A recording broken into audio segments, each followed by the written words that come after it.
Yeah, you can just stay there. We'll let it sink.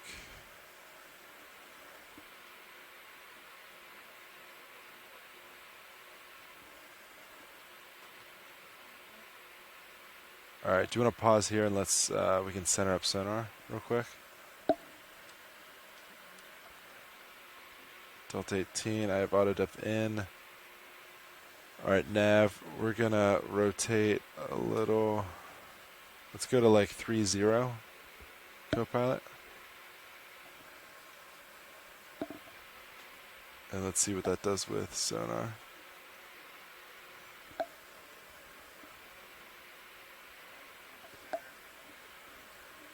Almost there.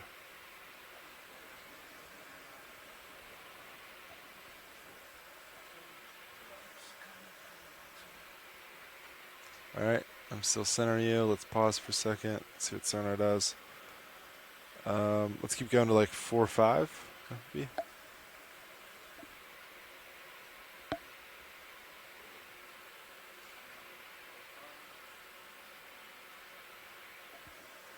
Copy that.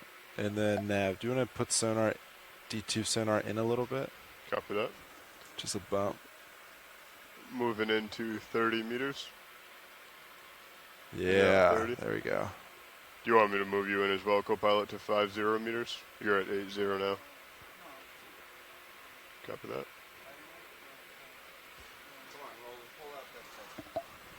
I was just about to Probably say, if it's off to the side, we're not going to see it.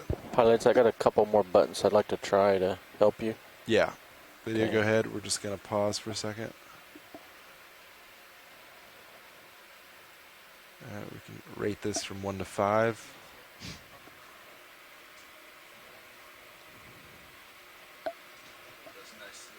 Yeah. All right.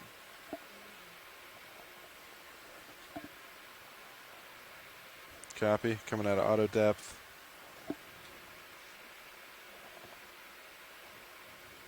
And yeah, nav, just keep an eye on sonar for us too, in case anything Every unexpected half hour. happens.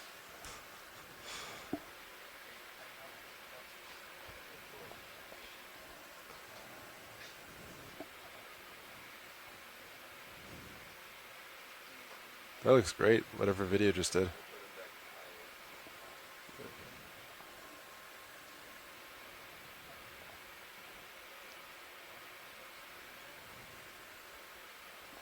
Altitude 14 meters.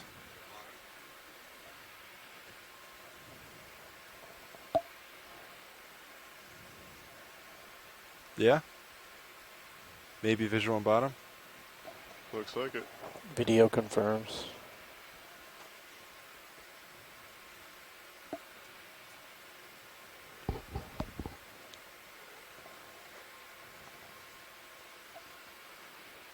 All right. 13 meters off bottom.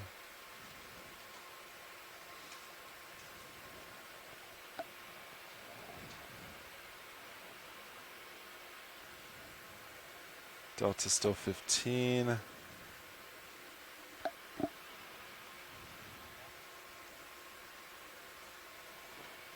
Copy. Increasing speed a little bit.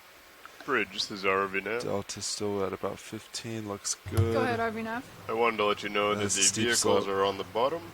And Okay, I great. would like to verify that the center rotation And is it set looks to the like we are A-frame. just off the ridge. Okay, I am stand by. Copy that.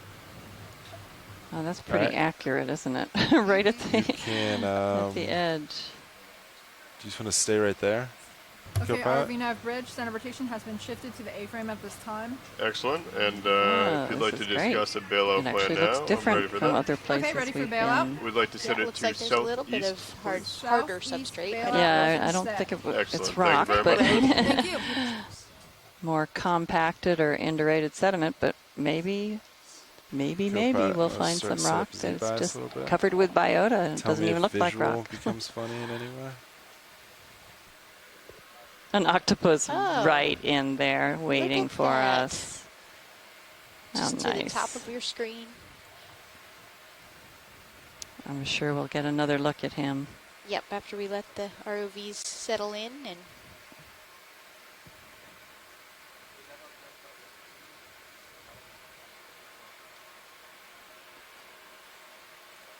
You can see our 10 See- centimeter sorry. scale, so this is really much smaller than it first appeared. Sorry, Copilot said again. I thought we were much farther away. Sorry. You can start. Yeah, you can start with swing arms.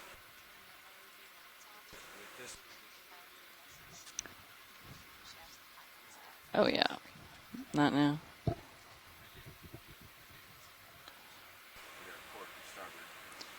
Copy. All right, Copilot. So And we we can. are at a water depth of 578 meters.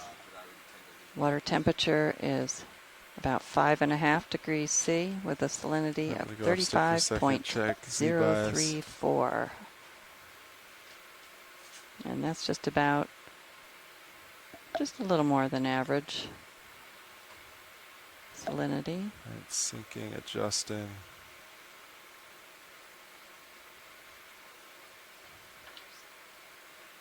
Might be some little worm holes or burrows, tiny. And it looks like some of those tubes have become exposed from erosion. You can see a few of them on top of the seabed. Where? Oh, up top. Copy.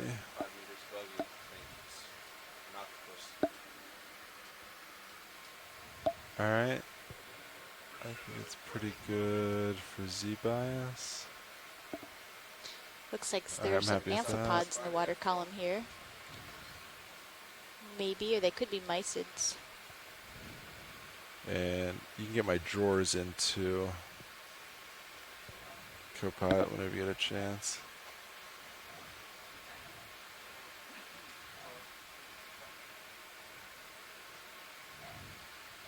It's definitely very steep on either side Copy. I'm looking to the side to see if I see slope, of this ridge.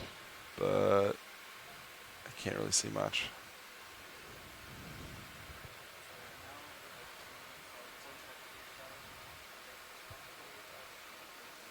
I think that's good. I'm glad the octopus is waiting for us. So we have to, pilots have to get a sense of where they are Yeah, and I'm what just looking at surrounds side them. to We side have our first. sonar. Can definitely see we're at the peak of one of these ridges. I mean the edge, I should say. We have several hundred meters ahead of us to climb. All right, watch leads. As you can see, we're on bottom. We have low visibility, but I think we can start the dive. And then I heard talk of the octopus, so I can make my way to him first. And just let me know what you'd like zooms on. Great, thanks, pilot. You probably know, pilot, that we'd like a zoom of that. I suspect you knew that. Yep, getting there. All right, Copilot. Yeah, you can I'm kill hoping I lasers. don't want to get too excited about potential rock And- exposure. There's something on the left, white, Mhm. long. Yeah. Video, you can start Object. to come in. Cheryl and I are both so excited. We might see what we've been hoping to find.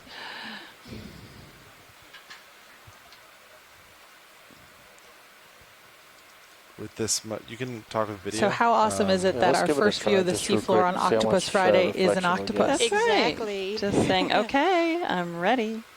Yeah, too I'm much ready for my reflection close-up. and too red. Lounging on the seabed there. Yep.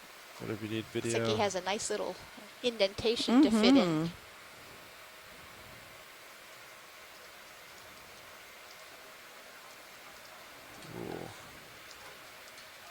Ooh. Auto heading was in. ROV nav bridge. Took that out. Go ahead, Bridge. That I should just be want to give you a optimal current update. to Still get the from light a coming from the side 140 rather at than 0.6 reflecting off the front of the Ship's holding particles. nicely. 1400.6 knots. Excellent. Thank you very much. No problem. Maybe Mike Vecchione is still out Rotating. there listening. I think he logged off briefly, so maybe we can get him back online.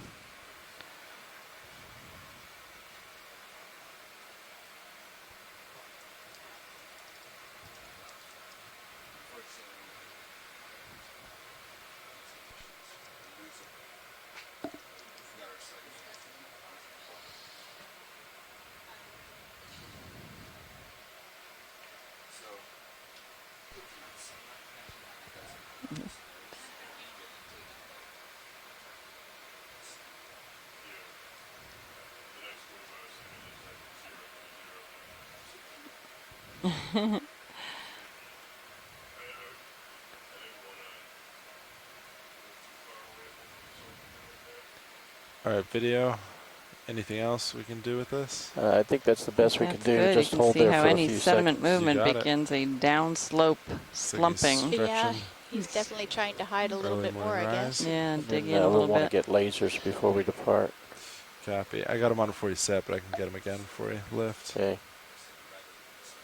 It's creating a little minor avalanche. You can see a tube of a tube worm There we go. on the left segment of the screen. See his little siphon there.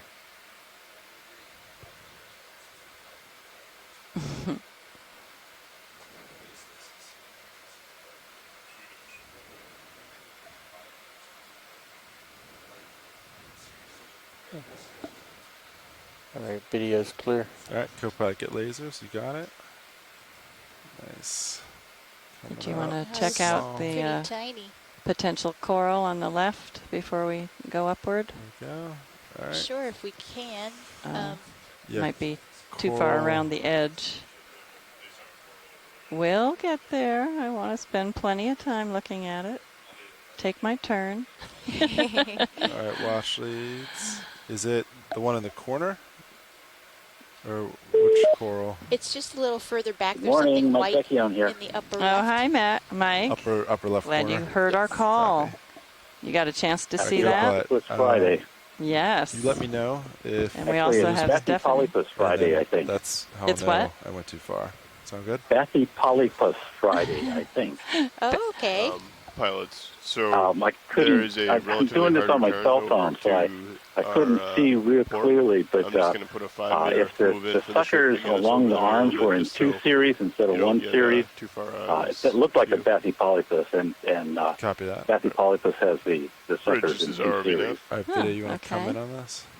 Go ahead, RV We'd like to put in a small Aha. move, 5 meters at So 3, it would be 1, Bathy 2 Polypus degrees, verdii. 0.2, please. Okay, 5 Okay. meters bearing 312, speed decimal. Thanks, Which Will. is We'll let you. common continental slope species along the east coast of the entire North America, actually. Mm-hmm. And they get up into Canadian waters, and they're replaced by another species called Arcticus. And for a long time, everybody confused the two species and just called everything Copy that. Bathy Drop in Polypus from Arcticus. 80 to But 50. somebody took a RV close Bridge look at the movement genus Copy, Bridge, thank you. and figured out that there are actually several species that were lumped together under that name. Great. Well, thanks. We're glad you heard our call. And Stephanie's also here, Video's too. clear. And incidentally, that's the species that has been reported to have the arms of brittle stars in its stomach. Oh, yeah. We were talking about that. Yeah, Great. Well, thanks, Mike. I think that's everything I can tell you at this point. Okay. All right. So I'll hang up now Smell on and the go right. back to watching on my cell phone. Okay. Great. Thanks again. Thanks, Mike. Looks like we have Okay, another bye. eel pout Go here. for fish first. We can go to snail later. And when we were just looking at, a soft coral? Yeah. Our first Beautiful coral of one, the day. yeah. You can see arms of brittle stars sticking out from underneath the mud, too. Yes, We've that's seen a correct. lot If of you look these at the, eel pouts pilots, on the last several dives sonar in the real quick. canyons. Yeah. They love The, this muddy the one substrate. right over to your And port. interestingly, That the brittle right stars here. Yep. that like You to got it. live on and under the mud, Snails cause an avalanche. we saw in great abundance on one of Copy. our canyon To ridge the dives, snail. and RV then Bridge, not that small move is at all abundant on Excellent. two Thank you other very much, dives. So Right. Oh, and there's another little gastropod. there's our snail. Yeah. And we saw this guy yesterday, or the day Yeah, before. so, No, it was yesterday. It was yesterday, yeah. And there was a line of 3 of them. He's making a little mini avalanche Yeah, himself. he is.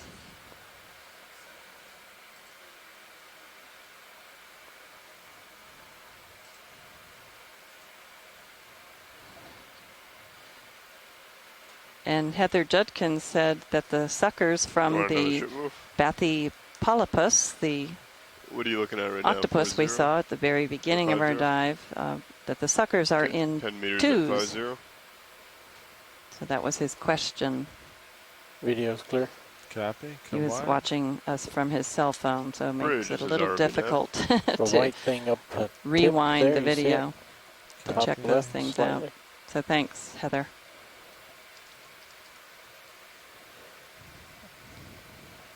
Bridge is ROV nav.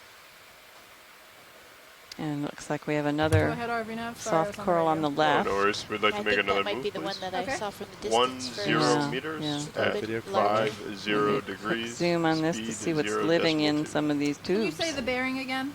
Look And at that. co-pilot, did you What put is my Bearing floor in by is chance? 050 Can't remember. degrees. Awesome. Okay, so that's 1 Great, thank you. or 10 meters, bearing 050 Those speed be eggs? decimal 2. Good copy. Stand Thank you. by.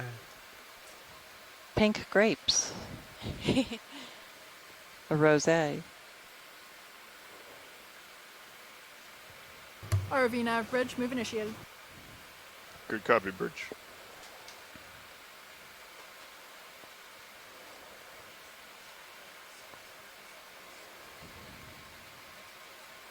And Ken Sulak said that the zooarctic fishes that we've been seeing, or the one or two that we've seen so far, are the Lysenchelies Washed out, verili. that's the Those are the best I eel can get pouts. it. Yes. Okay. Best you can get. That's Yep. the most I can ask for a video. Okay, can we go to the rock now, please? Can we? There's a spider on the What would left. you like? Watch leads? Right. Spider on the left. There's a pycnogonid Ugh, just next to the- Okay. Let's look at. Yeah, pilot, there's a pycnogonid. Copy. It's a big one.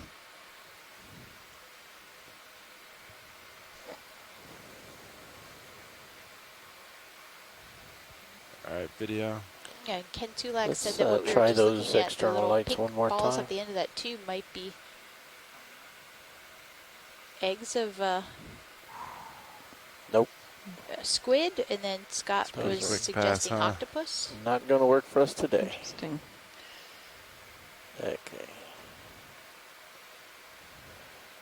Just like the Snipe Eels were your nemesis yesterday, these are Video's nemesis. Oh, you don't like spiders. Well, this isn't a true spider, is it? It's pycnogonids are in a group to their own. What makes nightmares? Say that again. Spider-like. Exactly. So for the video, is it difficult because of the different planes and their bodies? Yeah. Or is it the camouflage? They blend in so well. Great, thanks, pilot. Copy that. Video's clear. All right, video can come wide. All right, watch leads. What's next? I think it was a rock to the right. We would like to go look at the rock exposure that is just above where the octopus was Copy. resting. I will make my way back there.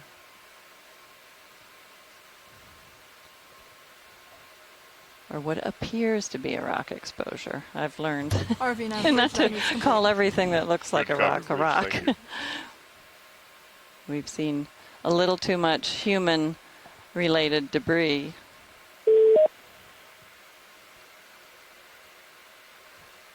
Is it just below Do center? we have someone who just called in? Was that a call in or out? Can't see where the octopus went. Hi, Leslie. Scott Francis calling Oh. in to be ready for future Great, observations. great. Maybe Thanks, Scott. tilt your camera up. Is it up? Watch leads, can you lead me to where you wanted to go?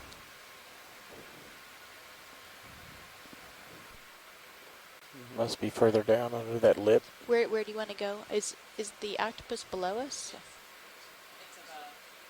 It's above. Copy. Oh. Start with the tilt. I can't quite make out where the octopus is now. Does it matter if we go back to the octopus exactly, or whether we can look at? Maybe tilt up.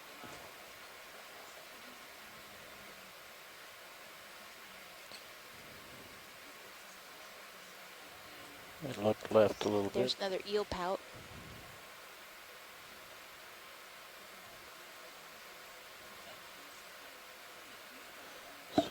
More corals. Yeah, here's the first coral that we looked at, right? Ooh, there's something I else think a this little is further. a different, same one, but I think this is a different coral. Okay. I think we rose a little Are we bit. panned out as much as? Yeah, video. Are we full wide? Yeah, go We're ahead. full wide. Copilot. Yeah, watch these are full wide. I wonder what these I think, stalks are sticking out from the It side is. on the left. I think the rock was down right. Stand by. Hmm. Adjust volumes real quick. Yeah, this doesn't look like where the octopus was, so maybe we've. Copy that. Back to the pycnogonid, or unless this is a different one. I think it is a different one because that large It is- Yeah. bundle of something. Let's. Yeah, I think we've gone up above that rock exposure. All right, watch it. Sorry, I had to adjust your volume so I can hear you better. Oh, sorry. Yeah, so what's current goal? Well, now that we see something right in front of us to the left of the lasers, I want to do a quick zoom on that. Yeah, copy. The white or the large? The large, Copy. prickly. Don't quite know what to call it. Yeah. Video, come on in. There's a nice little cave on the upper left. Some kind of polychaete tubes, I imagine. And the way they branch at the base looks like they may have been buried in the sediment at some point. And that was more their anchoring. I don't s- Polychaete tubes would be my first guess as well. They're quite a cluster of them. Yeah. You can see a fan sticking out in the background upper right about 1 o'clock. Yeah. So probably Sibellid polychaete. Yeah, here's another one in the upper left, too. Oh yeah, it's starting to come out. Wow. Nice. The one on the left that's out has an amphipod maybe on it, behind the plume. Can we tilt down? Creature in the So I wonder if right these smaller center. tubes are the same species as the bigger tubes. I guess so. Another little organism clinging here. Is that another pycnogonid? It doesn't look like it. It looked like from afar there were many pycnogonids on this. Yeah, so maybe that's just a juvenile. Video's clear. All right, watch it. Do you happy with All right. this? Yeah, that's great. thanks. Great. You got lasers on it. Lasers should be on. There we go. And another one of the white soft corals to the left of what the So that polychaete rock was cluster we down just to the looked at. right. Cave there. Maybe Yeah. that's a good Maybe spot a for meter or two another down. organism. Copy. Couple caves. Watch these. Do you see the rock Yeah, face I you wanted don't to- see it, so I'm wondering if we went above it. I can back up slightly. That'd be great if you could, because it was Visibility pretty. might go down, but Yeah, we can it was pretty see what we can do. prominent. And maybe if you swing to the right a bit, it was really on the nose.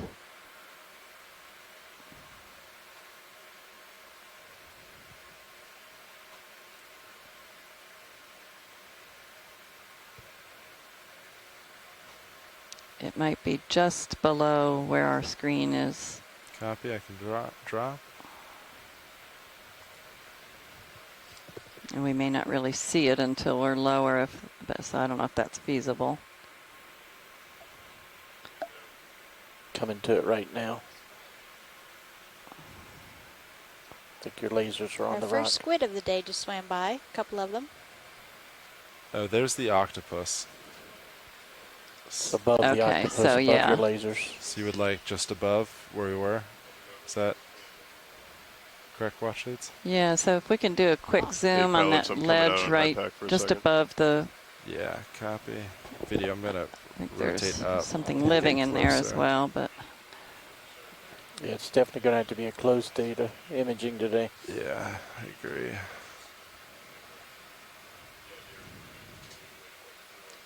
So Casey pointed out in the All right, Sirius video. view that you can see That's the me octopus. pressed up. And just in time for that, which doesn't help. no. Video come wide, or at least partial. Might pass in a few seconds.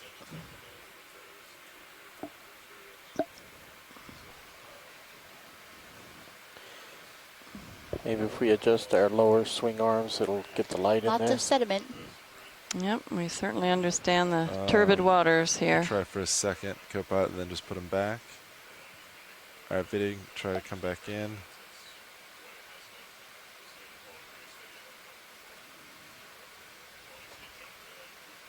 There we go. Yeah. Yeah, that's the right, just below where the lasers would be, seems to be what I'm talking about. Some brittle stars in the sediment there. Yeah, that looks like a chunk of the substrate that is making this promontory here has dropped off. I wonder if you tried to pick it up, if it would just break in half. There looks like a little piece of it to the right. Is a collection possible here before we even consider it, pilot, or is it just a little too dicey? Video, come out. Give me 1 second. Let me see. I could try. Now there's the octopus. Let me get The a lower little right. closer. Video, just stay wide like this.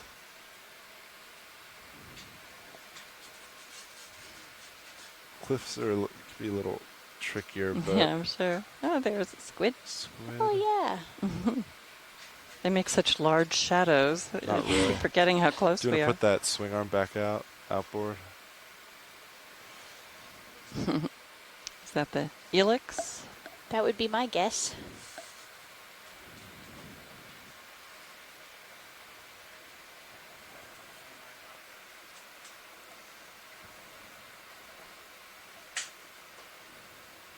Co-pilot, do you want to hit joy lock real quick? Awesome.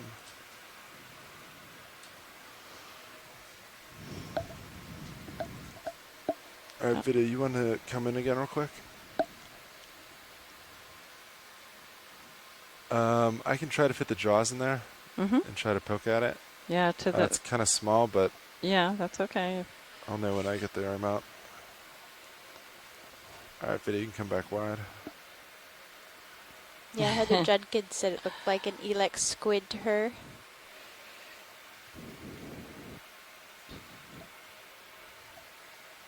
And Ken Sulak made a comment about this type of zone where there's no net current motion and heavy suspended matter in the water column, and that the habitat can become hypoxic. And there was a paper that he and others wrote about this in 1996. And specifically looking at the metabolic responses of the eel pout that we were looking at, the wolf eel pout and the witch flounder. The witch flounder. All right, let's see. Glyptocephalus Our arm's going to come live. cynoglossus is the witch flounder. Arm's coming on, 3, 2, 1. Arm is on. This is so much smaller. Yeah. Yeah, it's...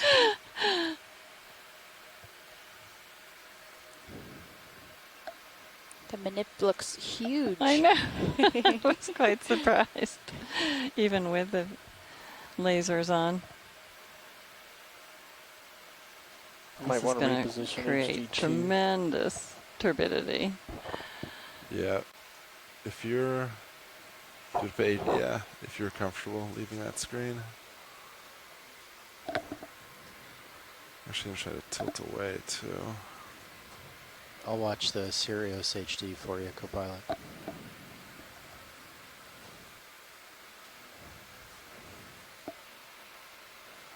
Got any zooms?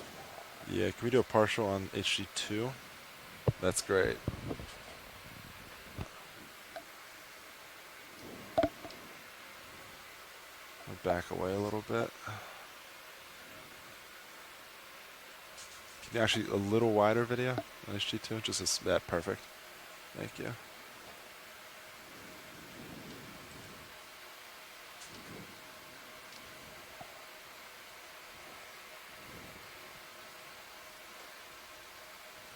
And can we get a partial zoom on main HD? I can't even see what we were looking at. Yeah, keep that. Might want to try the fog light, see if it'll put any light inside the hole. And Yeah, you wanna hopefully try it's not fog lights? completely friable. It may just fall apart. Yeah, you can turn this back off. But that will tell us something as well. You might also try bringing one of the lowers inboard. Yeah, you want to try.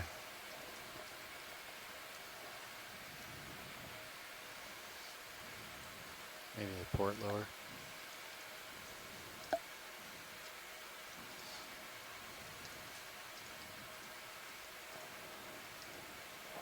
All right, video, come back in. Main HD.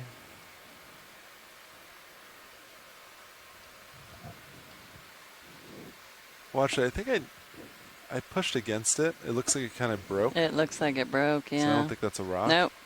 Well, it's somewhere in between sediment and rock. Yeah, so it doesn't look like it's collectible. So that's good. That's good information. Oh yeah, you can kind of see it. Yep, it's just indurated sediments. All right, copy that. Great.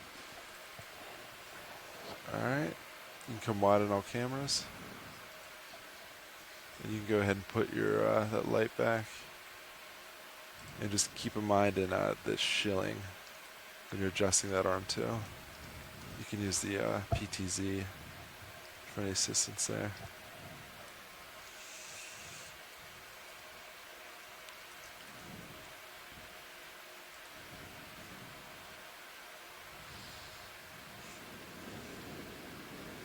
So we'll keep looking for something with a little more heft to it and a little more stability to it. Mm-hmm.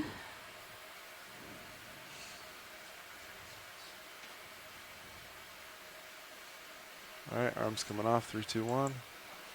Arm is off.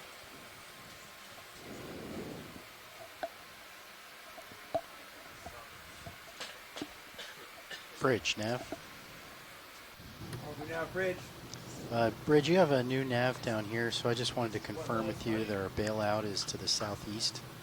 Yeah, our bailout is to the southeast right now. The wind is on the port beam. The current is on the starboard beam. Current is at And we're going to take this opportunity for we are balanced. There's engines are not watch working change. at all. Video's swapping out. Here. We do Since get a little bit it's of almost lunchtime, cross actually. swell, which you'll feel every They once were in a very while, but busy this morning everything's trying to looking get good. us safely to the seafloor Bridge, here. so the current is flowing into the I'm starboard sure they need a beam, you break. said? I was just going to suggest Yeah, they right do now introductions, it's just but we're going to forward shift of out. the starboard beam, what we call broad on starboard, about 45 degrees actually. Okay. Have we done And introductions? it's at 0.4. And from the previous No, we have watches, not, I don't have think we have. No. Our apologies. It's been an unusual start to the dive today. Be successful, but if it increases in So I'm magnitude, Cheryl then Morrison I from the will, U.S. Geological Survey, react to that and I'm the call you guys biology and let lead you for know. this expedition. Copy. Thank you. And I'm Bridge. Leslie Sauter from the College of Charleston in Charleston, South Carolina, and I am the geology science lead for this expedition. And this is dive number 15. We have just 2 after this, 2 more days. Hard to believe it's almost over. And we have been all across the region off the coasts of North Carolina, South Carolina, Georgia, and northern Florida.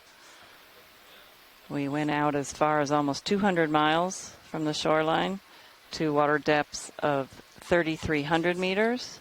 A couple dives well offshore on a feature called the Blake Ridge.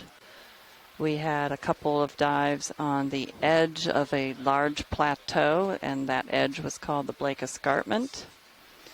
And then we moved inshore to the Blake Plateau itself, and we were just off the Gulf Stream, or actually under the Gulf Stream, off of Florida, and we had very, very different environments and seafloor habitats in all of those regions. So it's been very exploratory, as the whole nature of these expeditions are, but really educational for us to see what types of features occur in these different areas, what the substrate is made of. We've seen hard substrate made by rocks, by highly indurated sediments, meaning Good. Looks like compacted we have an sediments. Interesting And day. we have also seen hard substrate made by biological framework. Yeah, we had several dives on mounds that were most likely Say what? created by corals over a long Uh-huh. time, That's fantastic. building 3D structure from the coral Well, skeletons and then trapping sediments in between and building upon that over thousands of years at least. And Okay, yeah, I'd like to leave them for right now at least until. but then Yeah. even the more sedimented ridges that we've been looking at in the They've been- canyon, Sean's in these telling me canyon they had to push areas, up again to each get one any has views. had some unique They had to biota. push up against it to get any views. Some overlapping Yeah. species, but some unique biota for every one of the places that we've been. Yeah, it looks okay. And is that a sea star on the right of the ridge that we might be What's able that? to peek at? I think I've been seeing a few more of those gastropods Okay. too. Oh, yeah.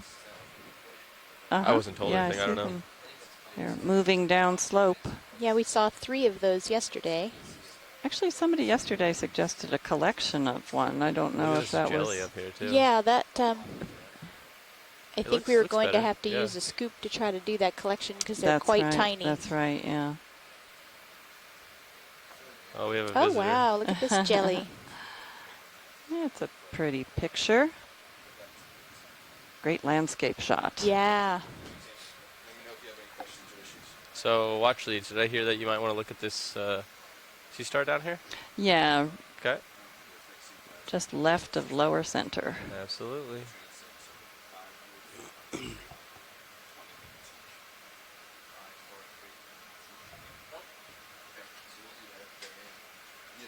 May not be a sea star, We'll go check it out. but it's something biologic. Yeah, it's looking less like a sea star now. You're talking about this thing that's coming down below lasers right now, correct? Yes. Okay, yeah, we'll take a look. And we have another one of those white soft corals. And it looks like a Laminema species, Barbatulum Come on, possibly. video. Oh, that looks more like a little coral or anemone. Hmm.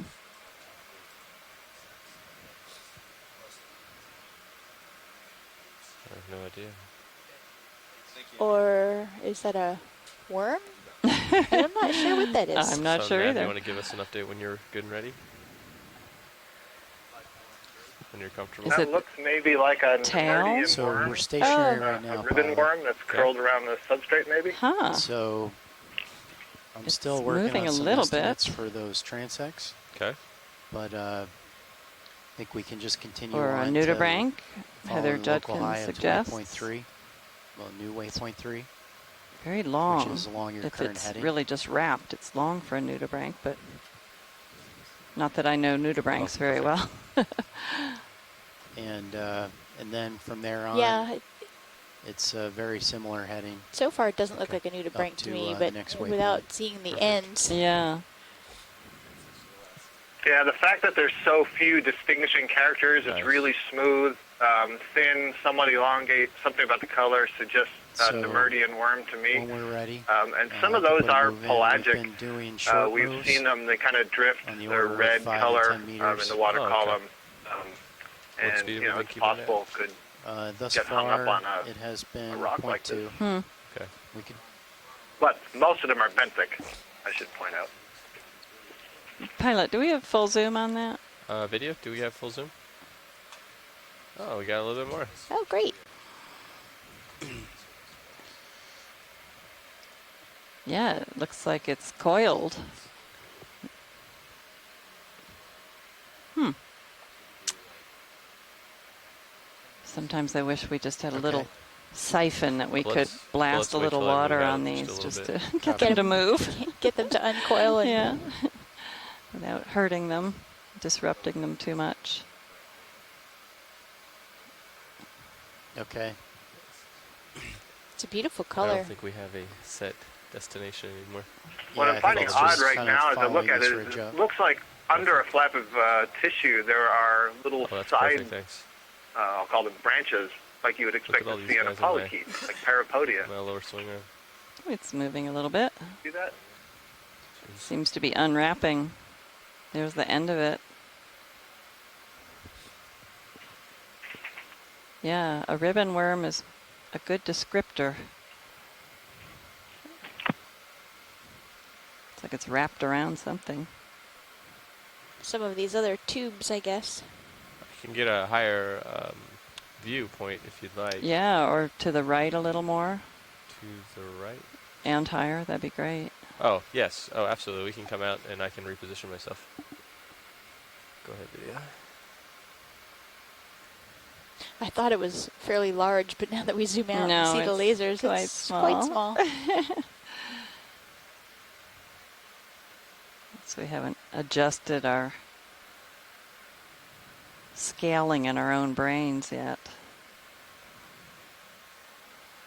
You can see sort of the ghost of layering there right above these sediment layers where they're compacted, and you can see sort of vertical. Come on in video.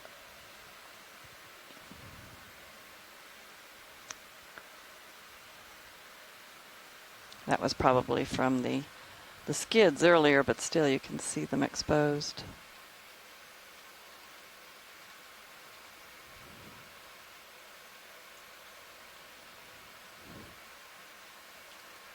So now we're seeing the other end, Scott. Is that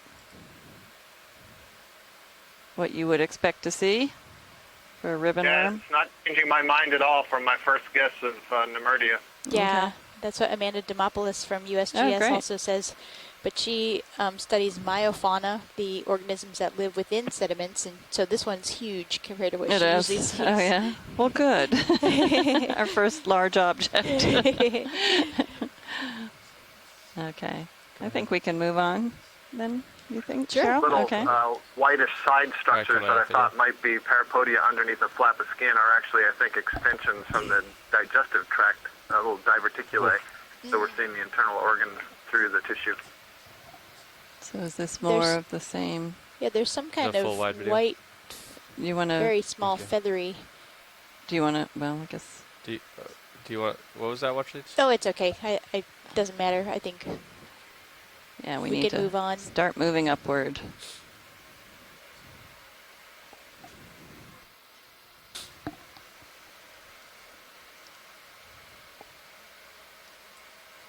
So what are we thinking? You Maybe can see some of the 4-0? burrowing into these vertical For a portions of the I'm sediments. looking at 5-0, and that's pretty good for the slope as far as I can tell. Okay. I don't know how it feels. Oh, I won't be moving too Oh yeah, fast, there's so. a worm uncoiled to the left. Oh yeah. Good Get a eye, better Bob. look. To the left. Just Oh, right about, there. Yeah. Yeah, we'll send a pilot.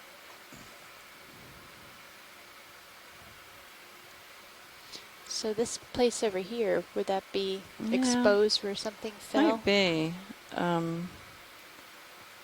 Really can't tell until you poke at it. It's a Wonder how gastropod bad up the on fog the lights would look. upper Yeah. left. So bad. Come on in video. We could try it. A little light, see how it looks. Yeah, we're gonna turn the fog lights on for just a second video, see if it helps at all. Oh, that's great. Whoop. There's another one for you, Amanda and Scott.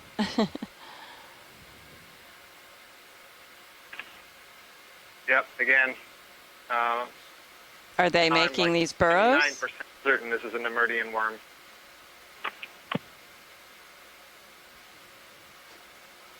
And Scott, are the organisms making these burrows, or do they have another habitat? There might Yeah, be one poking out of one to the right. There seems to be Wouldn't do something more than in 5 that meters right now. Yeah. burrow Yeah, to Yeah, the right. so, but you know, we could maybe just hold Amanda's off. got He's more gonna stretch out familiarity. a They little, certainly help him pick can up.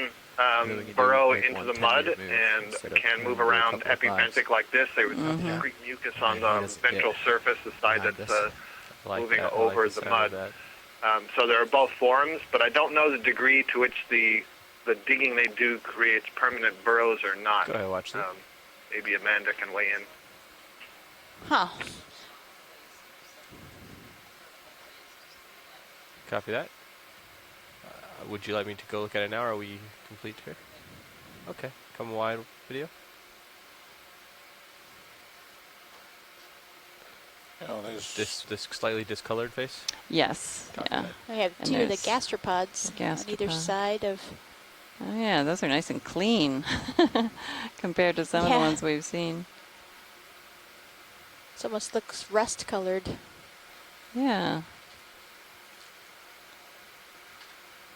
Yeah, it looked more like a different kind of rock, but Come on in, you know, sediment, but I think it's just stained.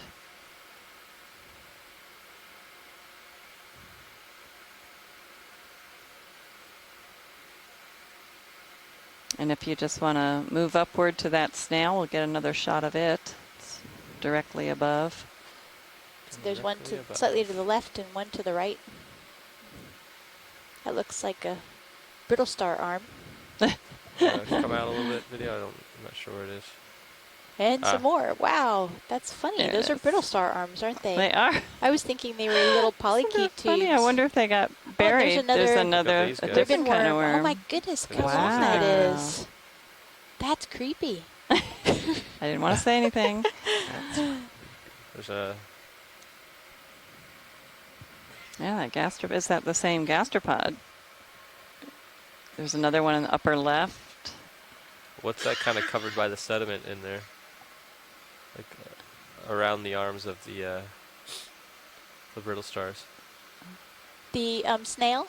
Is that what this is? right Yeah. here? Oh, okay. Yeah, we saw at least 3 of those yesterday. You mean, what is that slimy thing underneath? Yeah, that. Yeah, I don't know. Oh, the These guys. And darker If colored? you come out just a little bit, video, it goes over to here. To the left. Oh, there. it's another worm, I think. Wow. I see what you mean. This must be ribbon worm heaven. Oh, we might see an interaction between these, if that is a ribbon worm underneath the other one. In video. Oh, that's too snake-like for me. Come in video. There you go. So Amanda was suggesting that maybe one of these would be a good collection. It could be a new species. The worms? The worms. We'll have Stephanie take care of it. Yeah, I'm not touching it. The question would be how to collect it. Yeah, I wonder if you could just... I think it would be a tough thing to pick Yeah. up. Come out just You'd a have to little get lucky to get it in a scoop. But I'm Yeah. going to say that this is fantastic to see. And, I don't know why I'm ever surprised. Every time we go down with the Deep Discover and Yeah, that's Okeanos there, too. Explorer cruises, we're always seeing something new. So I've never seen these particular Nemerdians in the deep sea in any video before. So this is fantastic imagery.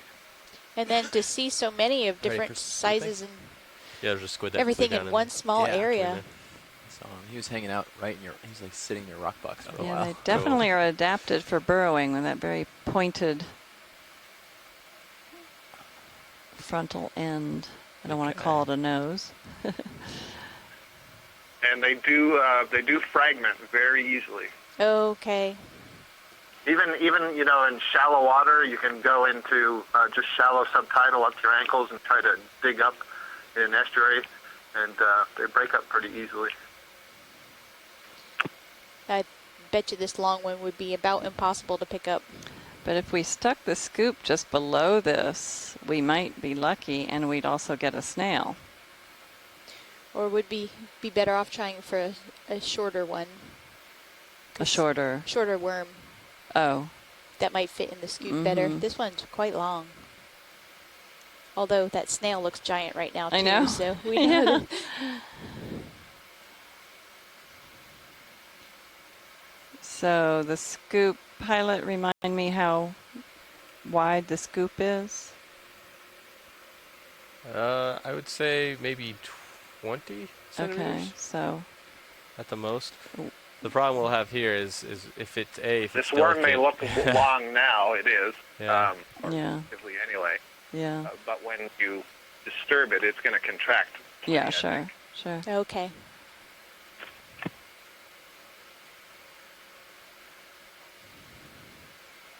We'd certainly get some brittle stars. That is funny. Just the arms coming out of the sediment. I really wonder if they've been buried, because they don't seem to be trying to get out. Or I don't know how they would get out. get the jaw in and clip it like a And coral. if we can just get some Yeah, good zooms of the halfway. head But of they this said that worm, it, that would be fragments it if great you for touch it. helping with identification. Yeah. If the current would. What? Sorry, what was that? Watch it. If we can, yeah, just look at the head of the worm as Go much ahead, as video. possible. Sure. That might help That's with max zoom. identification. Sorry, video. I can't hear you. I don't know if you have me latched. It's max zoom. Jason Chater of the Video. USGS says that they find them in rocks of many ages, Pleistocene Okay. through I'm talking. Miocene-ish, Push up on it. Okay. Oligocene-ish. It's max zoom. So several millions of years back into Earth's history. Go try again. Okay. They You have don't have me persisted through time. Can Okay. you? Yeah. Go ahead and latch me. Just sharing with you some There notes you go. from an invertebrate zoology It's book. back out. There's about 1,300 species of Nemertean worm that are known, and they can range in length from a few millimeters to several meters. Many Wow. can stretch This quite red worm is quite probably a long, lot more and one usable. species has Yeah. reportedly Oh, been for measured to They wanna do 60 some zooms in the meters head here, I in think. length. Yes. Oh my What? goodness. Just a second, video. That Come is out. crazy. And now maybe that can supplant spiders for Roland. Well, he's already left the room. That's my nightmare, remember? We can play this back for him later. Yeah. Okay, come in.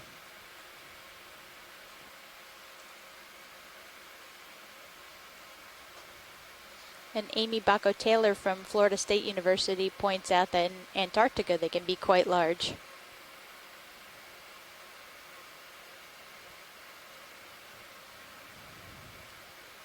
So what would be your guesstimate on the length of this one when it's stretched out? At least a couple of feet, maybe? Oh. Nope.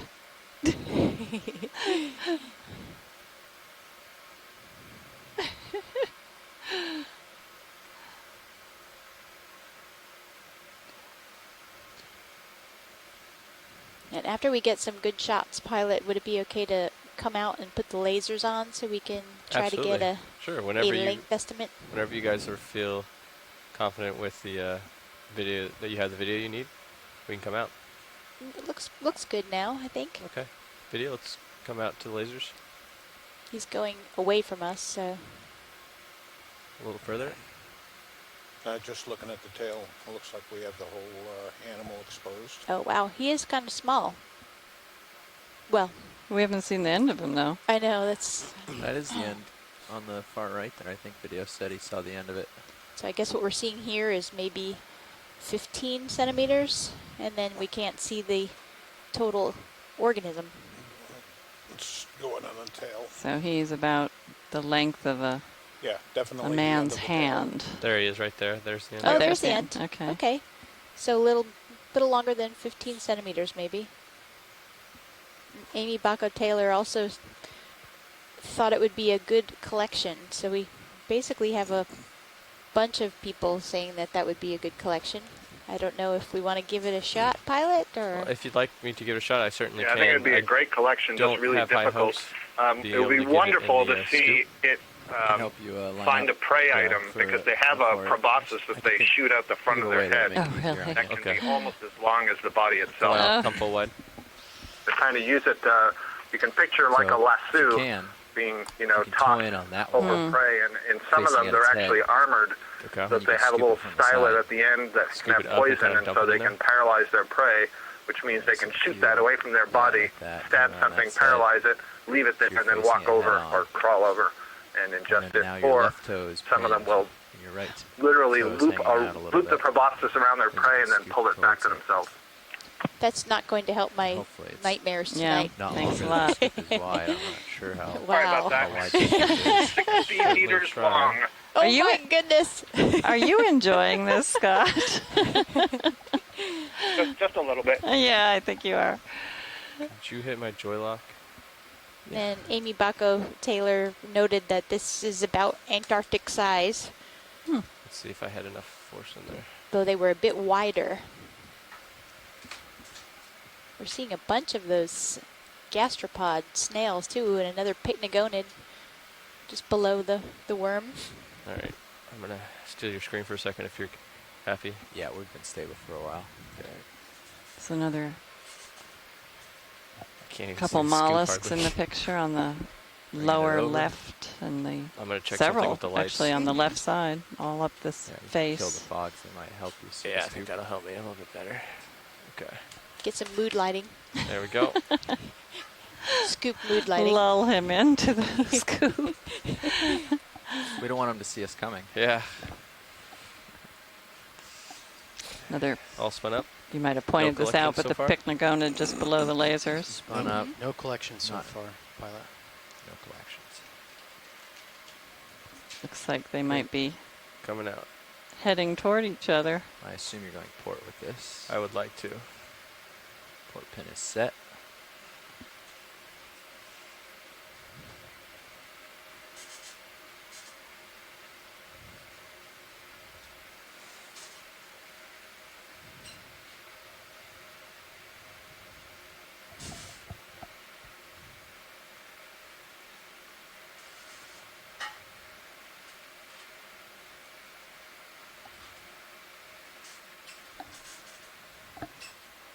First 5, great.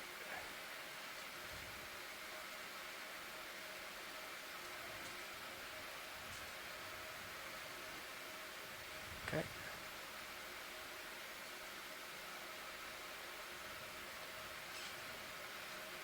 Scoop's already all dirty.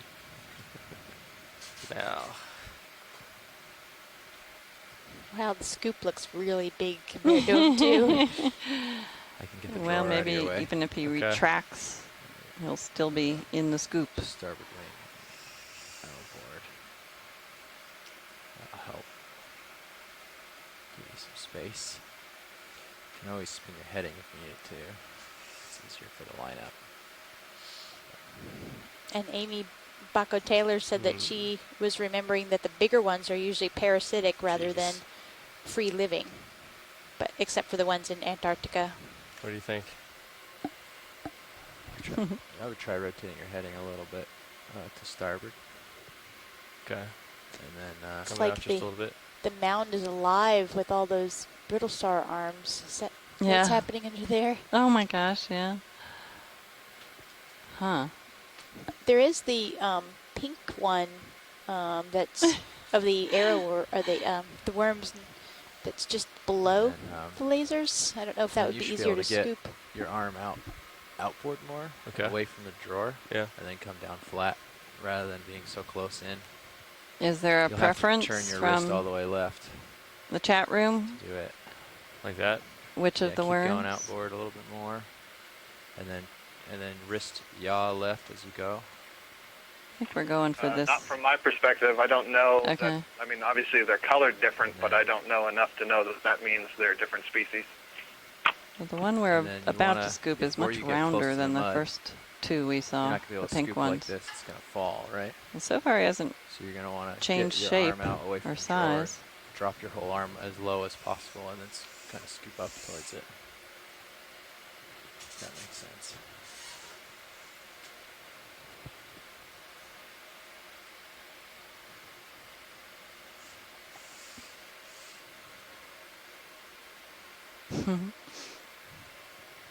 Sneaking up on it. Uh-oh.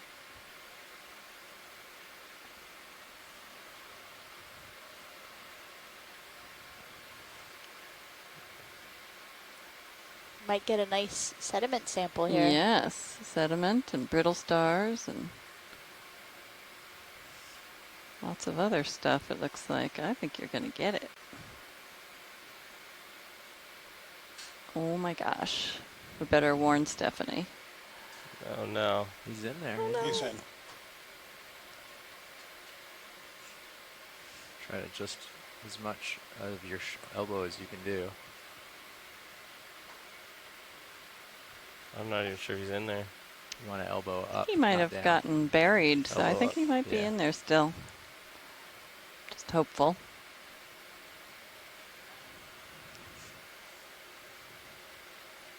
I'm going to tilt up so you can see your scoop still. Yeah, please. Scott thinks it's still in there. Help keep it flat. There's a lot of sediment, so he definitely could be Tilt the mini down a little for you. buried in there. Maybe when we See where dump you're it headed. Yeah, I think it kind of collapsed onto him, Yeah. so. Trapped him in there? I think so. So I think he's in the bottom off to the side there. Okay. Underneath Okay. the mud. If nothing else, so it'll I be a would get it sediment sample. as And close to brittle your- stars. over the Well, box. we Sure. did And see then some. dump it in. box. Okay. And then There will be we're gonna have to something in lift there. up for me to open.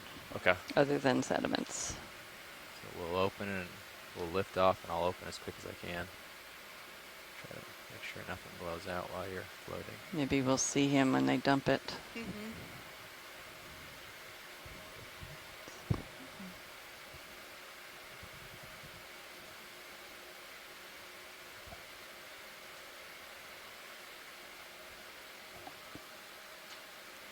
Okay. Right about there. Yeah, it's pretty close. Okay. Let's float.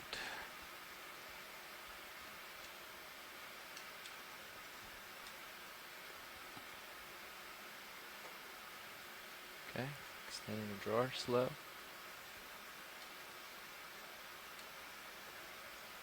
Okay. The drawer is open and under your scoop, so when you're ready, Okay, I'm just feel going to try stable. to stabilize right here. I doubt auto XY will work.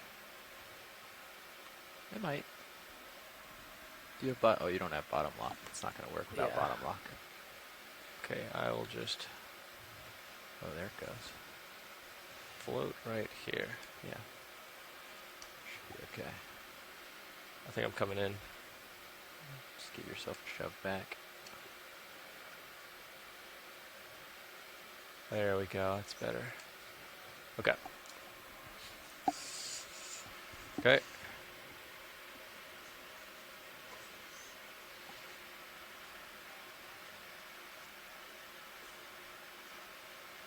And this, I helped Andy with this yesterday, Andy O'Brien. The straighter your wrist is, the easier the puller is. See how you're way left? Oh yeah. If you come and straighten it out, it'll make your pour a lot easier.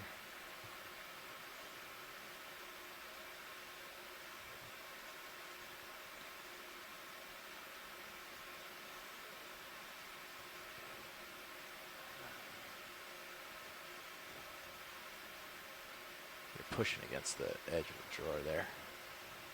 Copy.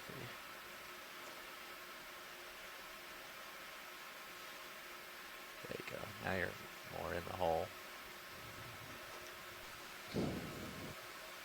So Amy Bachro-Taylor has some info about the largest species of ribbon worm, and it's the bootlace worm, Linnaeus longissimus, which is found writhing among rocks in the waters off of the North Sea. Not only is it the largest Nemertian, but it may be the longest animal on the planet. And that comes from fun facts about marine ribbon worms. Is that a publication? From the Smithsonian Mag.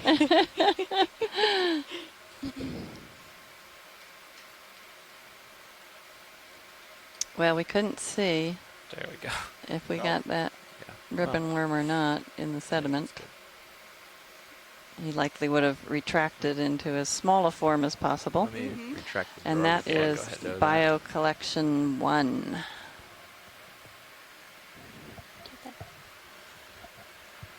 The Okay,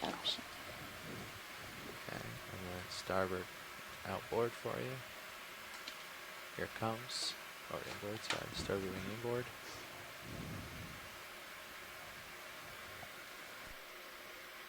And I have to tilt down. Let me get you down there. Yeah. Oop, not too far, sorry. Got a little bit more dirt.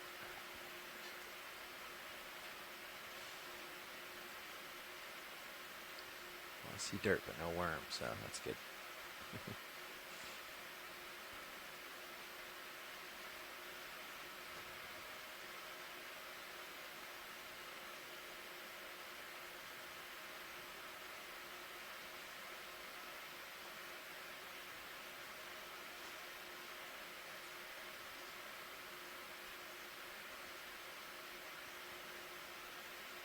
That was a very nice collection of a ribbon worm and sediment and probably a I couple think of it's brittle probably all. stars. Should I get this side too? Yeah, I think you're in. Okay. I'll go ahead and straighten this arm up. That was sort of losing bottom too. You might require on bottom before you stow the arm all the way, just because you don't want to get yourself too far out. So. Oh, it's just to your right. Yeah, it's right over here. Rotated. There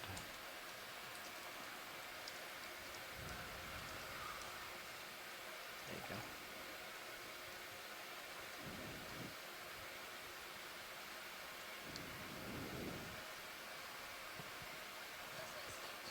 Yep. So we have some more fun facts about these ribbon worms. Its mucus contains a relatively strong neurotoxin, which it uses as a defense against predators. When handled, it produces large amounts of thick mucus with a faint pungent smell, reminiscent of iron or sewage. This toxic mucus has been shown to kill crabs and cockroaches and could have applications as agricultural insecticide. I like that it's either iron or sewage. I guess the smell. Depending on species or depending on who the smeller is. I'm not sure. HP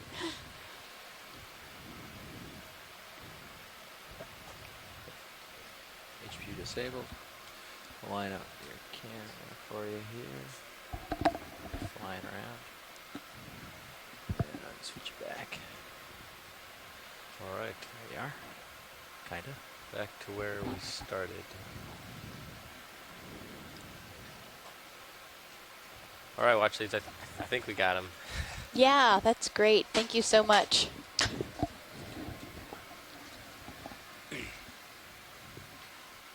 Co-pilot, was that So have you port seen all the outer picnic or gonets port we've been inner? seeing so far? I saw one of them, but mostly the way I'm facing, my back is to the monitor, so. Who's this guy? Hey, we're getting... You've seen lots. Oh, here's another octopus. Come in video. Watch leads, Nav. Go ahead, Nav. Just want to confirm that that is spec 01 Come out a little bio. bit. Bring it up. There you go. Great, thank you. Looks to me like another bathy polypus. Yeah, and now I... The fish next to it on the left. What was that, Scott? Do you see that there's a fish next to it on the left? Oh. Yeah, that looked like one of the eel pouts that we were seeing yesterday, I think. Didn't get a great look at it. But you know, the octopus always takes center stage. Say again, co-pilot? Naturally, yes, I understand that. Especially on Fridays. Oh yeah, there's another one. I agree, Stephanie, this looks like the one we were looking at earlier. And do you know, they're both sitting in exactly the same position. You think it's resting? Could it be on an egg mass or any ideas? You can hit lasers. I'm not... Like to request yeah, that's a great question. Oh, I don't... wait, there's a tongueworm also, spoonworm. Oh yeah. Oh yeah. Spoonworm on the right side. Pilot is watch. Go ahead, watch. I don't know if you are listening on OKX, but can we take a look at the long worm on the right side? Good copy, Rich. Sorry, can you come back with that? Oh, sorry, I was pressing the button wrong. Right. Can we look at the long worm on the right? Absolutely. Thank you. After the octopus, he looks like he's going somewhere, so that could be fun. Okay. There's all kinds of action going on here, yeah. The octopus is moving and the actual tongue of that worm is moving. You're not seeing the worm, just its proboscis. Oh, right. I hope he doesn't slither back in as we saw in other dives. Scott, to answer your question about the octopus from a few minutes ago, I think it's just that's normal posture on the sediment. Certainly now that it's moving away, it wouldn't be moving away if it was sitting on eggs. And I would also, but again, I don't know about this species so much. I'm not familiar with it or its biology, but I don't. For the eggs, they'd have to attach them somewhere hard, and so or if it's not sitting on some exposed rock, I would be very surprised that if there was any eggs involved. Yep, I agree. Earlier, Mike Vecchione here.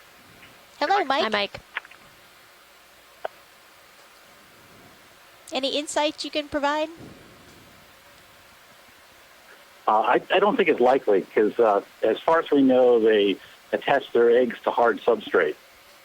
So when I've seen eggs, these things around eggs, they've been on hard rocks at the time, usually often they attach to the underside of an overhang. So, Mike, yeah, I'm very familiar with that. We've seen that in the canyons, and one of the reasons I asked the question is after we saw that first octopus, we saw a pink mass that we couldn't identify, and there was some conjecture that it could be a mass of eggs that may have been on some very small outcrop of something. I don't know if it was polychaete worm tubes or what. I saw that the pink mass that you're talking about. They didn't look like octopod eggs to me.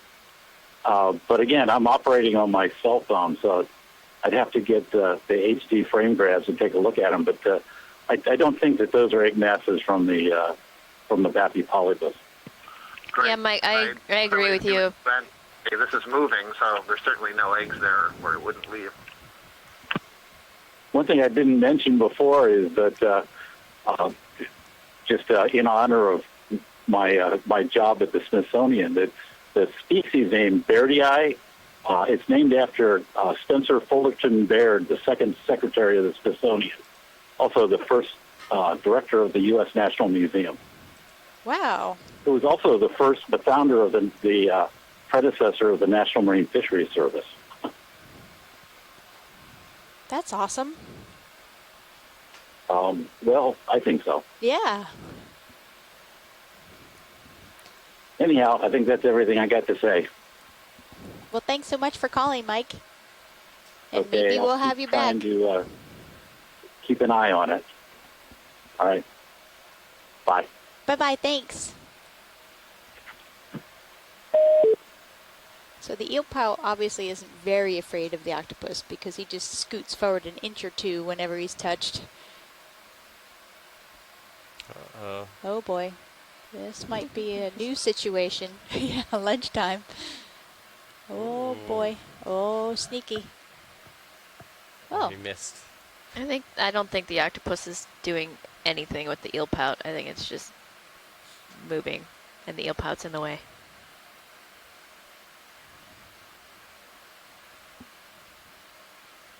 It would have tried to, if it was trying to go for it, it would have already tried to go for it. Okay. Maybe yesterday was our day of buffet on the sea feeding floor interactions. Yes, perhaps. While we're looking at the octopus, which is a mollusk, there's a cousin, another mollusk, a gastropod snail, crawling away to its left. And behind it, center behind it. Yeah, we've been seeing quite a few of those. Yeah. Huh? Oh, it might be a squid. Yep. Yep. Oh, man. Mollusk galore. Just come out for just a second. Look at that. Oh, wow. It's like they're giving us a little show. That was These guys great. are camera hogs. All about photobombing. Yeah, look at this. That definitely looked to me like a cephalopod jealous of screen time. Why does he get all the attention? Look how pretty we are. And we're even bigger. He's just gonna stand in front of him. Any Okay, more you of can you come back to guys? the octopus if you'd like. Video.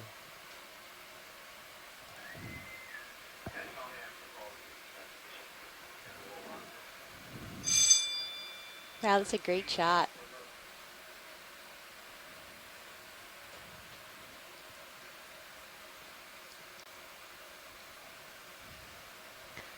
So, speaking of that pink bumpy thing from a while back, no one had good ideas of what that was? Well, I guess there were suggestions of some kind of a egg mass. Somebody said squid, and somebody said octopus. Nope. So if we can rule those two out, then Yeah, didn't look anything like either of those. I don't know if we're getting any closer to an answer. And watch it. Just let us know when you're happy here. Roger that. Thanks. Give it another minute or two. Copy that. I don't know where the passed by the worm, the big worm. We'd have to zoom out and go back backwards. Yeah. I guess I shouldn't say zoom out. Pull out.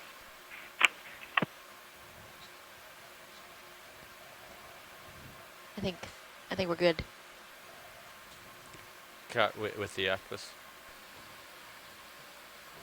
You're good here. Watch what you said. Yeah. And if possible, if we Come could, on out, video. yeah, zoom out and then go back up to the right, maybe a little bit. No. Where that worm was, if we can find it. I think it was actually down. It's down. Yeah, here. it's Oh, down. I meant backwards. Center. Oh, Back where we were. It's right at the Got it. center of the screen now. Yeah. gosh, that's long. Yeah, so one thing I just wanted to say, because I don't think we clarified it when we were looking at it the other day, that proboscis, or sometimes called a spoon or a tongue, is not retracted inside the body of the worm. It's permanently hung out, but it's extendable, so it can be really short or really long. Is that just the trail? I wonder if it's. Oh no, is maybe it there? it's still there. It's hard to tell if that's keep going down to still the worm or it's remnants of lower left. sort of mucus. I don't know.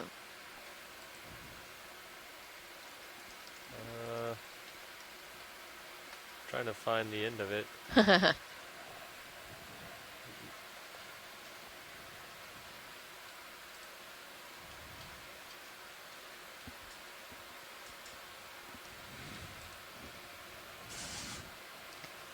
That move is complete, pilots. Copy that. Come out a little bit more video.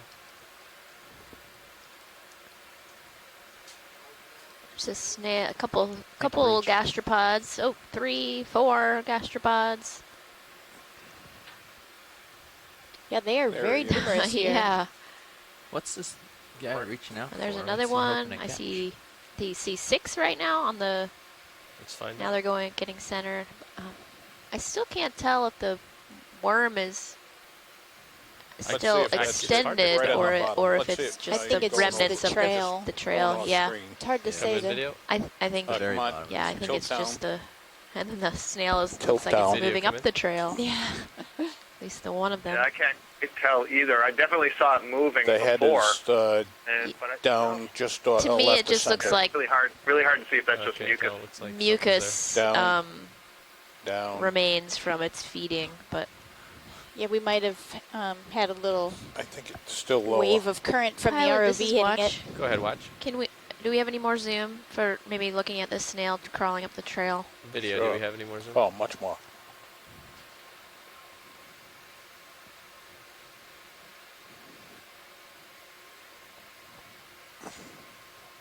Wow, great shot. Yeah, well, there is a worm center screen, but not the large worm we were talking about. But yeah, the gastropod seems like it might be following the. Maybe that's just easier to crawl on somebody else's mucus than to make your own way over the sediment. Maybe it's more stable and there won't be sediments falling down behind you. Yeah, perhaps that. Yeah, Little that's what I mini was thinking. avalanches. Yeah, like a rope, like just crawling up the mountain. I had ISC. I don't know. It kind of looks to me like it's on the tongue of the worm. You think that's the tongue? It might I be. mean, there's something that's moving up from it that looks curled. I mean, I suppose that could just be as Stephanie's saying, a mucus remnant. But Yeah, that's just my interpretation. I have unfortunately not spent a lot of time looking at the feeding trail remnants from these worms, so I don't know. That's just. And I don't know what self-respecting spoonworm would allow a snail to crawl on its tongue. That too. Looks like it ends right there. That is really cool, though. Watching that snail, you can see that that tube that's sticking off the anterior end there, that it uses to pull water in as a dual function. One to pass water over the gills so they can get oxygen, but also so that it can sniff in the water column, looking for prey items, looking for food. Yeah, exactly. It's a great view of them. I'll swap with him here in a little bit. And pilots, before we leave here, could we pan down to the eel pout, which is just lower left? Sure. Let's come out just a little bit video so I can see it. Ah, there. There he is. That's good. Also in that burrow just to the right of the eel pout, I think there was one of those amphipods we saw Come back in. got captured. Saw get captured. Sorry, by the tube anemone yesterday. You can see Go kind of ahead, both video. of them here.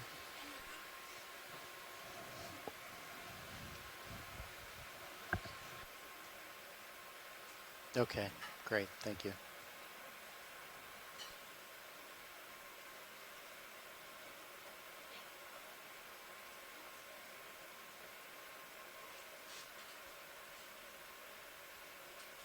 We got any more zoom here video? I'll try to get right on the head for you. Oh, there you go. Looks great, thanks.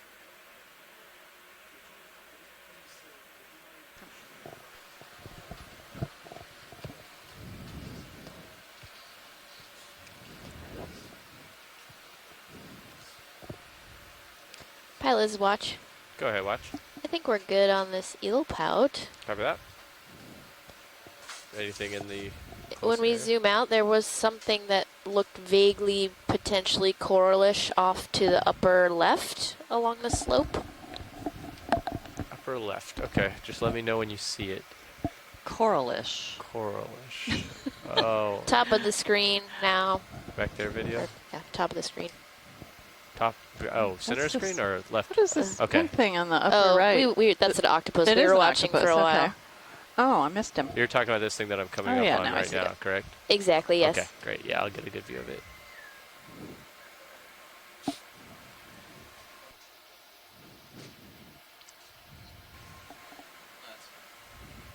You don't like my vaguely coralish terminology? Potentially vaguely coralish. Hey, it worked for me. I know. See, No, I just there we like it. go. I I'm just- don't I'm just dislike it. speaking- I was speaking just pilot speak. Speak to your audience. It made my ears stand up right away. I know. All right, come on Coralish? in. Video. Let's see what we have. Another one of the ribbon Oh, worms. yeah. Also Nice. on the right. All right, now I'm going to retract the vaguely potentially and just say, and the ish, and just Okay. say coral. Good. But Scott's going to have to tell us what kind. Sure. So this is what I would call a true soft coral, in that it is an octocoral that has no internal skeleton. So the colony structure that you're seeing, the kind of like the main trunk with the branches, are all held in position because the polyps are able to channel water onto the inside. You see that it has a whole series of polyps, each that has their own ring of tentacles, 8 tentacles. That's how you know it's an octocoral. And there are sclerites embedded Is that in next the zoom polyps and the main mass I can of try the to hold colony yours. as well. Those Okay, are great. calcium That's carbonate more. structures, microscopic level, that gives some Nice. support through the Perfect colony, video, through the great. polyps. Each of those polyps is able to capture its own prey, Bridge now. zooplankton presumably, and they're all connected Could I to one request another. an update You on can the see surface at the prey? tips of some of these polyps, just below the ring of tentacles, a little white line. That would be the pharynx, and then that white line sort of ends, and that would be the point at which the pharynx opens up into the main gut. Great. Thank you, I'm Bridge. also seeing some small white balls in there. Those are presumably gametes that are forming on the what are called mesenteries. Mesenteries are kind of like sheets of tissue, infoldings of the gut wall that create kind of like curtains, and so divide the space up a little bit, and the gametes form on those sheets of tissue. Because this has no internal skeleton, when it's disturbed, it can actually flush the water out of the main part of the trunk and collapse into a little ball-like mass, much like a sea anemone can. So very nice to see. I'm not sure what species this is, if this is a Drypha or a Scleronephia or something else, but I would say it's in the family Nephiidae. All right. Great. Thank you, Scott. And I know you mentioned the gametes inside. I don't know if you noticed. There's also at least 2 amphipod commensals on this coral, on this soft coral. Yeah, I see that as well. Looks like maybe little gamma amphipods, perhaps, Yeah. which I know you know are certainly really common in the deep sea, and many of them will basically use any sort of surface to hang on to. So what we don't know, what I can't say, is whether this is an amphipod that particularly likes to live on corals in general or soft corals in particular, or if it's just hanging out at a space above the mud. Yeah, so lots of, or a few different reasons why we could be seeing these amphipods on this coral. And it's another reason that we're doing these kind of explorations, is so we can figure out if there are specific relationships between amphipods and the corals we see them on, or if it's more of a general just using whatever available habitat up off the sediment. Seeing several more of those same type of gastropods or snails here, all with their siphons out, roaming around, looking for food. So Scott, what do corals of this size tell us about life history, or teach us about life history of those organisms? Watchleys, would you like to move on or stay here for a little bit? I just didn't hear the end. What does it tell us about what? Their life history. Their life history. Oh, yes, a good point. So all of these corals are sexually reproductive, so there are males and females. One of the things we don't know is whether, in this particular species, I'm not sure, I could probably dig up some papers and maybe we know a little bit, but whether the male and female gametes are produced in the same colony or whether they're separate males and females, that varies among octocorals. But the bottom line is once the sperm and eggs recombine, a larva is produced, and that larva can move through the environment. Many of them can swim or they're carried by the water. But some of them are crawl away. I would suspect down here they're going to be in the water column for some period of time. That larva will settle once it encounters an appropriate substrate and then begin to grow. And the first growth will produce a single polyp. And then as it continues to grow, it buds off more and more and more polyps. And so one of the questions you may be asking is, can we determine from the size of that colony how long it's been here? And it's a great question. Casey, I don't know that anyone's been able to age soft corals.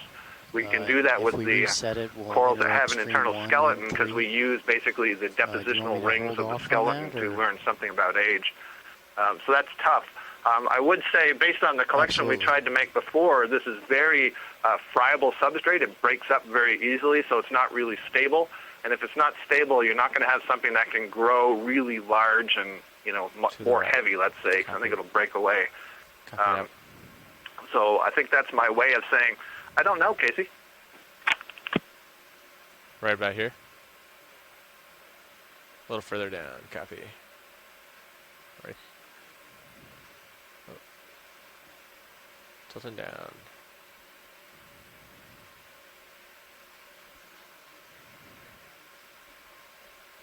Oh, okay. There you go. Nope, not the edge. Come out just a little bit, video. Oh, that would be cool. Come out just a little bit, video. A little more. We're gonna give watch leads a good view here. Yeah, like that.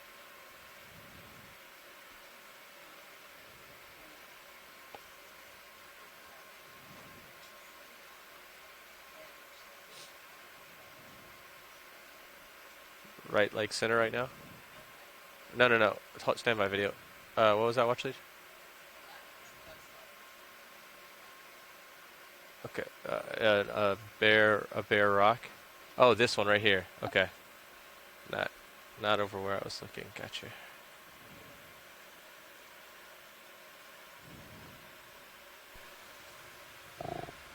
And this looks more like some of that crumbly, indurated sediment, but I just wanted to see if it had any other characteristic to it. Do you want a closer zoom on it? Yeah, just a quick one. We don't have to stay here long. Go ahead, Drylab.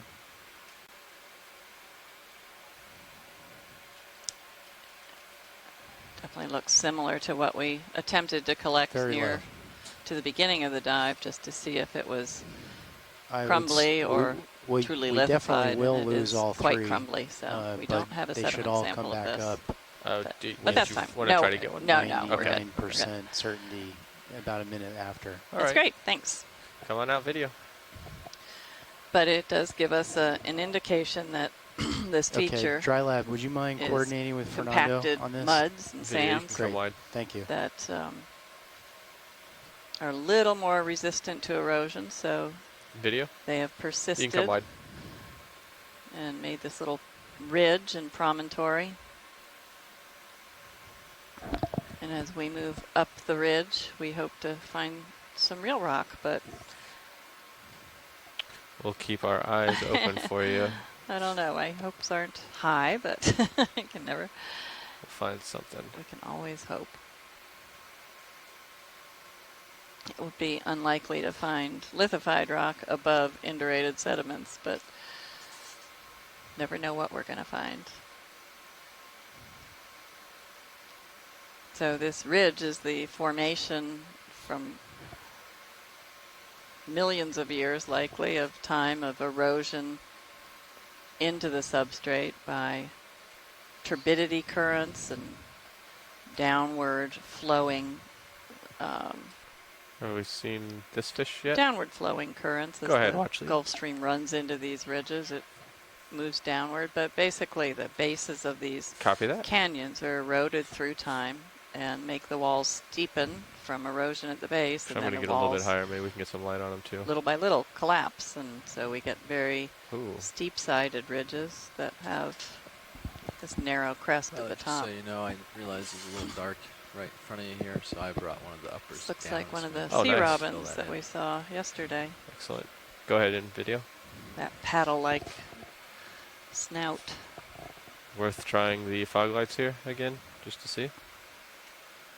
This is kind of cool shadowing right now. An even It is armored kinda sea cool, yeah. robin, or I think that's what it was called. I We'll don't do recall. fog lights at Maybe the end. someone can verify that. Certainly Nav, looks you can armored. tell 'em they Yeah, should be back in I know, just it's a minute or great. so. They're beautiful. It really is.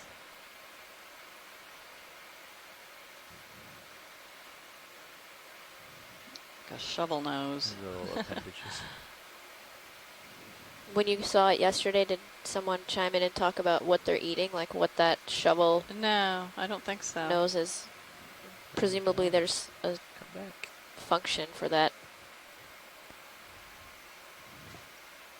And like how we're getting some nice footage of it using those modified fins to crawl around on the sediment instead of swimming in a more typical manner.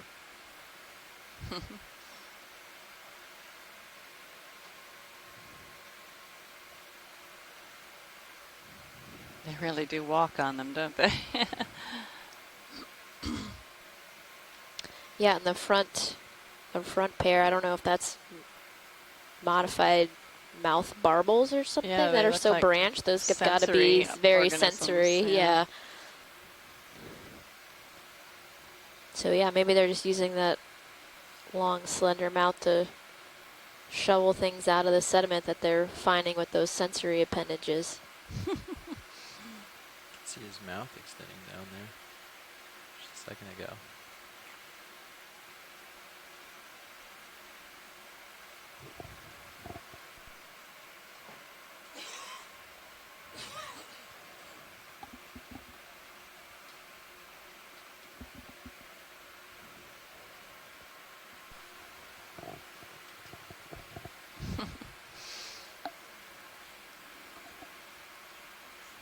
It's another of the many examples of red-colored organisms living in the deep sea, both on the seafloor and in the water column, because there's no, without the lights of the ROV, there's no red light down here. It's one of the first colors of wavelengths to get filtered out and absorbed by the water and the particulates in the water column. So if you are living down here and you're colored red, you are effectively colored black, since without red wavelengths, you don't have any wavelengths of red to reflect, and so you just appear colorless, or not colorless, black. So does it take less energy to make red than black down here? That's a good question. I don't know. I don't know, or I don't know if that is known.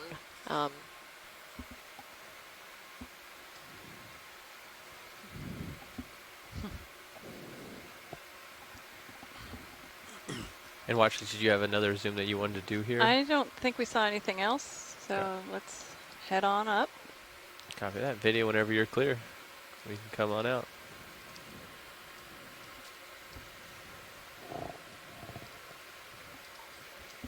Yes. We have found so many organisms Do we to want to zoom in get a little bit farther to get a out closer and then view. do a We've only move, or? risen a few meters, so we have a long way to go. Yeah, so we he's, might want to he's still start somewhat close. heading I've just been upward waiting until faster. I can barely see him, and then we move. Okay. Right now it's the turbidity Another that's of the the worst soft for corals us. there on the lower So left. as he continues to travel farther and farther away, eventually he just looks like a Here's little a little different aura of light. And then I move a little closer so I can make him out Yeah, again. you can see how these must be sediments that. because they have burrowed into caves and Look at that. plenty of burrow holes and beautiful jelly. Why don't we just get a quick zoom over on I this video? think we should. All right. Hmm. Wow.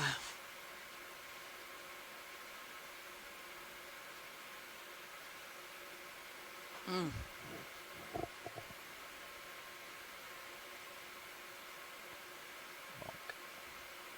Can we kill lasers? Thanks. He's about 10 centimeters wide.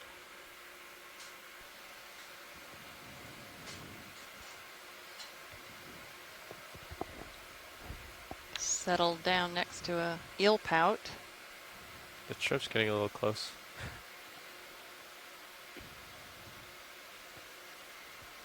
That's quite an elaborate jellyfish. Yeah. Yes.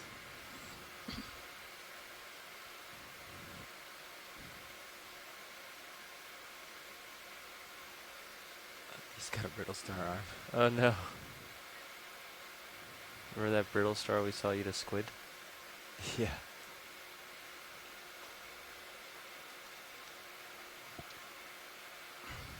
We were discussing the color red in the deep sea, and Ken Sulak contributed that red pigments in fishes are often accumulated from keratones from prey Okay, video whenever eaten, you're so clear. they It's accumulate probably getting passively. out there, I don't Melanin, the know. black pigment, on the other hand, needs to be manufactured by the fish's epithelial cells. The bottom line is that red is cheaper than black. Oh. So good job, pilot, for that idea. That's getting in your light. It's looking a lot better. Yeah, it is looking much better now. That's a crazy steep wall behind the jelly. Yeah. I'll frame it up. Would be a good frame up video. Nice. Wow. Now he's moving pretty quick. Coming right at me.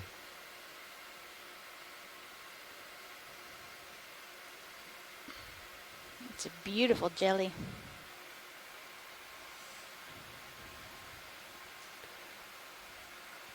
Sorry, too much. Oh, nice.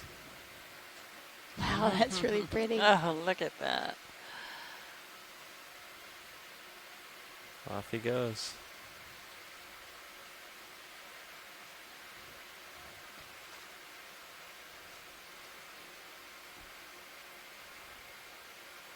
Beautiful. Mm-hmm. There's something up here on the left as well. Watch leads to you. Want to go see that? Sure, let's take a look. Is that a pictogonad in front of us? On the right side? Yeah, on the ledge. There's one right here. There's a couple things here. So would you like to do a zoom here? Sure. Okay. Let me get a good footing for you.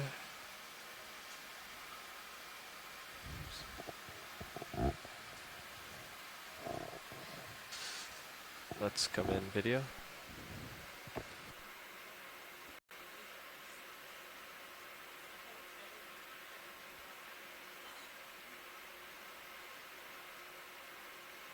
I'm going to try to frame up. Actually, I wonder if those are little bryozoans, the white. Or Come out for just a brachiopods? second. I'm going to get a better footing. I got a lot of sediment You meant on that bryozoan? Yeah, the hanging? things that Oh. were the kind of feather or fan-like Oh, okay. mini fans.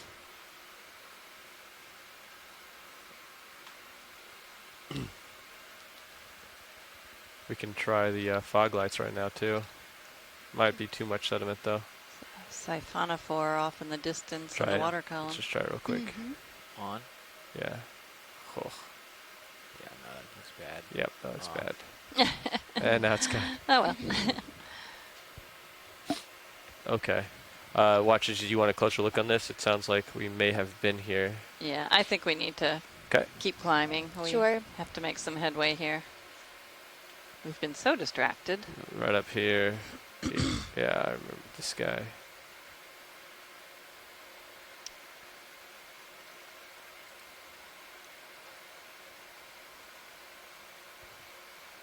Yeah, I think this is one that we've looked at. Okay. Yeah, so let's keep going. Continuing on. How long have you been here already? Okay.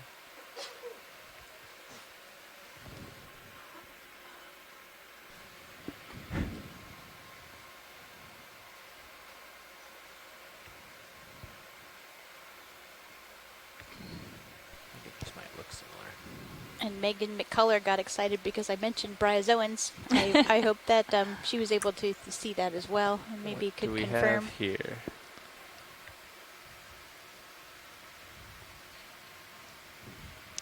Lots of little semi-consolidated ledges. Might be another octopus that we're going on in the left just corner. a little tiny one, little pink one. Oh, the one that we were just over? Oh, is that the same one we were looking at earlier? I've lost track of. Oh, this is a different one than earlier. Yeah. Whoa. It's going to be hit by the cloud. Yep. That's No doubt that these are soft sediments. Fine particles, right? Yep.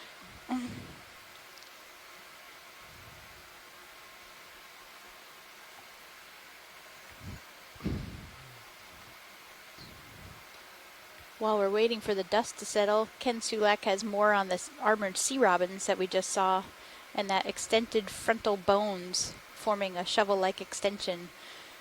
But they're not used for digging, for prey, but it's a platform to support their fancy sensory barbels.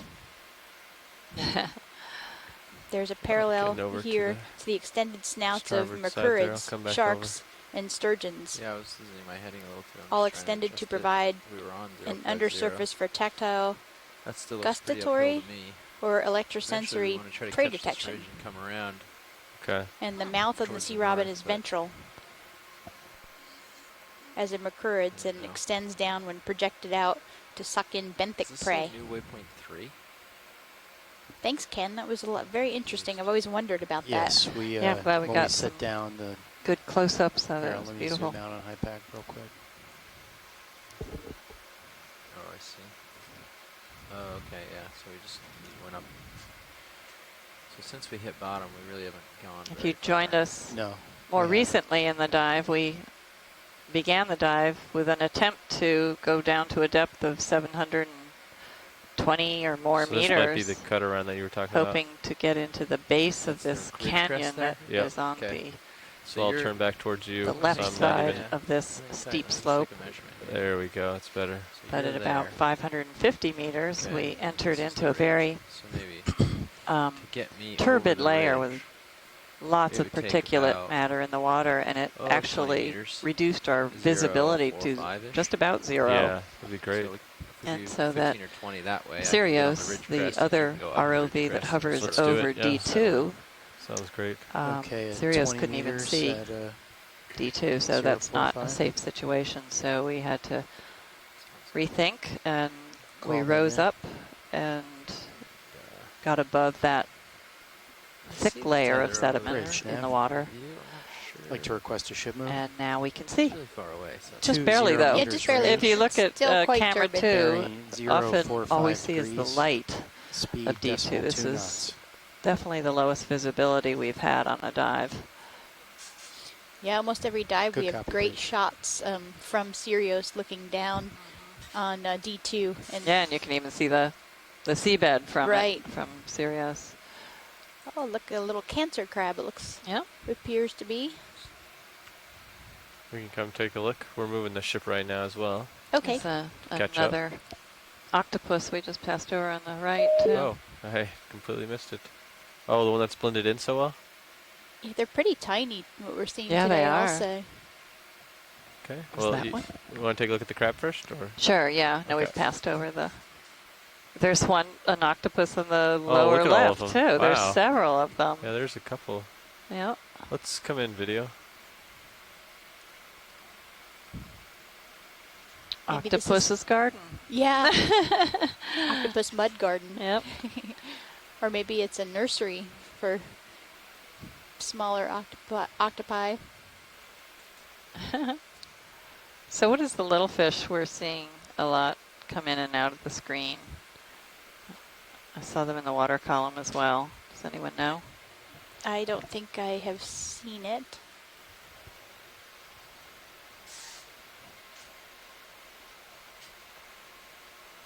Oh, this is heavily coated. He's a little dirty. Yeah. That move is underway, pilots. Good camouflage. Copy, thank you. Yeah, let's take a look at that little octopod who is just below us. Needs a little pressure wash, I think. Let's see if we can spot him again. There Yep. he is. Just on the left corner. Okay, I'm going to hop Is over just that a little. Holothurian over there? Might be.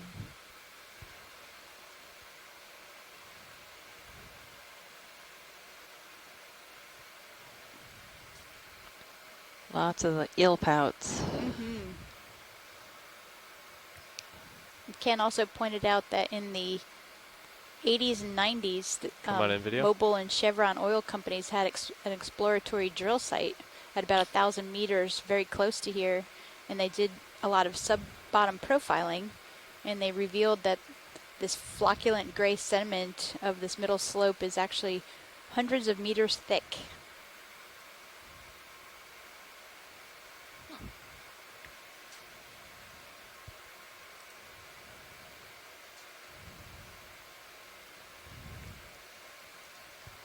Did we write down the genus name of this? I don't have it. Bathypolypus, I think it is. Something like that, yes. We had Mike Beckione chime in and help us out with that. I should have written it down.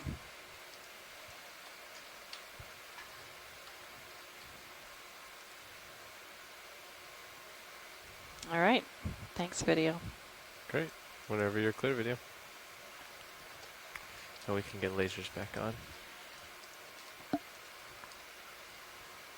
Thanks.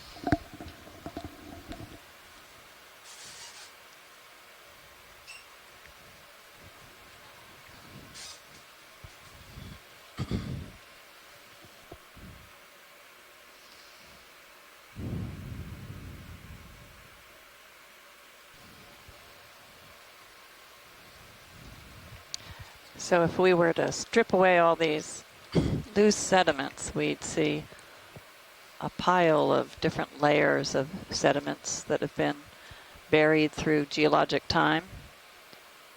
And the lower ones, where the water has been squeezed out from the weight of the overlying sediments, and then they've been compacted and slightly indurated.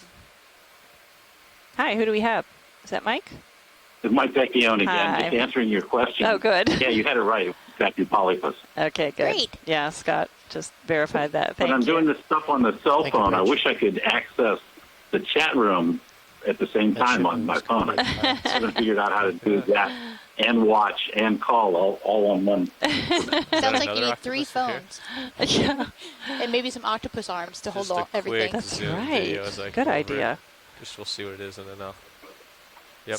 That was Here's it. another one. Hold on. Uh, Here's another one. Yeah, but I can't look and talk. Hang on. Let me see if I can do this. Okay.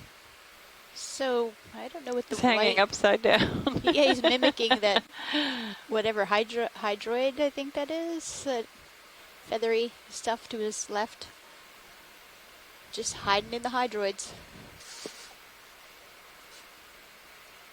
And Mike, there are pairs of suckers. And they look as though they're alternating, not...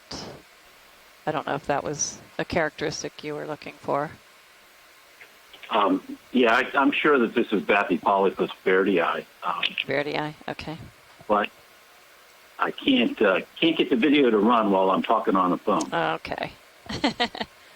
So You have a bandwidth everything we've problem seen also. so far today has been bathypolymers. There's a nice amphipod that Other just than fell the down. squid, which the squids that we saw earlier are short fin squids, like we've been seeing throughout the cruise. Genus Ilex. Mike, would you be able to tell us like what the usual size of an adult bathypolypus is? Are these young? Because they seem really small.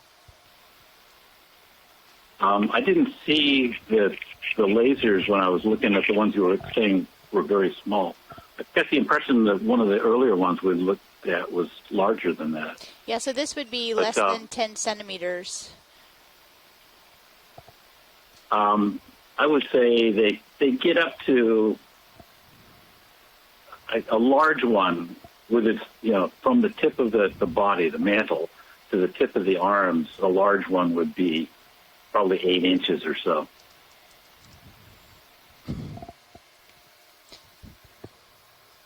Okay, so this one don't might be get a really little big. bit small. We do see some larger species, but we haven't seen them on this side yet. Not in this genus, but Muse octopus gets fairly big, Okay. and Granoledni get big too.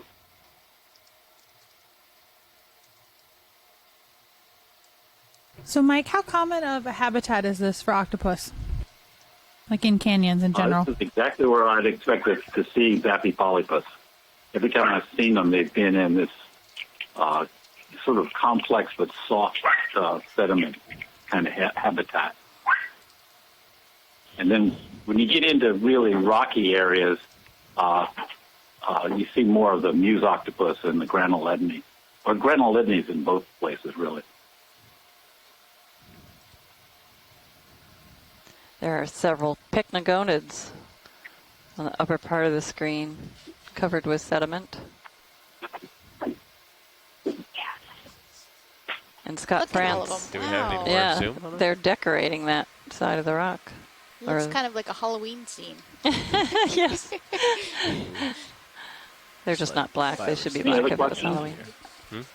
There's all of these. I don't know what there's the a Hang white up the ton of phone so I can go back to watching the video. Okay, great. Thanks so much, Mike. Thanks again, Mike. Yeah. And Scott France noted that the feathery hydroid was what was in the foreground. Let's see it just I on turned the... away, and I'm not sure what I'm looking at in the top center of the screen now, though. The white? There's one of the sea spiders, the one that's just moving, is a male carrying eggs. Oh, You can see nice. those two white, So those the are one probably on eggs being carried yeah. on the ovagers. Mm-hmm. the one on the lower right. Yep. Video, is it possible to get any more zoom on that lower right one? I can move us and get us a little bit closer in, if you'd like. Yeah. Just Sure, just a little bit. Okay. And while that's happening, Scott, do you have any idea what the white? Okay. Do Yeah, not kick up. I don't I'm even know trying what- to get a look at that little stalk. Yeah, I don't even know what to call it, too. that white thing. White thing. I was wondering, well, could that be a siphonophore that got stuck in the bottom? Could that be an octocoral? Could that be a sponge? All over the place. Okay, yeah, I was thinking octocoral or maybe even a black coral, but no, probably not. Well, maybe we'll see if we get a little closer here. Yeah. This is a remarkable dive. It's fascinating, all the things we're seeing.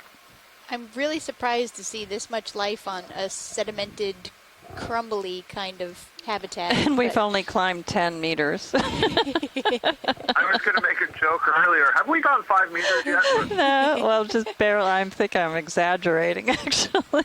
Well, and one good thing is that our planned dive track was about cut in half because Yes. of having to come in a little bit higher to avoid that. But so was our time almost. Yeah. So, Okay, maybe let's come in a little bit. Well, it's just an Let's see if indication I that we're like a seeing some place. really interesting things in challenging conditions. yeah. Right. Oh, so whatever it was on the left contracted, the white organism. So there's a little one and a big one. Come out so I can find it just a little bit. Where did the one carrying eggs go? Maybe we should try some fog lights. Okay. It was about there when we were Yeah. zooming. Yeah. maybe. Unless he scampered off. Or she. Or she. I thought. No, yeah, because the males carry the eggs. No kidding. Oh, okay. Maybe you said that. I'm sorry if I missed that. And I would say that that's a very protective father. You know, I would scamper up too if this big thing came and was looking at me and I was carrying the eggs. Right.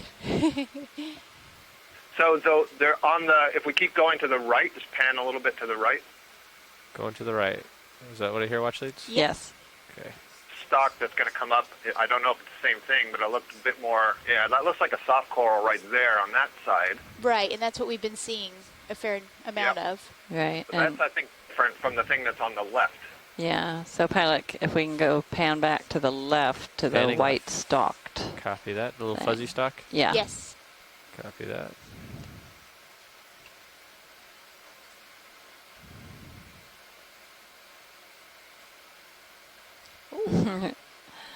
Right that next guy. to our octopus friend and our Lima Nima.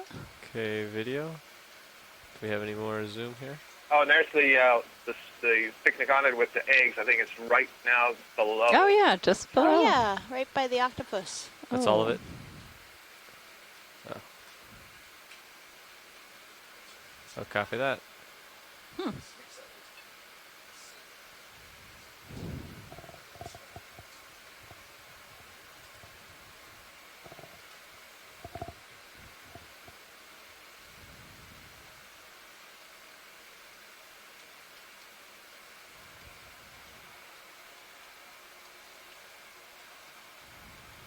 I don't know. This stocky thing has got me stumped.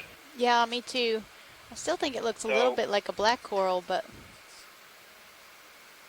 Yeah, I don't know. I don't know either. I'm stumped like this. Usually I like to go to the default, some kind of weird sponge, platerized sponge, but it looks too soft for a sponge. Yeah, that thought crossed my mind too, the carnivorous sponges. Yeah.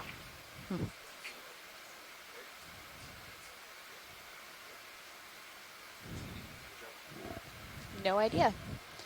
All right, well, I guess we'll leave these picnigonins to their beautiful area. Yeah, hopefully maybe we can see one of these in a better position a little bit later. And right. be able to have Look at all the better conjecture of what it amphipods. might be.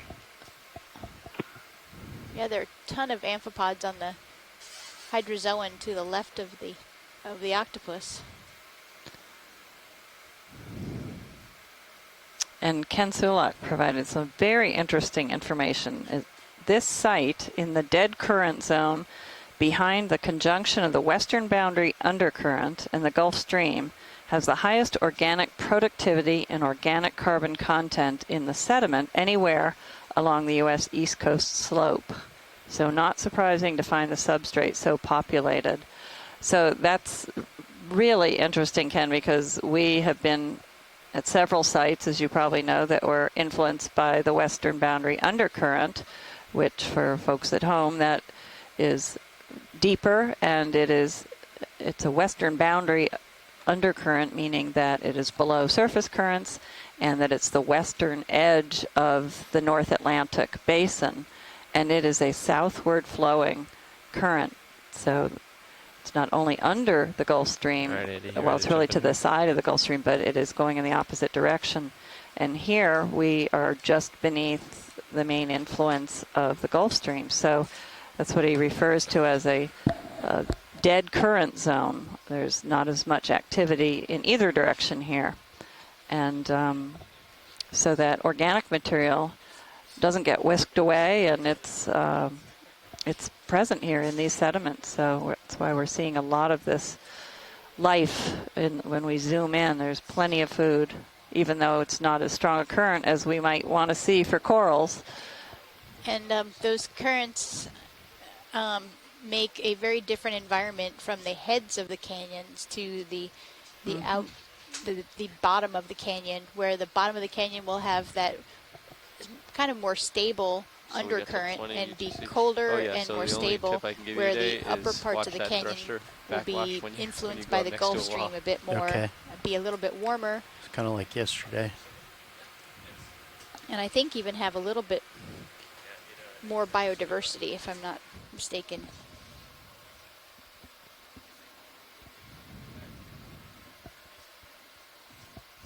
and how much of that undercurrent gets into the canyon. So it will looks like be you're kind of different when looking you go down from at me, one canyon to the co-pilot. next. Yeah, I got you at 80 degrees. I've been trying to stay between 60 and 80 we're just so I looking can at keep a squat visual lobster on you. here. Better view. Top of Push our out screen.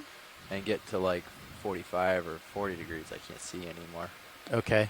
So I've been sort of hovering above as long as it's safe. Okay. But just as a reminder, we are curving And around we're here. So I'm involved looking with at our another watch sonars. I don't change think of the quite pilots. to the ridge line. Andy said he saw it, I think. So we're going to sit here just for a But, few seconds, and we are at a we've depth started to of come around. We're just trying to go 564 north. meters. Okay. You and I are both facing almost north, so we're getting close. Okay, so You can still see it's sort of off, you know. So sort the of off organisms my we've been right. seeing are So well we adapted got a little bit further to to go this way, and then we'll curve around to the north. being So having just deposits keep that in settle mind on as them you're if they nosing. sit It's hard long to know. enough. In But this it's worth the high-turbidity, effort it's hard to see to the overall picture. remove those sediments It's because easy to there's a get lot your of blinders organic on and material in them. forget where So you they have are a in the great world. food source. Copy. It's enough Use your sonar, that's variation a to the reminder. topography so they can find places to hide, and lots of burrows. We've seen some large burrows into the side of this sloping area. Yeah, it's interesting that Ken called the amount of sedimentation of particles colossal. Colossal. That puts it in perspective.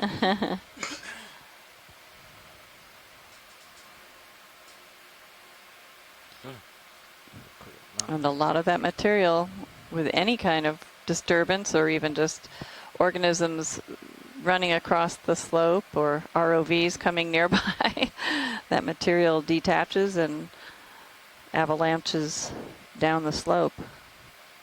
So slow and steady process of gravity pulling any loose grains to the base of the canyon, and then periodic currents down at the base will whisk it farther into the deeper waters.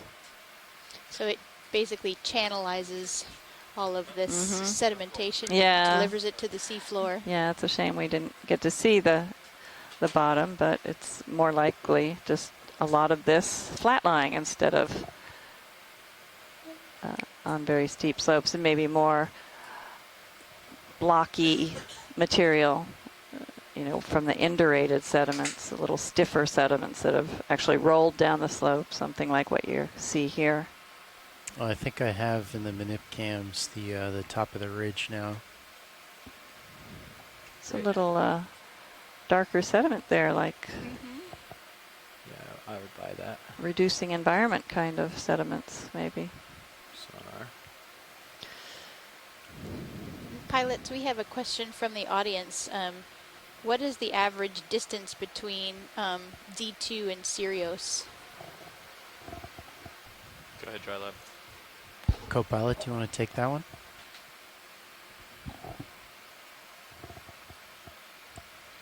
Nine, one, then the zip code. 9, 1, then the area code. Co-pilot. Yeah, watch lead. We just getting OKEX turned on so everybody could hear me. Great. We can speak to that a little bit. To start with, our tether that connects the two vehicles is 30 meters long, roughly. So that's the absolute limit in terms of the distance between them, and we only stretch that far out normally for launches and recoveries. We go into tow configuration, so D2 and Sirius face away from each other and they're 30 meters apart. When we're on bottom, we tend to try to be a little closer. That way Sirius can light up some of the path for D2, can see D2 and see the bottom. So maybe roughly 15 meters away to 10 meters away, somewhere in that range, to as much as 20 or 25 meters, depending on where we are as we inchworm along. Great, that was a very nice answer. Do you all want to introduce yourselves while we're talking with you? Sure. Andy can start. This is the pilot. So I'm Andy O'Brien. I'm the ROV pilot right now. And to my left, Here's Andy Lister, and I'm a navigator. And over on the right-hand side, sitting co-pilot is Jeffrey Lanning. And on the far right, Bob Knott on video. And we're all with the Global Foundation for Ocean Exploration. And in the back row, we actually have Casey sitting with us. She's usually busy doing some other details, but Casey, you want to introduce yourself? Hi, I'm Casey Cantwell. I'm the expedition coordinator, and I work for NOAA's Office of Ocean Exploration and Research. Thanks, Casey. And I'm Cheryl Morrison. Okay, I work for the so U.S. Geological Survey, just and still a I'm little the off science nav. lead. I've got And it. I am Leslie Sauter from the College of Charleston Geology Department, what's and that? I am the geology lead. 16 or 17 meters. We just dead saw a ahead. snipe Copy eel. that. We saw a lot of these yesterday, There he goes again. Yeah. and they Would you have like very long 15 or pincer-like 20 meter jaws Do like 15, with that would get me teeth right that there on the ridge. point backwards, so when they grab can their just keep prey, they can positing up hold it. on. 15 meters. And it usually serves a good purpose for them, but yesterday it So that's kind of gonna went put me against over there, them. They, piloting, one ahead of of you. them So wandered you have over to, to our like, keep going vehicle up and the ridge so poked that we its sort of end up in nose configuration when they get into there. So our we'll wait a rock minute or box, which two. has slats Copy in it, that. and got stuck there. Let And, him but push a little bit. Pilot and then was carefully that, you have to able make sure you're to open the making progress. door, the top of the rock box, Go ahead, and watch lead. freed the snipe eel who slithered away. Sure. And we're seeing more and try more to of think these on that move. squid. These are Elix squids. Say again, Saw them co-pilot? in great just telling you, abundances we'll hold off yesterday. on the We move for a little started bit. to see Okay. more of them. We didn't see any at first in the dive.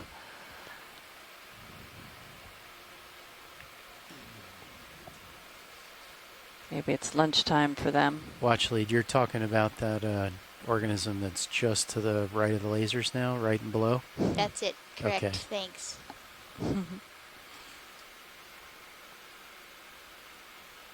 This squid is not camera shy. No.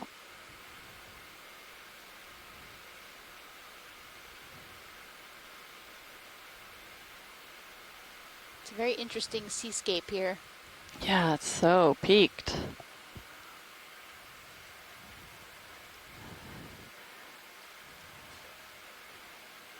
This guy. Get out of here.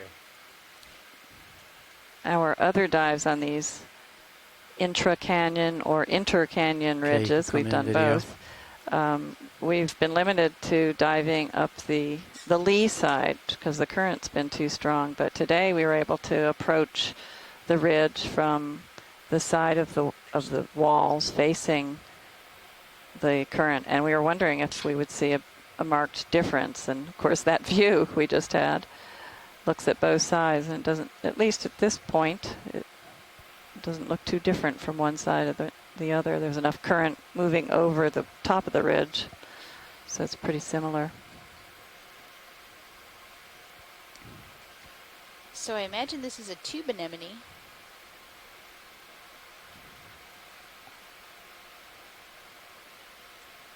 And we must have had a siphonophore come very close to D2.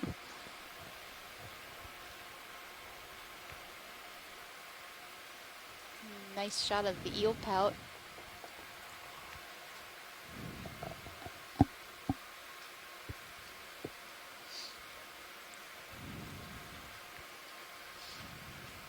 All right, that's probably good, pilot.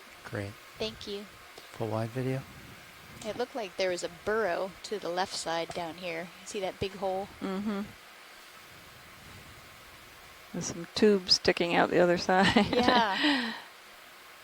They may be related, and it just eroded away, exposing that burrow on the left.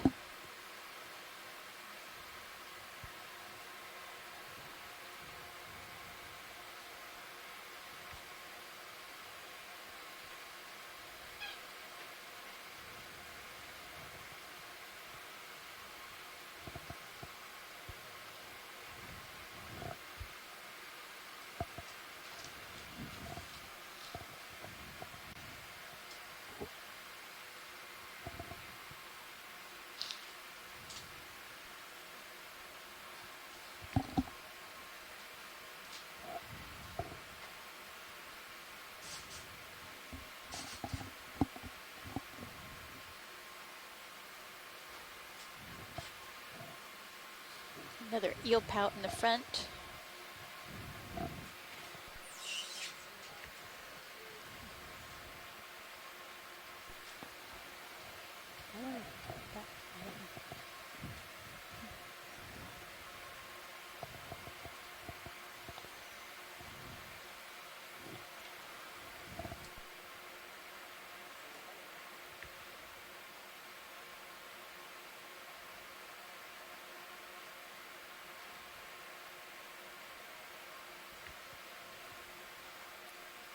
It's pretty hot video. So that ribbon-like eel that we saw a little bit ago that I was talking about, the snipe eel.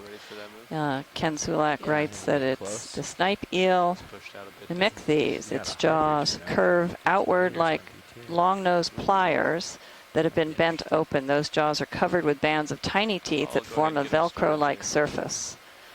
Mimic these specialized in midwater shrimps with long antennae. The Velcro jaws entangle the antennae, leading to the demise of the shrimp. If you see a snipe eel when not swimming, it commonly has a large lump at mid-body where an ingested shrimp is being digested. So we'll keep an eye out for that. I'd love to see the evidence for the digestion. Yeah, usually they're swimming by so fast that we just catch a very quick glimpse and that's it. Yep. Yeah, we really enjoy your commentary, Ken. Thanks so much.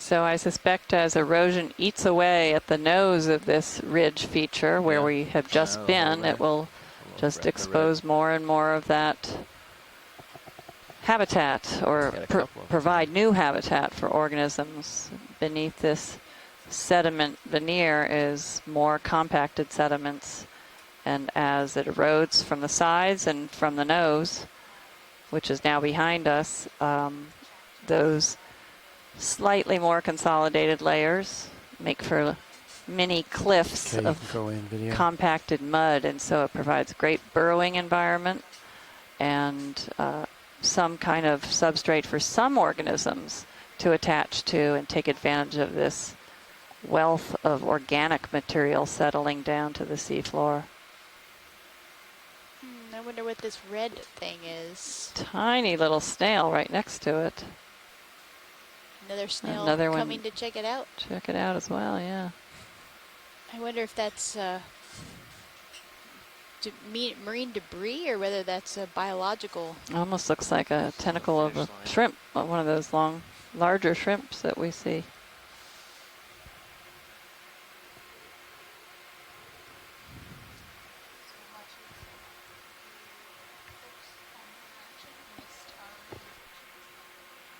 You can go back in. It's in the little hole to the left of the screen after we looked at the snail. It's off screen now. You think that might be an octopus?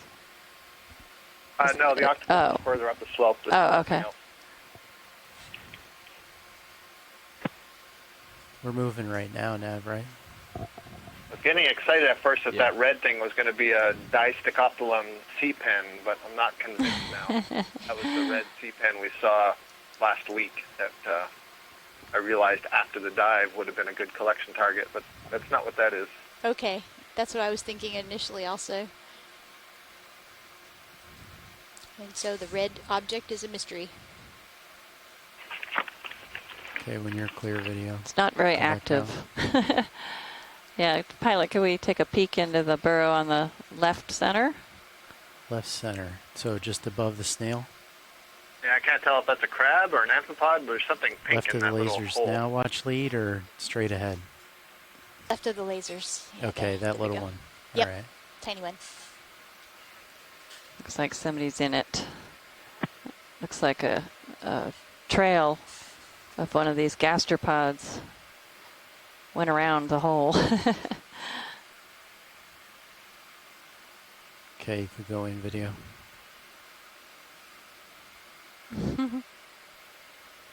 My goodness.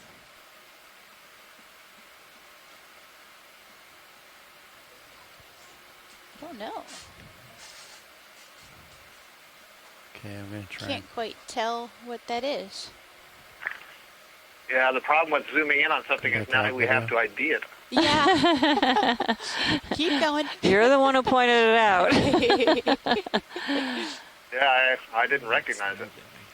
Yeah, pilot, let's take a look at this anemone What I at the thought top. was an octopus is probably Okay. some kind of maybe seriantid tube anemone up there. Oh, okay. Yeah, the one at the top of the screen. How much is left in that move, Nav? Should be You can coming see right in the, right the now. whale trace. Whale. The where'd I get that from? Okay, good. The Stand snail. by It video. rhymes with whale at least. Yeah. But these snail Copy that. traces. I think it's your Okay, hopeful keep inner going, self. video. Yeah. For something large here. Something larger than 2 centimeters. Wow, that's a beautiful. That is a very pretty whale. I mean, That's it. No more coffee for you. I Cut off. know. Or maybe I need more. I've only had one. Oh, dear. So this is definitely a seriantid tube anemone, as you can tell by that inner collection of much shorter, thinner tentacles. But I think I heard Cheryl say really beautiful here with the purple and the transparent tentacles. And Scott, were you? We are still over it and haven't moved. Let's have another look in that hole. Something different. But if we've moved, don't go back. To the one that we looked at a few minutes ago? Or a new one? Yeah, well, 30 seconds ago where we said we don't know what that is. Okay, yeah. I'm not sure if the ROV moved or if we just zoomed in. Yeah, I'm not sure. Pilot, if we could return our zoom to the little hole with the unknown organism in it, if Okay. that's Full wide feasible, we'd like to try And if taking it's not another feasible, peek. no worries. Video. Copy. I think it's it's right there, straight actually. down, yeah. Okay, going video. Yeah, I just thought maybe another angle would help us. Yeah.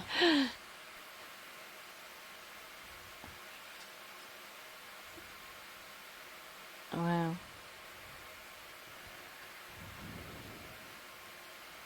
So now you really have to be able to soft, identify doesn't it. it? Pardon me? It looks soft. doesn't it? Yeah. Oh, it might Ooh, be coming out it might now. have moved a little bit.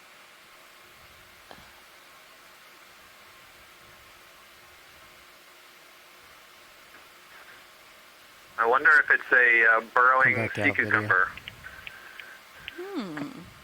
That would be interesting. Okay, I'm gonna. Do you want me to try and get a little bit better set up to look at that unknown? Sure, if it's not too much of a problem. Sure.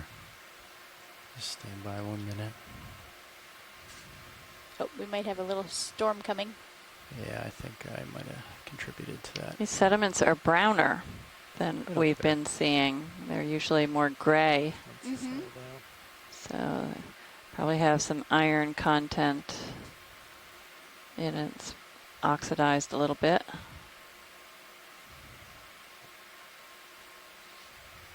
And lots of these gastropod trails. Oh my gosh. Oh, it's Look a- at that.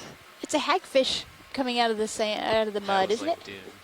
That's great. I'll bet the other thing is the mouth of a hagfish. Oh yeah, I bet you that is what it is. That's cool. I'm not going to sleep at all tonight. I am going to be so freaked out. There are going to be sweet dreams tonight. You see why I want to see whales? Or not. Look Oh, at there's the, the other end. oh Like you gosh. accidentally disturbed its That's face on amazing. In a scary way. Yep. See the Look- other oh, end? God. sticking Oh, out? there's head on the other side. Oh no. That's awesome. I'm reminded of the movie Alien for some reason. We were Yes. asking yesterday how they came Oh, out. here he comes. Oh, I dear. had never seen them bury. I didn't know that they spent a lot of their time accident. with stuck in the mud with only a That little head bit. we just saw, that was the same head of the attached to the tail. That could be. Or there could be another one over Oh, to the yeah, left. that's what I thought you meant. Yeah, I think that was the head of this one that was poking out from under the ledge because he had the Reburrowing. little jaw-like features. Yep, that's what I meant, Leslie. Yeah, And okay. the first hole we were looking at is a different individual. Right. Oh, I guess I didn't see that one. We were looking over here, and then this one came out. So this is Oh, different. oh, you're thinking that unidentified object earlier? Was another one that was I facing see. us. Okay. And Oh, I then didn't. this one came out Oh, tail here he is first. poking out the bottom. Can we zoom into the lower, to that ledge that is detaching? Sure. Go in on partial video, please. That's because of this hagfish. We now have the video to prove that what we say often, that there's lots of organisms in the mud. You just can't see it. That's right. And they're not all small either. Here, you can see the head. Oh, I'm wishing I hadn't asked for this.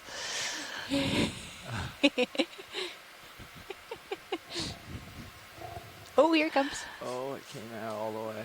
He's not quite sure which way to go. I think he's figuring this out now. It's trying to figure out which direction to reburrow itself. That's so cool.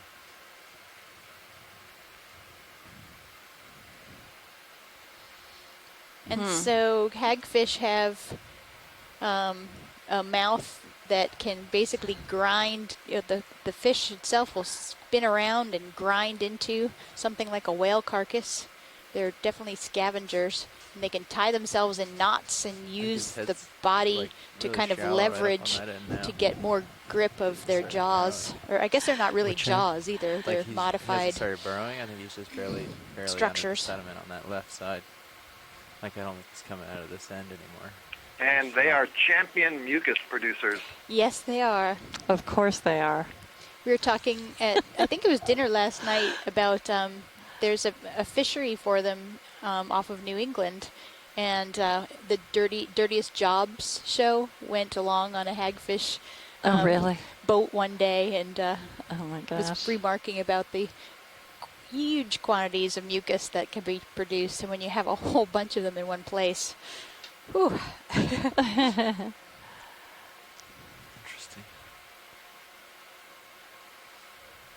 And is it hagfish on the west coast that have a certain species of hagfish that they can use the skin to mimic eel skin?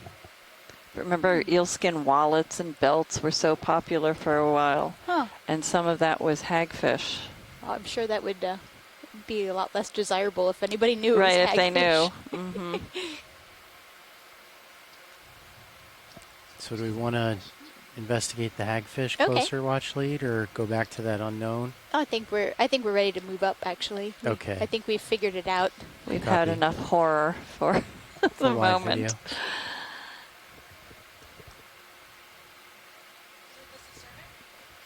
Go ahead, survey.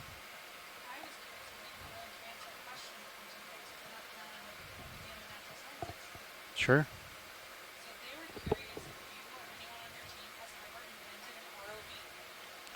We all have the Global Foundation for Ocean Exploration, and the engineers helped build D2 and Sirius.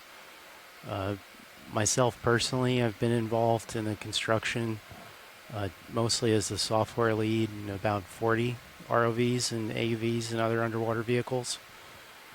So a lot of us have been You see the arms of a brittle star poking out of the sediment on the lower left. You're welcome.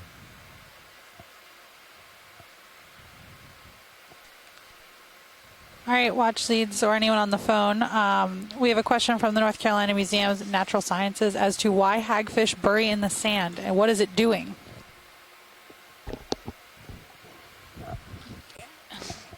I actually didn't even know they buried in the sand until yesterday, so.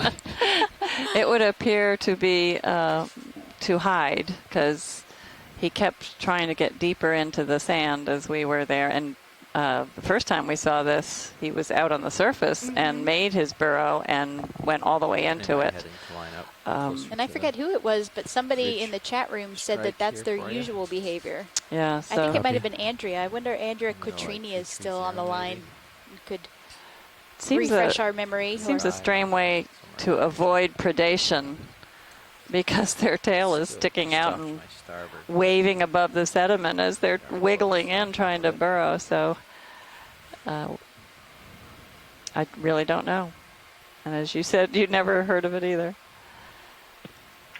Yeah, I think Ken Sulak may have been noting that yesterday.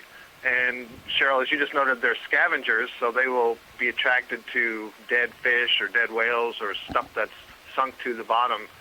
And my understanding, comparing it to amphipods who do something similar, is that they burrow in the bottom as they're digesting and kind of waiting until it's time to come out to the next meal. And perhaps, as we saw with that first one, with just the snout peeking out of the bottom, they can kind of sniff the water that's drifting by, and if they smell that there's something that might be edible, maybe then they come out, and otherwise they're protected from the predators. That sounds like a very good hypothesis. And Ken Sulak, thank you for verifying what I thought I knew, or had heard, that hagfish leather is highly desirable and accounts for almost all of what is called, quote, eel skin. It has anti-magnetic properties, and a wallet made of hagfish skin is supposedly a defense against electronic scanners that can read your credit cards. Wow. Maybe we should get some. I know. And the only reason I knew that, and I'll give a shout out to my friend Ed Melvin, who is at Washington Sea Grant. And he studied hagfish when he was at Humboldt College or Humboldt University in California. He was a fisheries master's student there, and I think his master's was on the hagfish populations out there, and he's the one who told me that little piece of fish trivia. So our next question from the group at the museum is also about hagfish. Are they actually fish? I believe they are actually fish, and I'm sure that Ken Sulak might be able to confirm that. Fish with modified jaws is my knowledge of the hagfish, and of course mucus.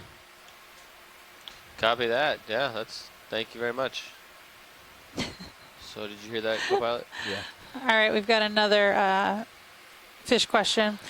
What is an eel pout? Is it a fish or an eel? And is there a difference, and why are we seeing so many of them?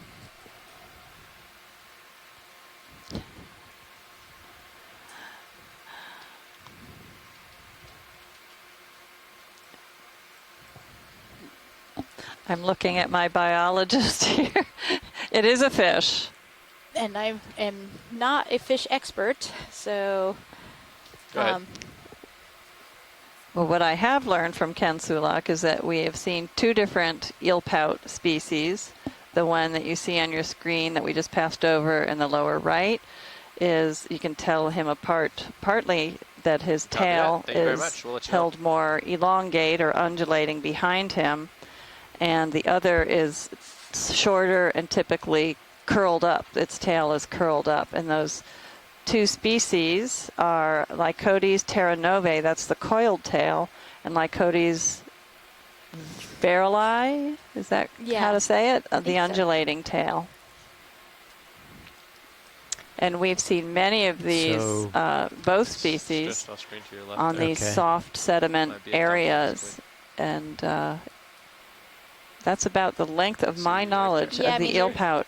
There are definitely fishes.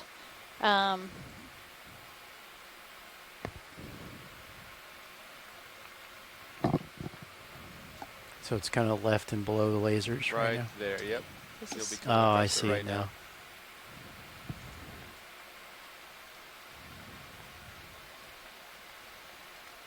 Yeah, so they're definitely in the rayfin fish family, Zoarcidae. Okay, let me get a little closer, and then we could get at least a partial. And they have a jawless body plan, and that is resembling Paleozoic fishes.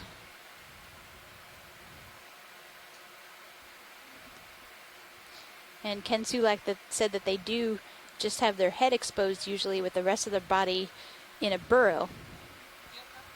The hagfish he's yeah, to. We're talking about hagfish here with Ken, sorry.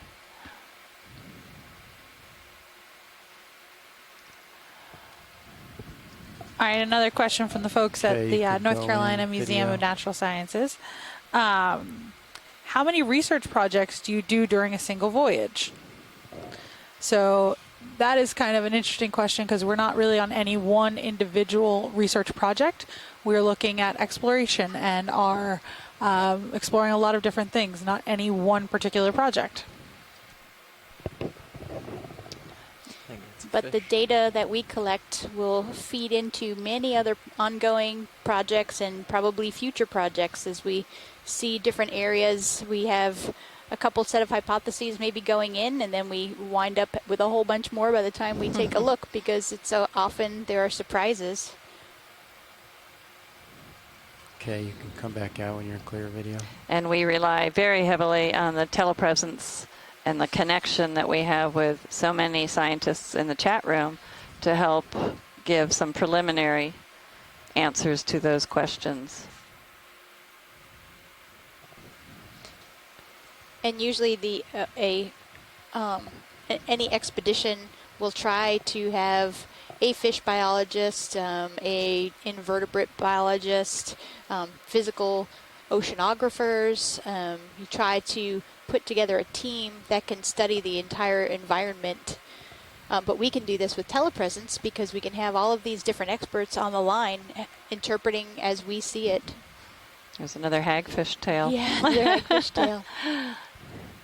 So the team that you guys are talking about includes not only the 49 people that we have here on the ship, which includes our scientists, all of our engineers, our ship's crew, the officers of the ship, but also all of our folks at home. And for this cruise, we're getting close to over 120 different scientists from around the world who are participating in this cruise from all of their home institutions. So it's been quite an exciting cruise from the stance of telepresence.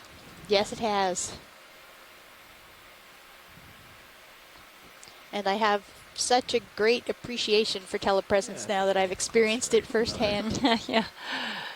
What was that, co-pilot? I think we're getting close to ready for another move. On most research cruises, you would, the team of scientists on board would already know well in advance a lot of what they would expect to find or hope to find, and they've researched it in the past, and so there are fewer surprises. There are always surprises, of course, but in this expedition, we have gone to so many different locations, different water depths, different distances from the shore, different types of seafloor, that no one person, or at least I don't think any one person could be knowledgeable of every organism and every substrate that they see. Although I must say, Scott France, you've done a pretty darn good job. You might be the closest. That's why I hesitated. Every day on board is like a rolling graduate level class. Yes.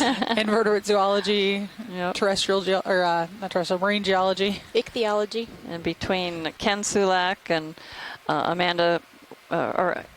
Andrea Quattrini, we've been rescued many a time for our lack of knowledge of fishes. So those are just two of the many examples. And Amanda Demopoulos for Leslie, but I have to say, part of the reason I seem to know so much I don't is because of the telepresence. And, I've been working with the Okeanos Explorer program now for, I guess, 5 years, and I've learned so much. Casey just described it as a classroom at sea. And so everything that folks at the museums and who are tuning into the live feeds on the internet are learning, we're learning from our colleagues as well. And it's always so fantastic to have so many experts feeding you this information. Yeah. Learn a lot.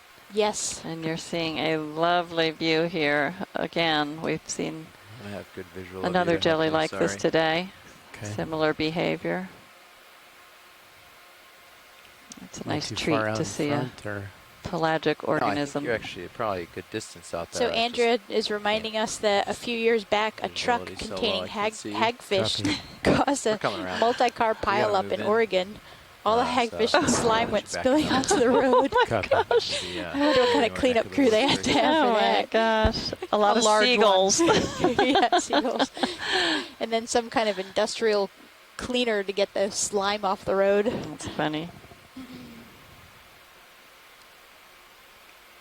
So it looks like So another question that we had from the North Carolina Museum of Natural Sciences was if any of the other octopuses besides the Casper octopus that Mike Vecchione was just talking about only have one row of suckers. So I mean, we it's got an possible answer now, from Mike but I Vecchione still from have, the like, National Marine some Fisheries glimpses that he Service National likes. Systematics Lab, and he And, said, yes, there are quite a few species of octopods with uniserial or Tether one off you series too, of it's like- suckers, it's not too tight or including Sirius might the be a little, but normal-looking octopus, or what we call insurates, or all of the Dumbo or finned said, octopuses, which we call serrate stall a second for octopods. us to catch up. Thank you, Mike, for that answer. Okay.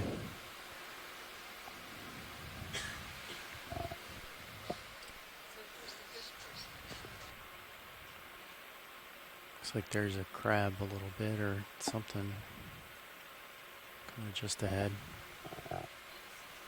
Sit down and do a zoom.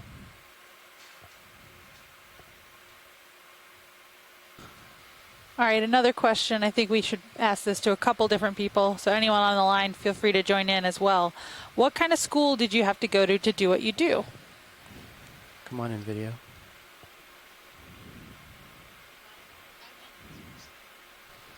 I went to undergrad and got a Bachelor's of Science from UNC Wilmington in marine biology. And then I went on for a PhD at Florida State and majored in biology, but with a marine emphasis.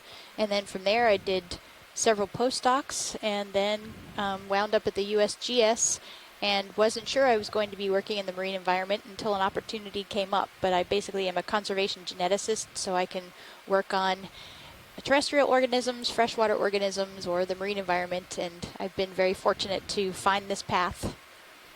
And that was Cheryl Morrison. I don't know if our introductions ever came across earlier. And I'm Leslie Sauter, and I'm the geologist on the expedition. And I knew, I'm sort of a nerd. From 8th grade earth science, I knew not only that I wanted to be a geologist, but I wanted to study beaches. Who wouldn't want to hang out on a beach for a living?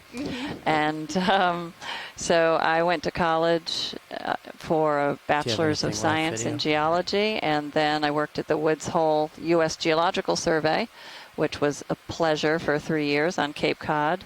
And then I finally pulled myself away from Cape Cod and went to South Carolina for graduate school, and then did some postdocs and ended up, I wanted to teach at a college that focused on undergraduate teaching. So I am happily at the College of Charleston. I've been there for 27 years now. I can't resist telling my story just to compare to yours, Leslie. Scott Friend. I started out as an undergrad as a fine arts major. I was very interested in filmmaking, and one of the elective courses I took was a course in oceanography, and I learned about hydrothermal vents, and I was so amazed that there could be these places in the deep sea where there's really unusual animals. This was way back before we had, telepresence and streaming video.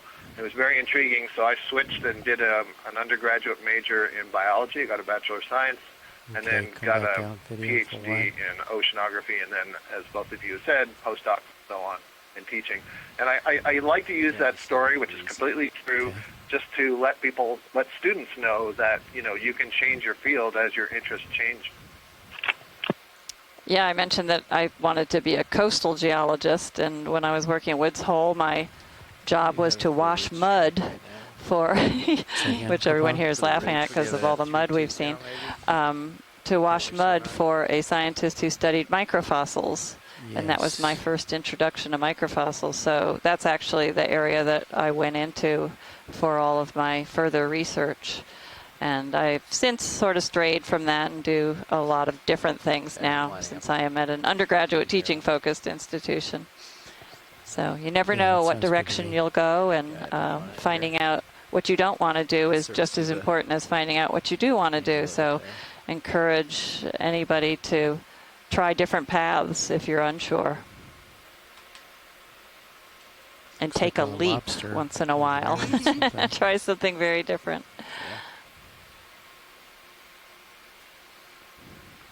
Pilot, can we look at this squat lobster on the right? Absolutely, Watchley. Thanks. He's on his front porch. Yeah. Looks like he has a bunch of little trees below him. It's all done, I assume. Yeah. Cool, thanks. Mm-hmm. Definitely. And it'd be good to have some of the video team because that would be of great interest. Okay, come on in, video. Looks like there's a few more of these squat lobsters down the way. Wow.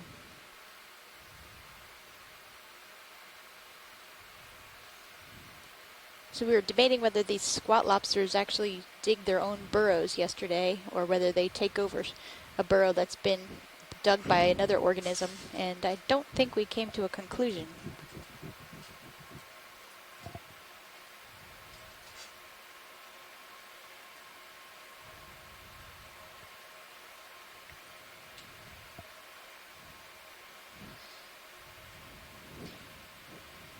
And these guys are Anamurin decapod crustaceans, so they basically have 10 pairs, or 10 legs, 5 pair, and the last pair you can only see 4 on each side if you count on this guy. The last pair is modified. You can just barely see it. There is really pink little leg that's going over the abdomen, or the tail, right between the carapace and the tail. And in some of the in hermit crabs, they would be used to hold the shell, and in other anamurins, it's often used to clean their gills so they can sweep it up under their carapace and clear off sediment. And you could see that that would be quite necessary here.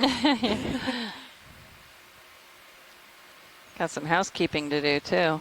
Yeah. Some of those walls are caving in, it looks like.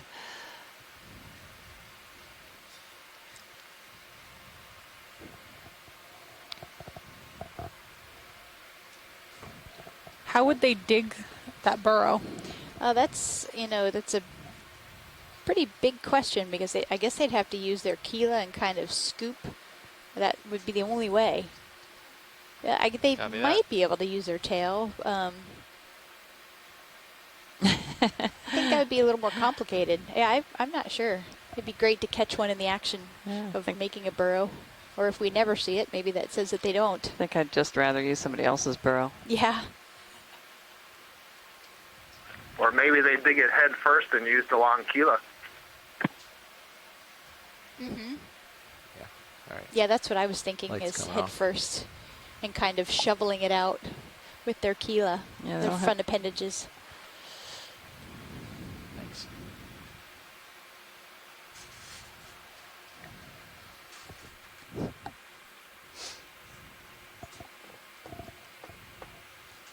Are you happy with this shot watch lead? You want to loiter here longer? I can kind of I try. think we can keep going, pilot. Yeah, Okay. I think so. Full wide video. All those tubes from tube worms hanging down the slope. Yeah, that's what They've been was thinking. excavated. There's another squat lobster. Go ahead, survey one. Sure.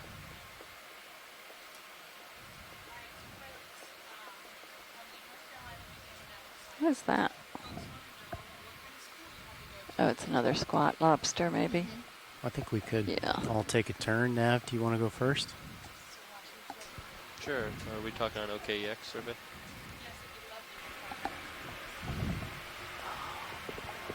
Well, I went to undergrad at Texas A&M for ocean engineering.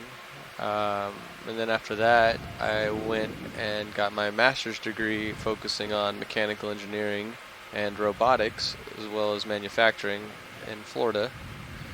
And then I worked in oil and gas for about 5 years.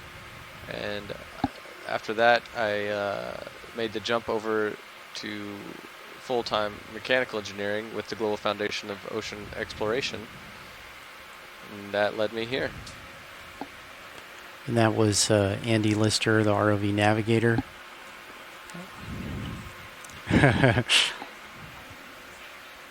Sure. So I'm Andy O'Brien. I'm currently sitting pilot. I was in the U.S. Navy for 8 years as an electronics technician.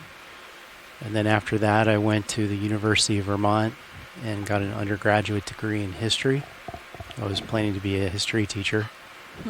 And then I went and got a master's degree in computer science. and I worked for a company that did ROV control systems for about 5 years, and that's how I met the Global Foundation for Ocean Exploration and jumped ship and started working for them. Yeah, this is Jeffrey Lanning. Currently sitting ROV co-pilot, and my story is a little less productive than theirs. I just did undergrad, got my electrical engineering degree, and came directly here right after I graduated, and I've been doing this ever since. The anemone watch lead?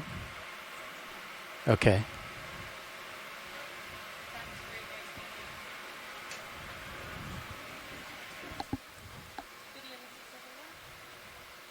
Go ahead.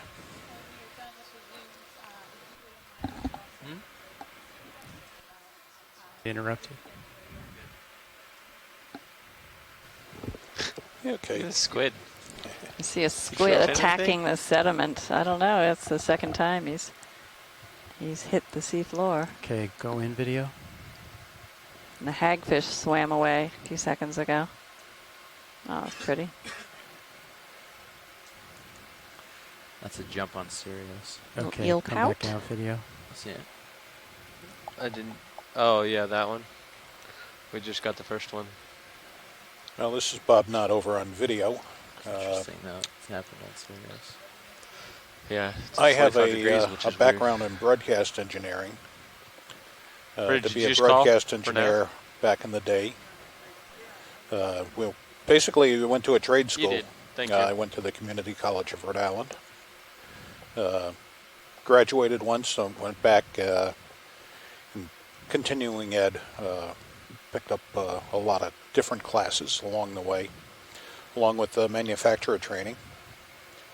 I was very fortunate. I was in one TV station for my entire career, and I left there about 12 years ago as their chief engineer. And at that time,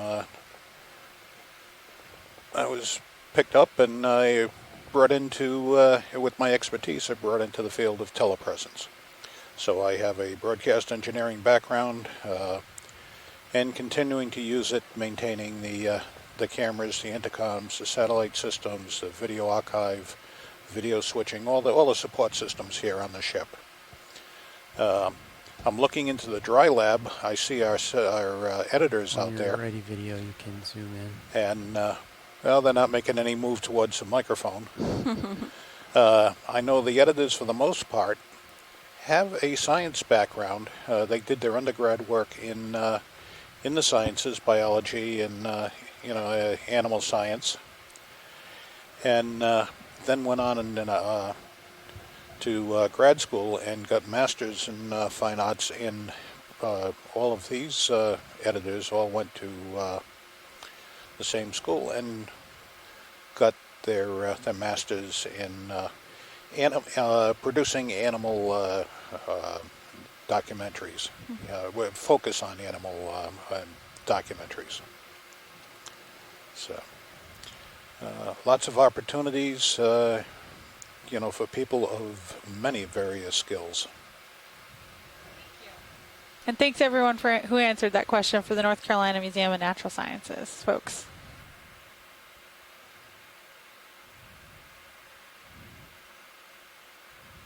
So what are we looking at here? I was just asking Scott France if this is a Serianthid. It doesn't have the tentacles on the inside like I'm used to seeing. So I'm not exactly sure. My first guess was Serianthid. Well,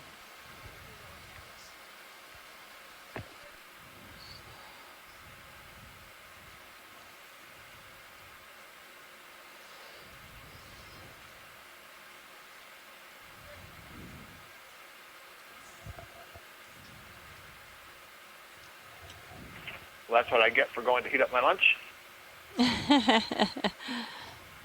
Scott, can you tell us anything more about this guy? Yeah, I'm trying to get a good look at whether this is a Serianthid whose inner ring of tentacles have been pulled in, or if this is a more regular sea anemone. I'm going with the latter. There is a family of sea anemones called the Edwardsiidae that are burrowing, so it's a possibility. Looks like it has one tentacle kind of stuck into its mouth, doesn't it? Yeah, yeah. Another thing I'm seeing, it looks like you can see through the tissue where the mouth is. There are some lines that extend towards the tentacles. Those are the inner mesenteries that I was mentioning earlier. I forget when we were talking about it. Oh, with the soft coral, we were talking about mesenteries being kind of like infolding sheets of tissue that subdivide the digestive space, kind of like curtains. And you can just see them there. They're those kind of light gray, purple. And then that sort of darkish area where the tentacle is disappearing into, a little bit of a pharynx there. So yeah, I would say that this is a sea anemone, maybe the family Edwardsiidae, which is a burrowing anemone. So it's burrowing, but it doesn't form a tube like the cereanthids do. Aha. Well, thank you, Scott. That's a new one for me.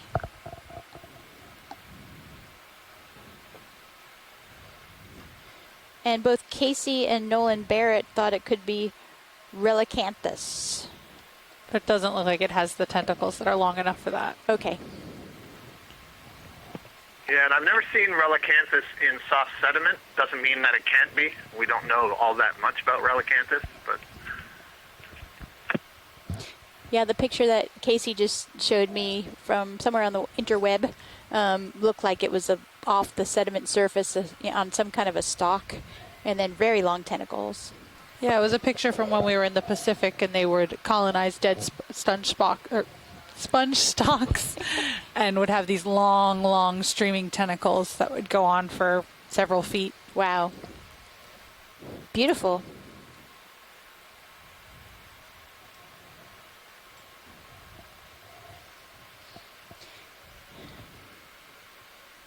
And pilots, we can probably keep trucking now. Copy that, watch lead, full wide video. All right, so our next question is one about biodiversity. So are there more species on land or in the ocean? I'm not positive of the answer. I would guess the ocean, but I am not positive. It's true. And I would say, so are we talking about just animals? So we rule out all the bacteria and virus. If we're talking about animals, are we talking about numbers of species? Because the insects, there's a lot of beetles. And so I would have to say land just because of the number of species of insects. Or do we even know yet? Because there's a lot of species that are in the water column. We have... Definitely a better answer, Cheryl. It's a hard question, and it depends to the level we're talking about. Right. I mean, there's both microbes and viruses all over in the water column, as well as species that we don't even know exist yet because we haven't been able to sample them well enough. And with genetics and genomics techniques, we're getting to the point where we can start characterizing a little bit of this unknown world in the water column. And 95% of the seafloor hasn't been explored. Right. The potential is huge. Yes. And that number is even bigger when you start talking about the water column. The water. Which is one of the biggest biomes on Earth. So every time that we do a little bit of work in those areas, we learn a little bit more. Mm-hmm.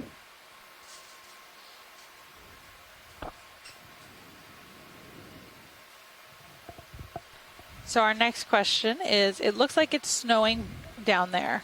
What is that? So these are, some of it is marine snow, which is basically parts of animals that from the upper water column that are dying and falling down. Could be some fecal matter from organisms, but then it also is probably some stirred up sediment that's resuspended, very fine particles that are resuspended in the water column. We call it marine snow. And canyon areas seem to be a place where this type of layer, this very turbid layer, can exist all the time, where out in the open ocean, you don't usually get this kind of constantly.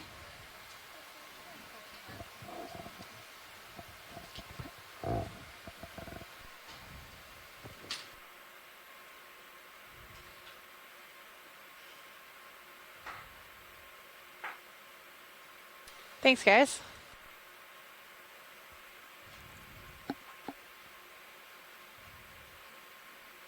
What is that on the starboard slope there? Looks like a big one if it is a crab. I think that same thing is, yeah. Check it out. I can get you another move in too if you want. Let's do it. Sure. 315, 320, 15 meters, 320.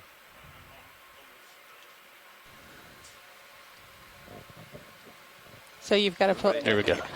I am almost the exact opposite of Scott Right, France. right now. I started out in biology Can we get a move? and ended up in landscape architecture. 1.5 meters. And now I'm a 320, video 0 person decimal 2 knots. at sea, 20 miles off the coast of North Carolina. So it was a path that I never would have expected to take. I started out in television because I worked at Channel 5, which all y'all know is real close to NC State where I went to school.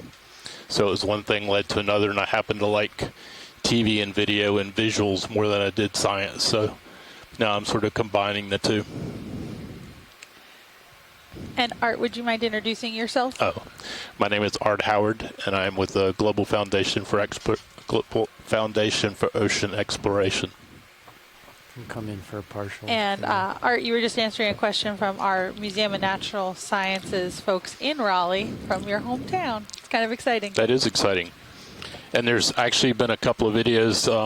If you go to the NRC there's an exhibit about submersibles that Martha Nazinski and Cheryl were part of, and a lot of other folks that have worked with the Okeanos. So if you go to the NRC, you'll be able to see how the submersible and ROVs have aided in the exploration of the ocean. Thanks, Art. And Art, how long have you been doing this kind of work now? I've been doing video work for 40 years, but I've been doing submersible and ROV work for 12. Wow. Long time. He does an amazing job, too. Everybody on board does an amazing job. It's true. We have a very talented group of people here. Okay, come wide video.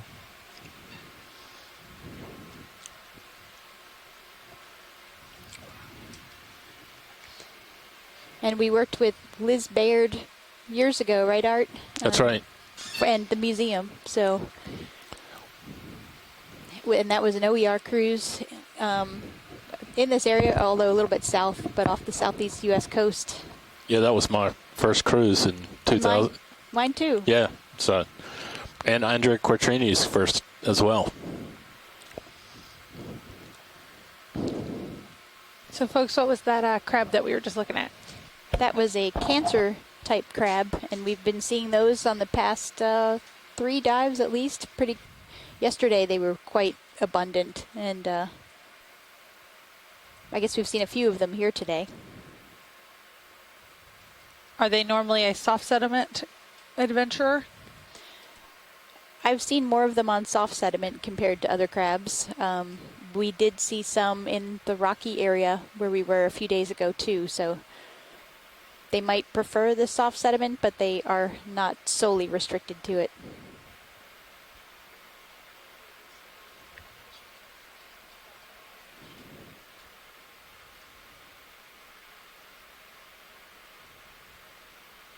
Keep your eyes peeled for hagfish tails. And speaking of the hagfish, Ken Sulak a little while ago had a comment about the slime or mucus that we were talking about, and said that actually it's neither of those. It's not slime, it's not mucus.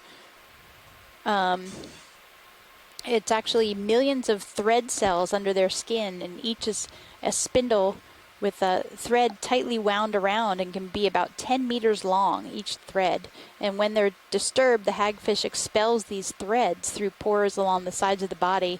The thread unwinds to become the substance that entangles everything. And Scott France made a comment that he had hagfish in a bucket, 5-gallon bucket, with some amphipods that he was trying to look at. And there was so much mucus or I guess whatever the hagfish creation is, that all of his amphipods got stuck in that, and he had to sit there and pick them out one by one, and that must have been quite a mess. You want to zoom a little past that skid So video? Leslie, this is a pretty steep slope. Yeah, I was just going to comment on that. I've just been sort of in awe as we've been climbing up this backbone. We've done this several times on the expedition, different portions of different submarine canyons, but never seen such steep slopes on both sides. And you can see all the brown, it looks like vegetation almost on the sides, but I'm pretty sure those are worm tubes from worms that had burrowed beneath the sand, and now those tubes are being exposed as the sands are eroded and the sands are dropping down the slopes through time. And pretty much if we zoom in on any organism that's in motion, you can see how the grains loosen and start to cascade. Copy. And every once in a while we see a little knob of the ridge that stands out, and those are slightly compacted sands or muds. These are really muds that they stick together a little more when they get compacted, and so they're a little more resistant to being eroded by any currents or by organisms. And early in the dive we saw that those provided some great habitat for burrowing and for little cliff dwellers, because that type of material sticks out a little more. Yeah. So here is where an organism has burrowed into the side of this very steep slope. They're going that way. And encountered the stiffer sediments below, so it could build a burrow that the walls wouldn't collapse so much.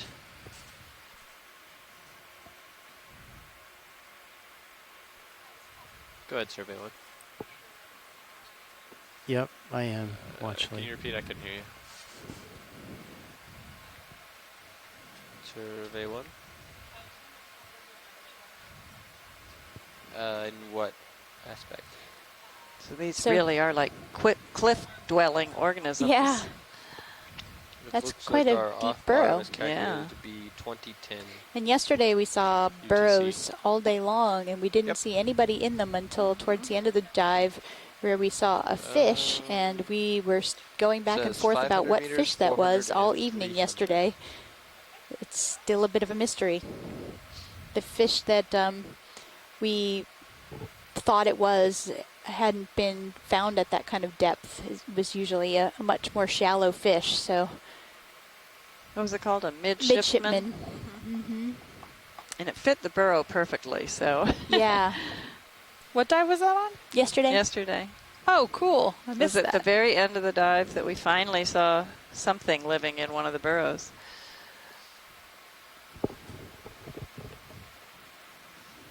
So you can see how the edges, sort of that circular edge, is the finer grain material that isn't compacted, so that would easily erode and slip down the slope in front of us. But just digging a little deeper, you see it's a little more compacted, so you can build that tunnel.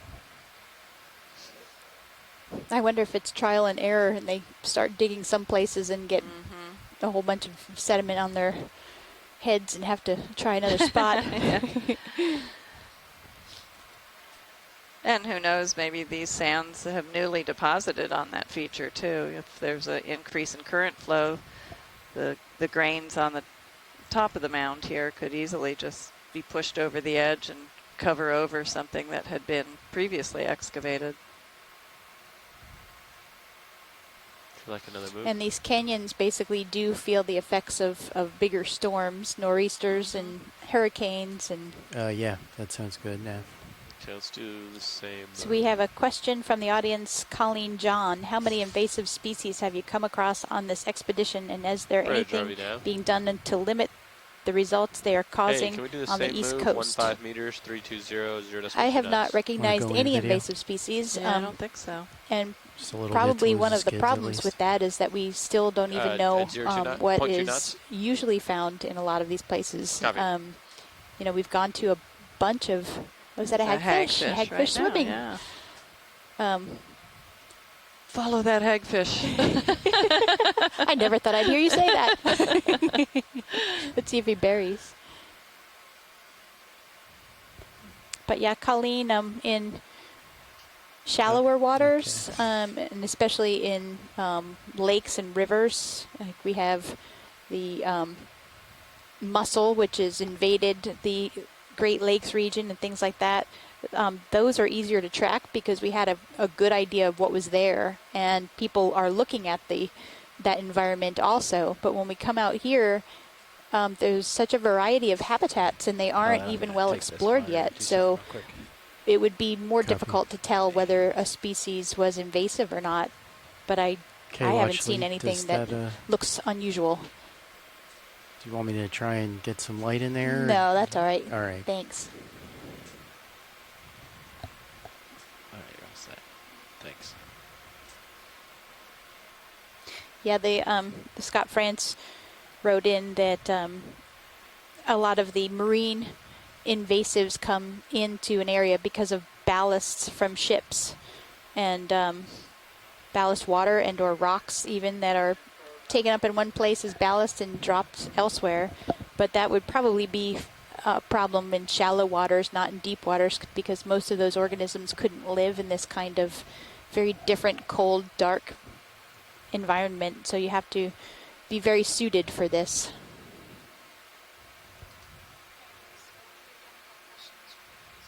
Okay.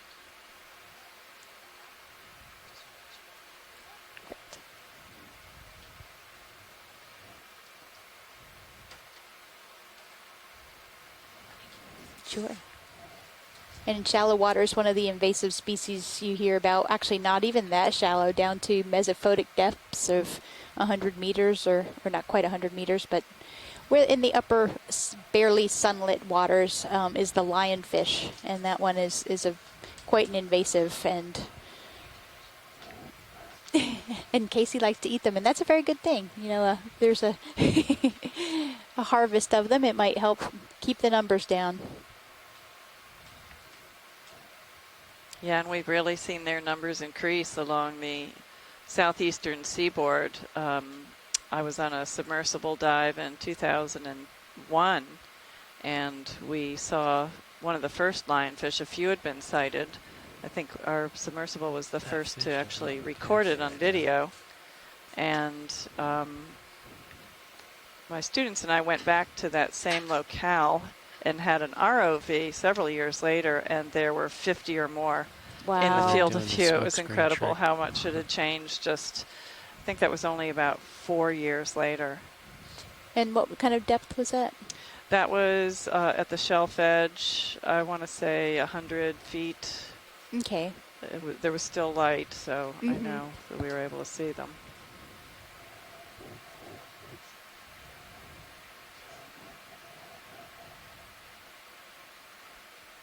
Just off of South Carolina. So definitely influenced by the Gulf Stream, probably having been transported north by the Gulf Stream from Florida, which is where we think they might have originally been introduced.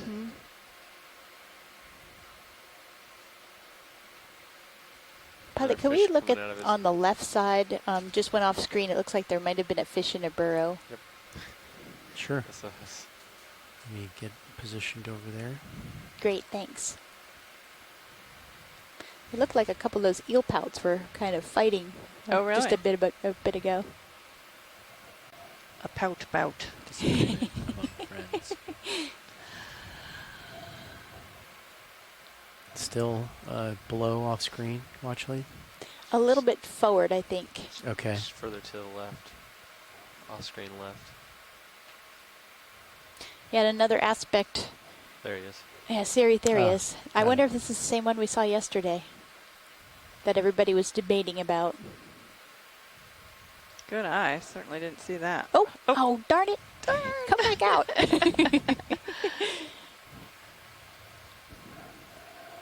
We'll have to zoom in on it digitally. Yeah.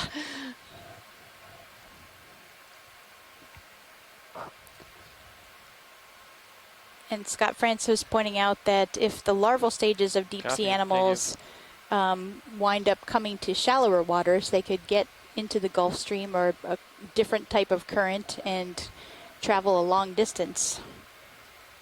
So it might be, theoretically, it might be possible to pick up some deep sea larvae in ship ballast and transport it.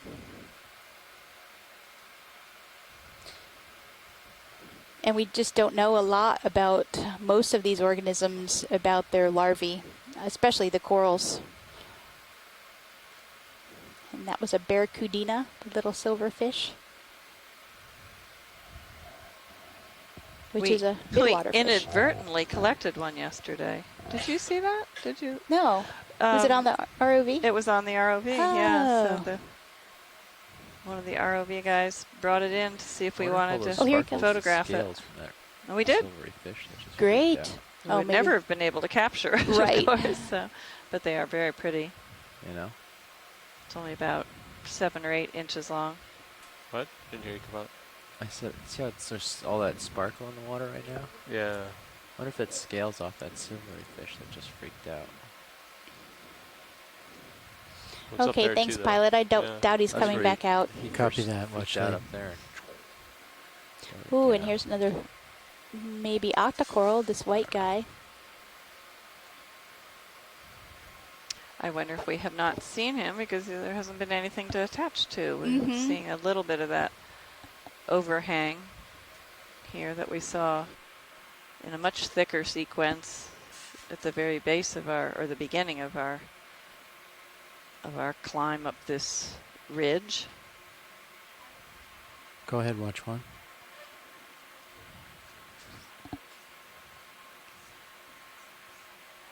Absolutely.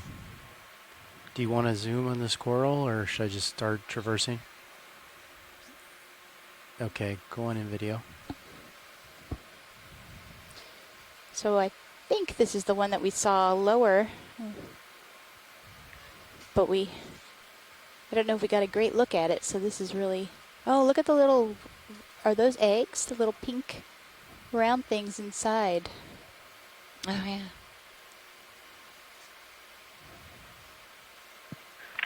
Yeah, those are at the very least gamete packets of some kind. We were looking at this earlier today. Possibly eggs, but also possibly sperm bundles. Wow, that's... Bottom line is that the gametes for these octocorals are produced and stored on the mesenteries, the sheets that divide the inside of the polyp gastric cavity, kind of like sheets of curtains. So this is definitely a colony that is in a well reproductive state. Yeah.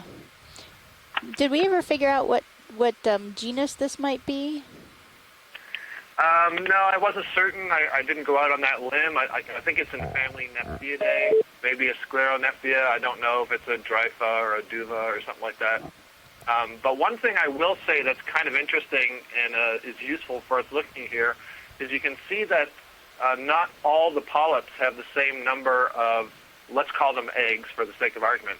They don't all have the same number of eggs. Right. So they appear to be at different stages of reproduction. And so that might be a strategy so that they can extend the length of time that they're reproductive and hopefully find a great day with good currents to take larvae away. Or another possibility is that, maybe what we're seeing are eggs and different polyps produce the sperm and they're either not as visible or in the polyp. One of the challenges, of course, is that the sperm and egg have to combine later. And many of these species are broadcast spawners, so they'll just release these gametes out into the water column. And ideally, you would likely want your sperm to bind with the eggs of a different colony. So it may be that they're staggering the timing of development in that sense as well. so that they're always ready. Yeah, that is one strategy in the deep sea, to always be ready. One of the things that I constantly am mystified by when I see these corals that are, you see one here and then we don't see another one for another 10 meters or farther, is how on earth they're able to reproduce with each other. Yeah, it seems like such crazy luck to have the sperm and egg find each other in the vast 3D ocean here. Right, exactly. And it's an indication of why they have to produce so much sperm and eggs, so they get that lucky one to combine. And then they have to have the luck that the larva finds the right place to settle and grow and have enough food to become a new colony and start the cycle over again. And it's entirely possible, I don't know, but it's entirely possible that this can self-fertilize. So sperm from one polyp could fertilize an egg from another polyp, but that wouldn't result in much genetic diversity far down the line. Right.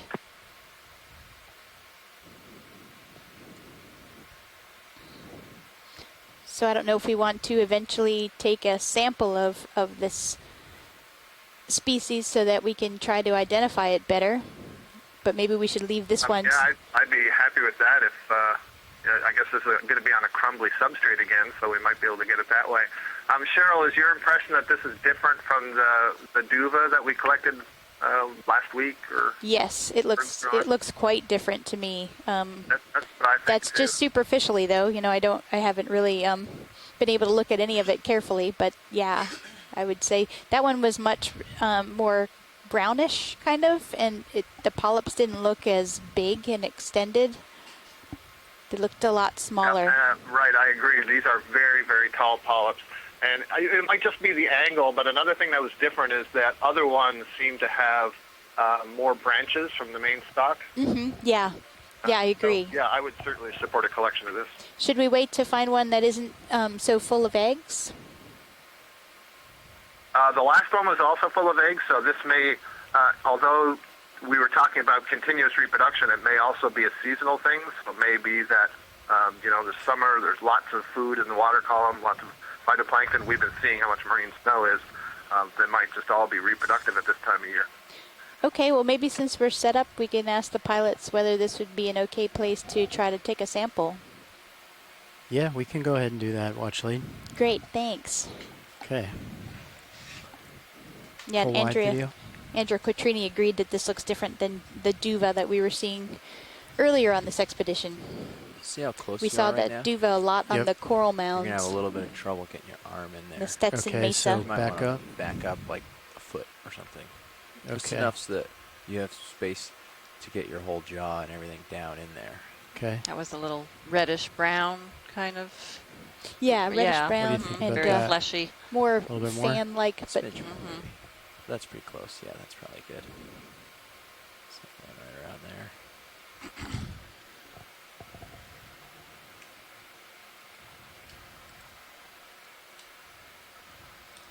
Nice. And just so you know, when you grab this, it's going to probably do one of two things. One, it's going to try to force all the water out and scrunch itself into a little ball. Okay. yeah. And two, once you do get it, you're going to release all that water, and it's going to, like, deflate. Okay. So you just get in there, get yourself well lined up, and then just snag it. Because if it balls up, it's going to be harder. Okay. And then just kind of close the jaw on it, and then... I think if you get the jaw and everything right down in the mud with it, Mm-hmm. and then close down with the blades towards the dirt, Yeah, so... you can still get it in the soft part of the jaw. Just grab it. So angle the wrist kind of like level with the dirt, and then come in with the jaws. Yeah. Kind of at the same slope, Yeah, and then... this is it, like that. Okay. All right. Yeah. Are you going to go from port outer, probably? Think about where you want to put it first. Yeah. Yeah. You shouldn't have to cradle. You can just Yeah, they were sitting still. You get can down sort of with see a little sparkling in the hose part water. of the jaw and squeeze it. And, Okay. I Jaw don't know for sure, lock, but that and then, would suggest to me Okay, that so those go are hose bottom. perhaps mineral yeah. matter that have come originally from the land. All right, you It's wanna- pretty Indigenous small, so I material. don't think you're going to get Those this are the section. clay-sized Just grab particles, it. that little micas Do you mind, are an getting Mini Zeus example on of it? some of the No, material of course not. that may be washed out to sea, and they have very flat, reflective Switch it over for you. faces to them. Also zoom in a helps little bit prevent for them you? from settling please. easily. Zoom them in, please. Or they could be metallic minerals as well. But those tend to be Perfect. denser and settle a little more rapidly. Pretty good.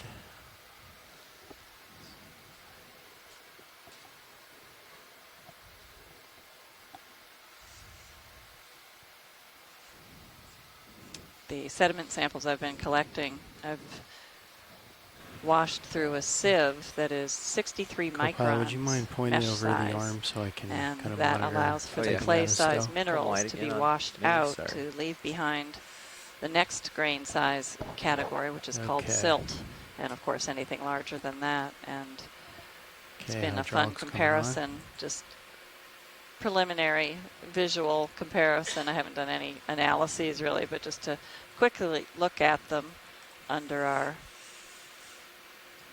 it's a microscope with not a tremendously high power to it, so not too much detail, but when we were farther offshore, almost all of that sill size material, just about 100% was Boy, it's really planktonic foraminifera with some pteropods and just a few benthic foraminifera. What's wrong? Those are Just, foraminifera single-celled the viz is organisms kinda- that live. The planktonic ones live in the sea surface, and when they die, their shells settle to the sea floor Just and gonna make up the leave bulk that of that the way. deep sea marine record until you get down to greater depths, because that calcium carbonate material dissolves at greater depths where the seawater is corrosive to Yeah, so calcium you can carbonate. actually keep, it might In help you these to keep shallower that- environments, that- especially the those wrist that up, are down. adjacent Okay. to the land, Wrist pitch. or so close Okay. to the Keep land, that down if you we want, typically I think, see more or of out the a little mineral more, matter that is and then use just coming the- down the through jaw rotate rivers, to get the right angle. ultimately Okay. I was just kind of sourced thinking at it's kind of maybe tough the to Appalachians in this area. Some get are in there. just Yeah, okay. sediments that are in So landscape. So but left, right looks basically good. You're gonna it's have to come all the way terrigenous left to grab it. material. Yep. And those are But not wrist the shells down. of planktonic marine organisms, so we see a lot more Okay. mineral So now matter you're already fully in up that on size the wrist. fraction. Yep. And in the smaller Just fraction, of winding course, your you see wrist those like that clays I was to- mentioning on the, earlier. at the get-go. Yep. He's gonna end up. Those forams were it's gonna beautiful. I hinder loved you when seeing you them try under to the get that microscope. I know, Okay. I loved getting So your reaction getting when it I a little bit showed them on the unfolded. screen. You're gonna have to come pretty far left. Very but pretty. allowing Little the wrist pearls. to go down a little bit. Little bundles of So pearls. This inch here down.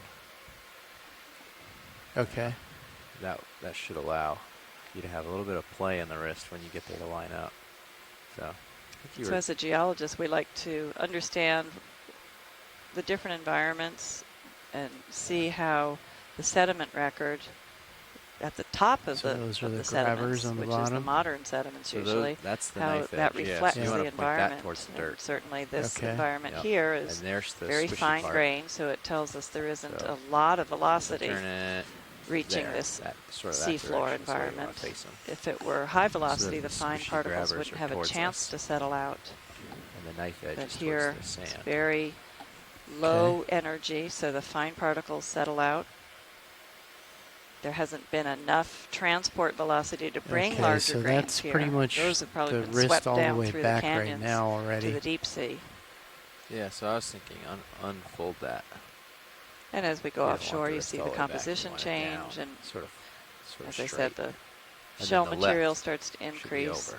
So they tell us a lot about Okay. Am I the ca- am I environment confusing you more than of their helping you? I can deposition. stop commenting if it is. No, more no, I confusing than helping. So appreciate that when the we help. core down into the past and look at sediments that represent thousands to tens of thousands to hundreds of thousands, and then of course millions of years ago, we can start Okay, evaluating so what a certain location come went in through with in the terms wrist of changing like this, habitat, maybe changing a little water bit, depths, and then more the sea level down. has risen or fallen. So I would Different yeah, water I would bring it in- chemistries, I would bring it left different a little biota bit, Okay. have inboard a little inhabited bit, and then a certain see, place so through that's the time. shoulder, Yep. and the So elbow, it really then the very tells next us joint's the change wrist through up down. time Yep. at See a how location. that's locked all the way up? Yep. That's the one I'm saying to unfold. Okay. So if you know The that for left one coming over location would be and head you've been right. able to age date Head it all those correct, different that'd be fine. sediments, you start getting a sense See, I'm of just trying to climate get a change or earth history kind of the change. jaw Go back level far with the. enough, Right. plate So tectonics now you, and the you origin unlet of the that down a little Atlantic. bit, Yeah. And then you bring left different further. paths of the Gulf Stream are recorded in the sediment record. And then you rotate your jaws to So match. we unravel a lot of Earth's Now you history have a by little bit more coring deep play into these on sediments. matching it. See, And then now going you're- back in now time, you- the as you closing of wrist the left Isthmus and of right, Panama. you're gonna That's match right. the That's bottom. right. Different Okay. forehands on the So now Pacific you can and the Yeah. Atlantic. fiddle with that. Yep, there used and to get it be just an right. open Whereas connection if you lock between one the of your joints Atlantic out, and the you lose Pacific, the ability to adjust where once you're Okay. close. Panama is today, where Central America is today. So there was sort of a free exchange of water and a pretty strong current that went through there as well. And when plate tectonics caused Central America to literally rise out of the ocean through a lot of volcanic episodes, All right. Tilt you built up when you're that back up there. connection between North and Nose South from- America. It isolated the Atlantic from the Pacific, at least So in what the do you think? tropical Make a grab for it? latitudes, and I don't began think that to you're close change yet. I think you who gotta lived use in the what ocean, wrist basically. left And keep so we can shoving the see rest that of the arm into evidence the wall. in the fossil record Right now as your we fingers drill are into touching. sediments Yeah. on each side. So your fingers are going to be scratching the wall before you. Also change the part that you're trying to circulation, grab which with is able to grab if it. you study any oceanography, you'll makes learn sense. how important circulation of the surface waters affects climate and how climate affects circulation of surface waters. So it's a field of oceanography is an incredibly wide area of You can always close multiple your jaws disciplines like all partially working and together see- to try to understand see where they our they're single lined up. ocean Very carefully. that There you go. has persisted through many, many millions of years. Did you get it?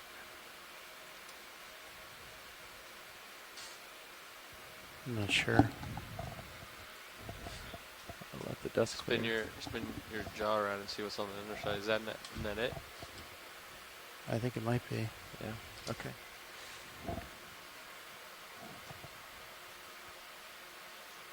You go on port with this? You're gonna be able to open Yeah, it? I got it.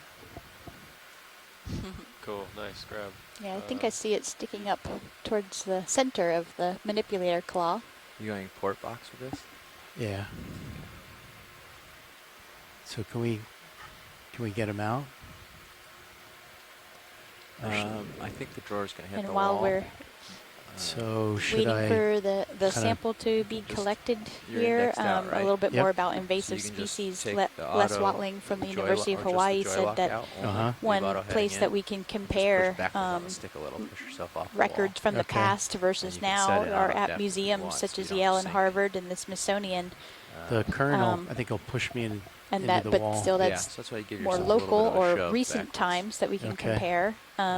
But I So you don't have to still rise don't know or lower at all. if you could just Push sit yourself on the off. seafloor and Set tell auto immediately depth. whether something was invasive or not.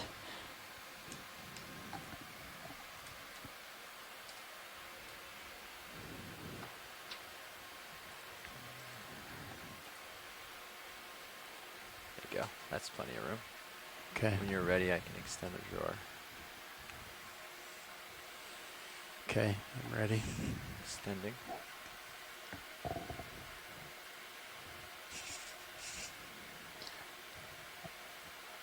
You all right? Yeah, it went into master mode. Still there. I'll bring this around for you. Oh, I think I lost it. Really? Oh no, that's a fish. I think it's still there. It's on the underside there. Yeah, you got it. Oh yeah, the barracuda fish is having a bad time. That's what I was talking about. Oh, the siphonophore? Yeah.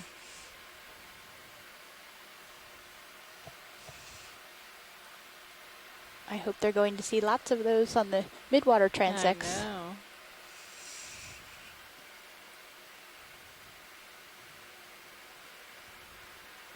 So I'm going for the inner or the outer? Looks like they're both kind of. The inner is where I have most of the stuff. Some of it drift into the outer, so you need to go for the outer. Should I try and do a starboard? That would certainly be more, less contamination. Okay, let's do that. Okay, let me retract the drawer and open that box for you.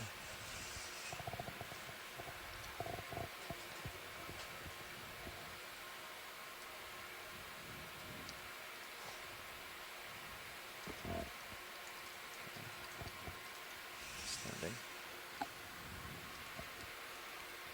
Then when you could get the mini Zeus over.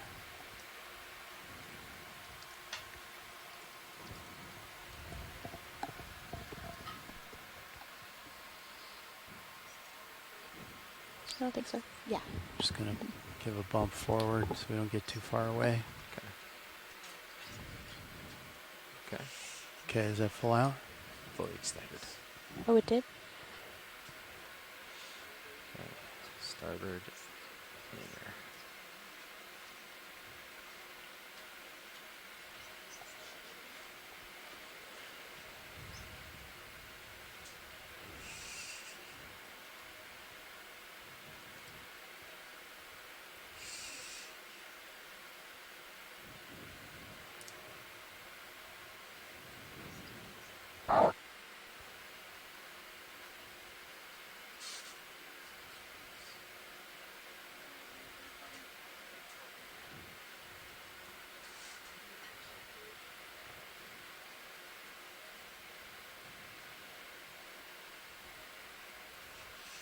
You go in?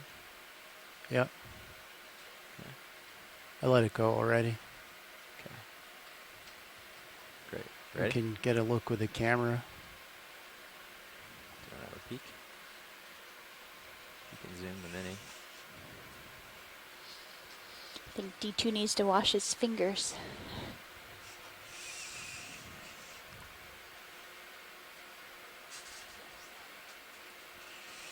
And then Yeah? You got any more zoom, or is that all we got? Okay. Okay, let's bring it right over.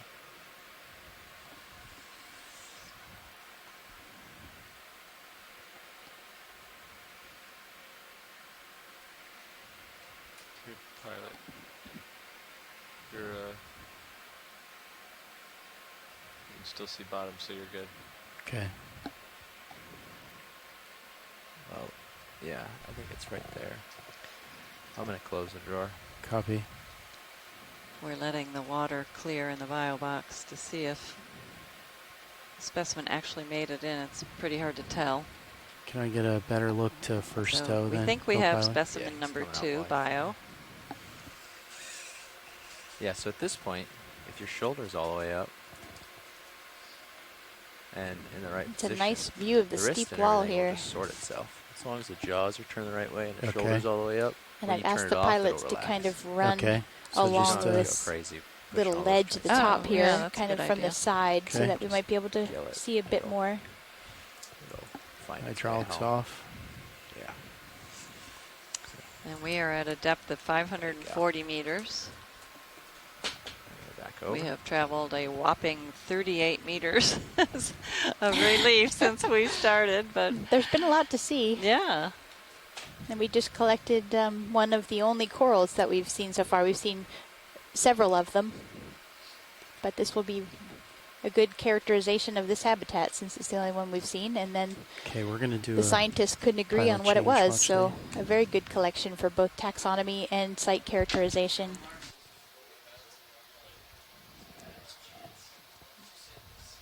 Here's another Elix squid. And our colleague Stephanie Bush did a wonderful short video clip, or the video team grabbed the video from her narration of this squid and its chromatophores, and that should be coming out on our website at oceanexplorer.noaa.gov. And just check out the Windows to the Deep 2018 expedition, and you can see our image and video gallery, and I think you'll be quite amazed at the variety of things we've seen and how much fun the video clips are. They're only a few minutes long. They're highlights of the day. Very informative. Some are quite fun and set to music and masterfully produced by our videographer team here. And we have another pilot switch going on, so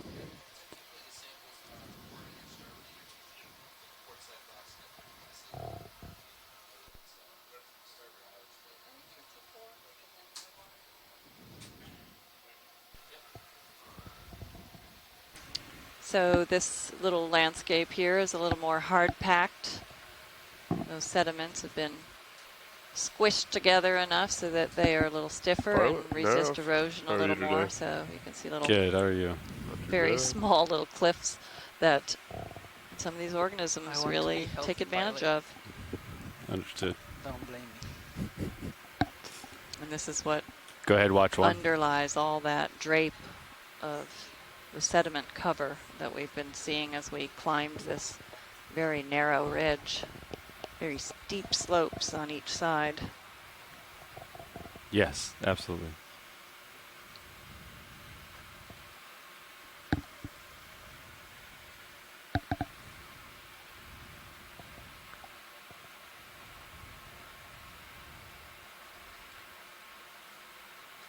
Well, actually, this is Navigator. So you said that you want to stay on this depth and kind of go around this ridge this way? Oh, okay. All right.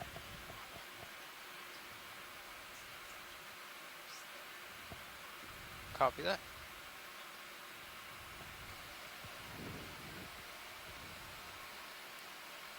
Or maybe this is something that will run out and then we won't have anything to look at, but we'll try to follow it for a little while. There's a fish underneath that soft coral. Mm-hmm. Yeah, but we can frame up the coral and fish here. Nice little caves. Mm-hmm.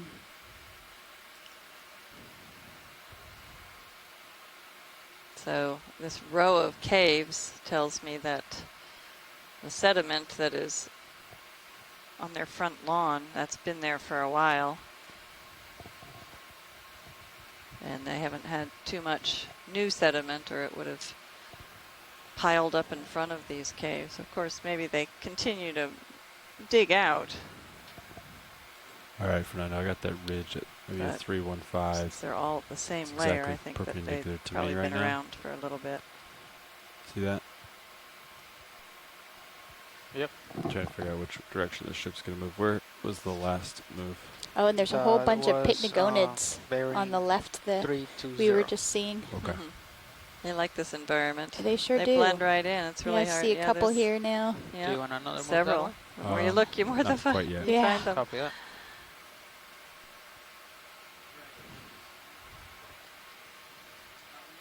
Pilot, can you just zoom in straight center? There's a pycnogonid just so people who are new to our dive today know what we're talking about.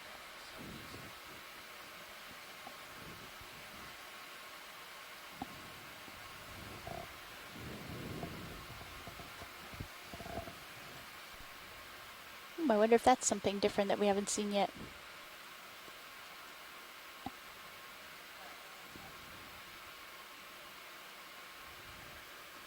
Watch lead is calling you, pilot. Go ahead, watch lead.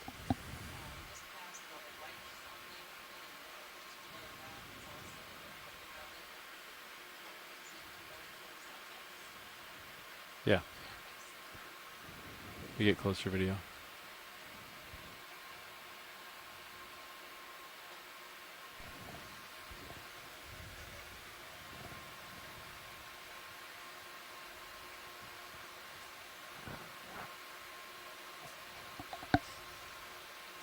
All right, video come in.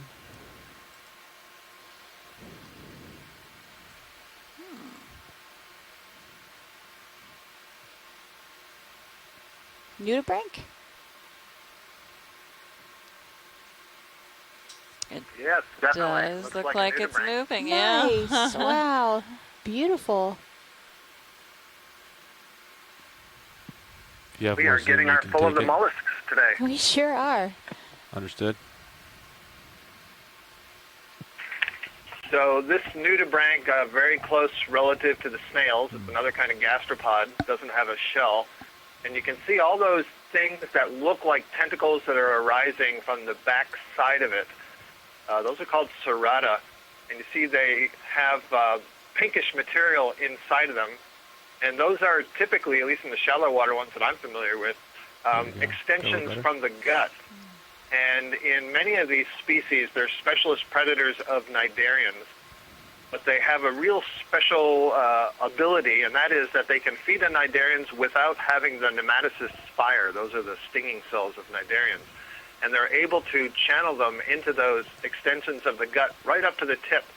And so sometimes you see little clusters of white at the tips of those serrata, and they would store these unfired nematocysts there, so they use them for their own defense against the next thing that wants to come along and eat them. So they're borrowing some weapons of mass destruction? That's exactly right. They call it kleptonidy. Wow.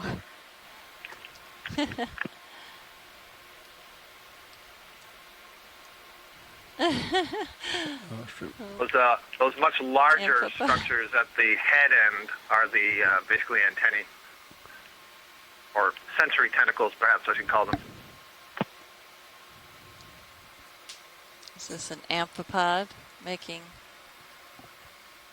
waves up on the top of the screen? It looks like it. Kind of like the one that had a rough day with the Cerianthid yesterday. And or the crab. I think it was maybe the crab that was what finally got him. Yep. He's free. And can we just pan down, or? Yeah, but you can zoom out a little bit. We want to look at the pycnogonid just under it. So very, very well camouflaged. They almost look like the tubes that are also draping on this mini cliff. Yeah, and Amanda Demopoulos from the USGS was pointing out that those brown fuzzy tubes could be the agglutinating forams for foraminifera that we were seeing before. And if Chuck Messing were around, he'd probably be very excited right now. Yes, well, maybe we'll get a few in our sediment sample, because we jabbed into a slope like this. There could be some hydroids mixed in there as well. Sorry, right there to your left, Pilot. Yeah, it's hard to get just super turbid good water view here. of the pycnogonid. Yeah, we have you like lasers too much sediment. Yeah, that's okay, Pilot. I just wanted to point them out for the viewers who hadn't seen them before. We've seen many today. Yeah, today we have. It's like whenever we have See if this we can kind get of out of this substrate, we've been sandstorm here. seeing a fair number. Oh my goodness. We made a mess. It's very interesting substrate, though. I don't think that was from you. Yeah, no. I think I was being very gentle. Very turbid water here.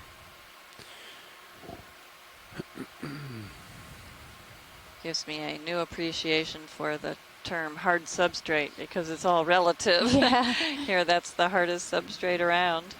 And so it provides habitat for a different group of organisms than those that don't require a hard substrate, which would be the soft sediments that are draping everything else.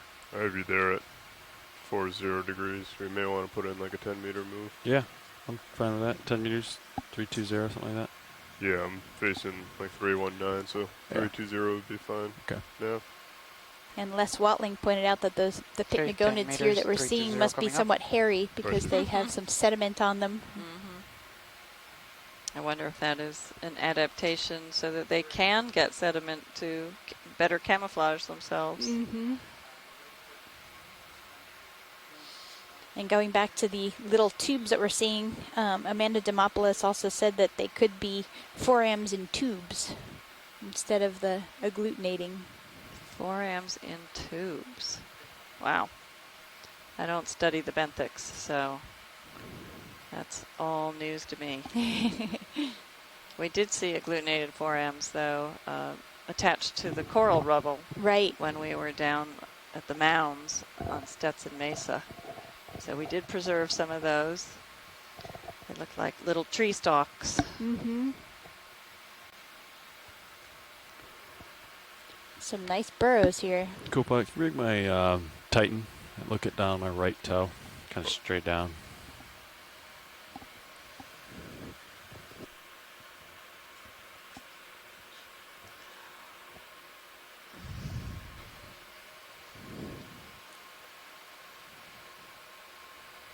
Your right toe? Yeah.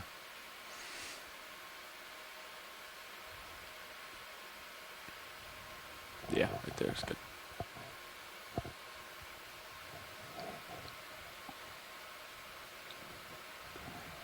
Okay, video come in partial.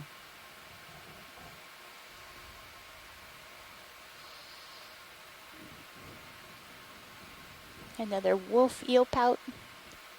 And I'm not sure if that's some polychaete tube worms below him, maybe.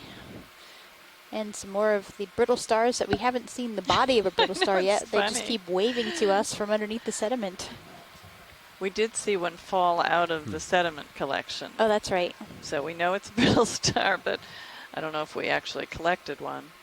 We weren't trying to collect one, but they were just within the sediment. Yeah, that video come wide. came I up. can try We to. did collect. Trying to find little hoping pockets that that we were have successful less in collecting turbid a water. worm. Is it? Because I have In some the very wide-angle first cameras that I collection. can kind of see where the clearer sections are. Yeah, and if we want to continue to go kind of left and... Yeah. We haven't moved that way. So all we need to see to round out our mollusks on this dive are bivalves and tusk shells, Right scaphopods. there. We're just riding the edge here.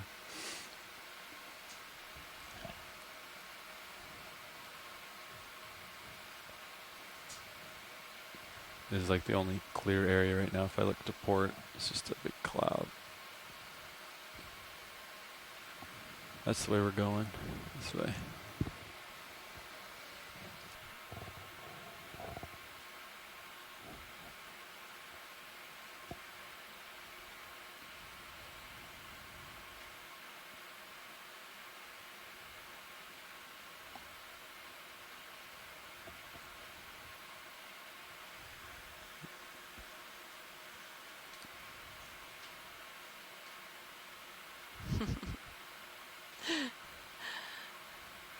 Les Watling also posed a question with an answer. What's the difference between the continental slope and seamounts?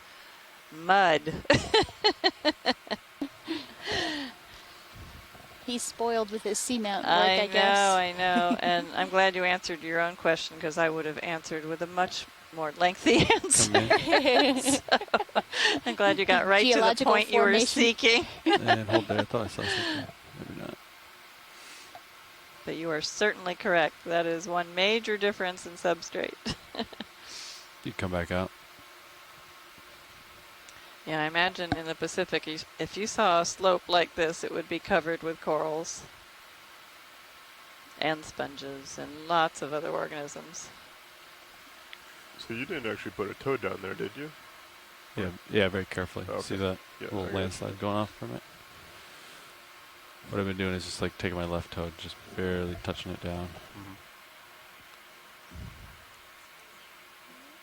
And are you doing that by driving into the slope, or are you using the down, Yeah, the into. verts? Yeah, I got the Z-bias pretty much dialed in. I think it's just a smidge negative What is this right now. peeking out? Is that So I the just go in face for a of landing somebody? here. Arrest my lateral movement.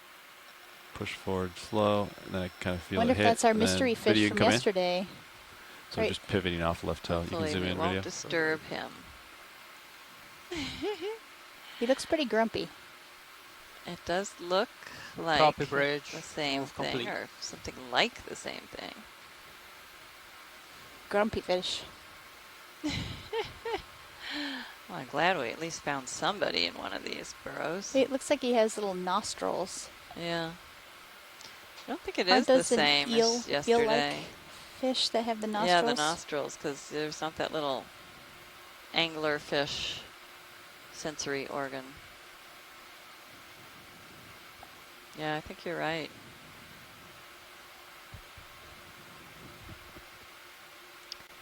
It'd be interesting if all these caves were from this one type of organism. Right.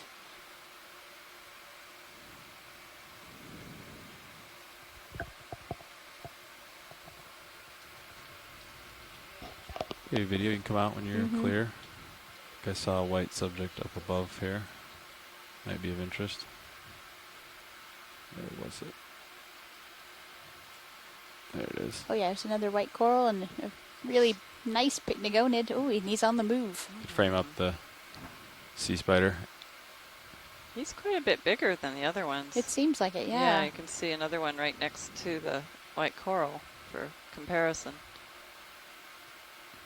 There's some smaller ones on the left. If you want to get lasers, you could. Coming on lasers. Lasers on.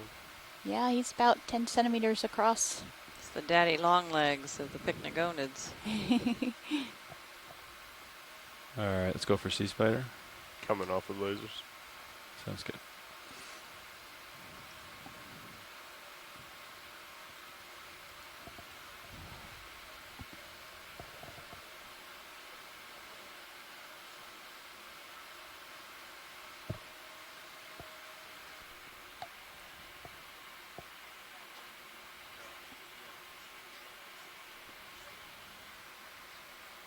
When we pull back out, you'll see on the right side there's a white octocoral, and it might be what we collected, and it's a better view that'll show that, in fact, it is not a soft coral. All right, video. You can approach. Scott, does the octocoral. does the sea spider have eggs, or is that what the bigger things are? Yeah. Yeah, I can't tell. The color is different. Maybe it just means they're more developed. Right. I couldn't tell if those were egg masses that it was holding or structures on the rock below it. Yeah.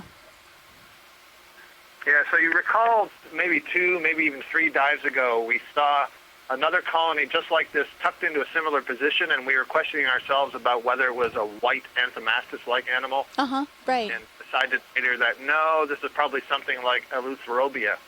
And I think that may be what we collected, which is great. Okay, that's wonderful. Yeah, so fantastic. And Andrea had earlier put in the chat room that Kathy McFadden, who's at Harvey Mudd College in California, and who's an expert on the soft corals, including the Nephthyids and Alcyoniids, said that last one we collected did not look to her like an Nephthyid, it looked like Eleutherobium. So that's fantastic. She was able to recognize it from the view we were seeing. Oh, that's great. Yeah. And this one almost had an amphipod for lunch. Bounced off one of the tentacles and it tried to contract and catch it, but just jumped off in the distance too.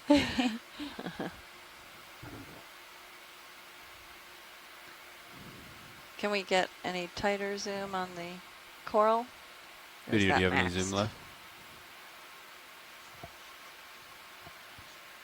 Max zoom, copy. This one appears to have far fewer gamete development than what we saw earlier. right.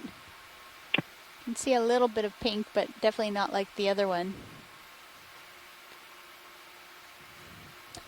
And going back to that fish that we were just looking at, Andrea does think that's the same one that we saw yesterday, and there's still a debate going on about the identification. It could be a toadfish or a wrymouth is what they're thinking. But it would be a depth record for either one of those species. Oh, really?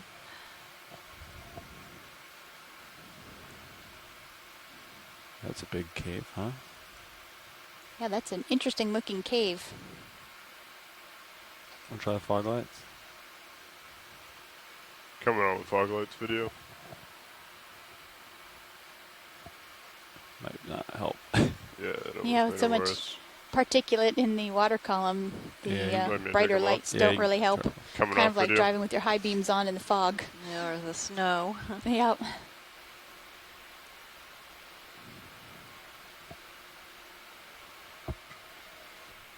All right, I'll keep moving down the line here. You could come out if you aren't already. You might be zoomed all the way out. Okay.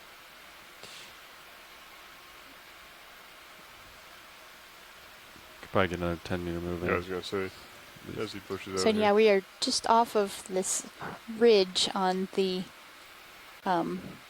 south slope or southern facing slope. Bridge, oh wow, there's a down. Humidita picta. We haven't seen any of those in days now. The squat lobster that's in the little V here. Video, How is that different from frame it up. the squat lobster we saw earlier today? So these are chirostylids, so they are in a very different group. than the what we were seeing is probably Munida, and so they're in the Galatheidae, and this is in the Chirostylidae. So two different branches of But squat in lobsters. terms of their morphology, what's the distinction? What's the difference in appearance? I'm not sure we can see that kind of detail, and I'm actually not even sure what it is. I just know what the species look like. Oh, okay. So it looks just like the one we saw earlier to me, so that's why I was curious how I could better identify them. Because we saw a lot of these earlier in the expedition. yeah, it was funny. We didn't see them on the Stetson Mesa, I don't think, but it was the Cape Fear site. We saw lots of them. All right, video, pilot's clear.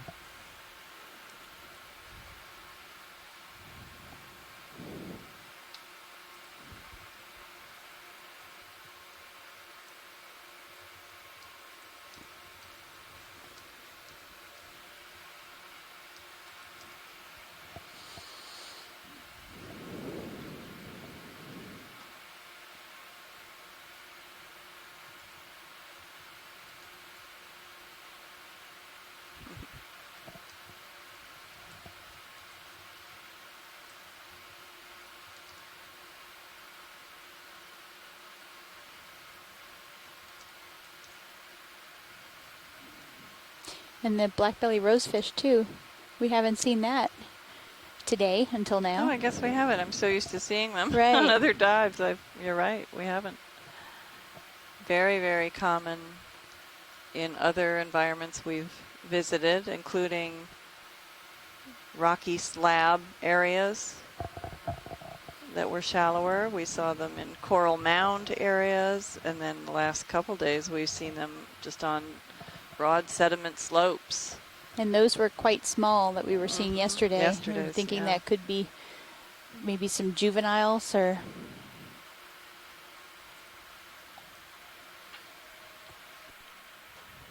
What do you got bailout at, Fernando? Southeast. Understood.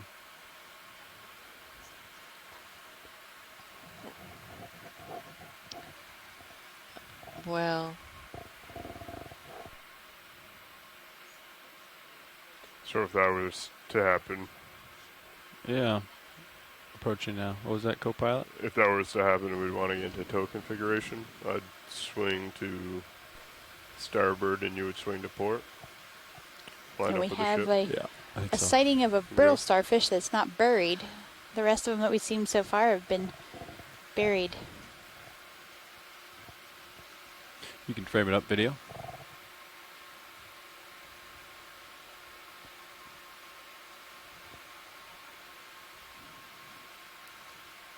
And Tammy Frank told me this, and Zoom more I if knew you this want too, and I forgot. They're actually, the Eumunida squat lobster that we were just looking at is now in its own family, the Eumunidae, while Gastroptychus and Europtychus are still in the Chirostylidae. So that's something about taxonomy. It is constantly evolving as we learn more and figure out whether molecular work agrees with traditional taxonomy and or can help guide a more natural classification system. Cheryl, I don't know if it was remarked on, but when we pull out from this brittle star, about 2 o'clock from this, there's something, and I couldn't tell if it was a sea cucumber or a tube of a Seriantid or some other mud. Okay, we'll take a look. All right, video. I think pilot's clear. If video's clear. Yeah, there's something at 2 o'clock right next to the fish there. Big long tube looking thing. On the right. Could come in video. It may have been, like a tube for a Seriantid anemone that's become unburied with the slope giving way. Yeah. Interesting whether it's still there or not. Yeah. And then there are... Yeah, it's only a tube, yeah. And you can see one next to it that has the tentacles coming out. Yeah.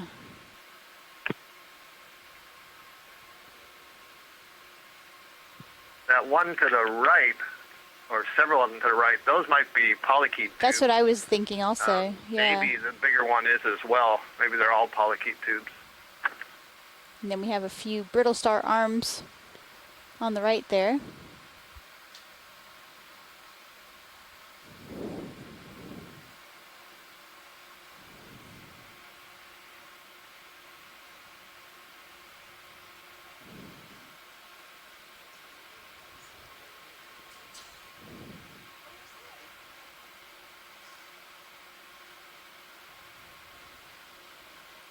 And Amanda Demopoulos said that, I guess Scott and Amanda raced to this identification of terabellid-like polychaetes because of the spaghetti-like tentacles that are coming out.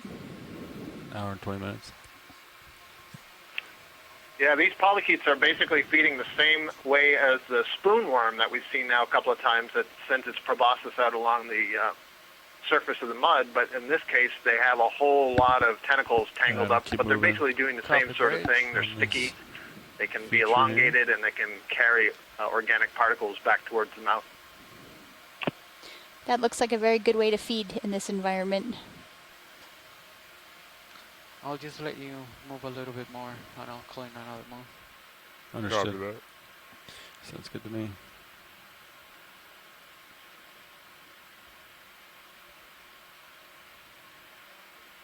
A lot of what I believe are jellyfish up here in Sirius's view. They look pretty, most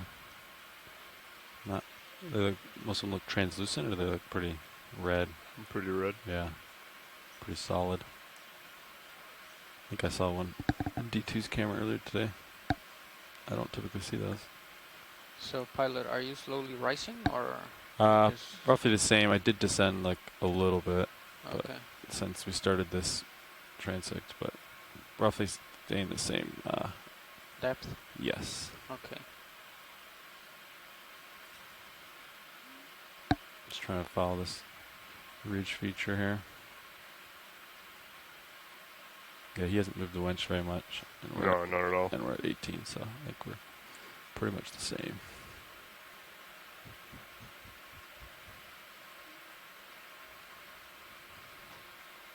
I have you there at 5.5. Probably when I get to 4.0, we can have another 10-meter move. Okay. Yeah. Copy that.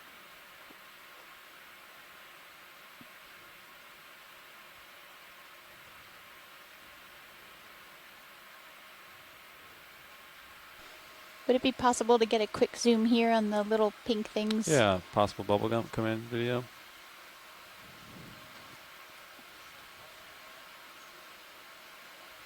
It is a baby Paragorgia, isn't it? Wow, that's quite a find. That's very cool. And pilot with the ID before I even ID'd it. That's awesome. That is great. You know, it's so small that I don't know that it's a Paragorgia, but full credit to the pilots, it could be. Yeah, very well could be. I think there's another one to the left. Doesn't it? Yeah. I'm wondering if it's these retracted Eleutherobium-like things with all the polyps shrunken down. Remember I said it doesn't have an internal skeleton? Mm-hmm. There's another one farther to the left, I think. Video, if you want to zoom out a little bit. I think they see an additional one here. Oh, well, there's a good comparison.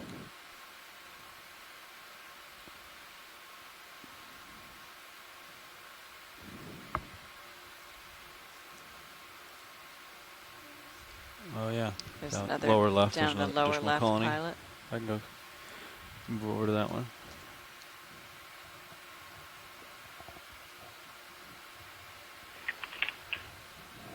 So kind of what I'm thinking is that, you know, there are so many gametes in there that look kind of pink. When the colony becomes retracted and all the excess water is released, that color is reflected more. And this is all speculation. Yeah. All right, Vidya, you can frame it up. Yeah, that looks very similar to me.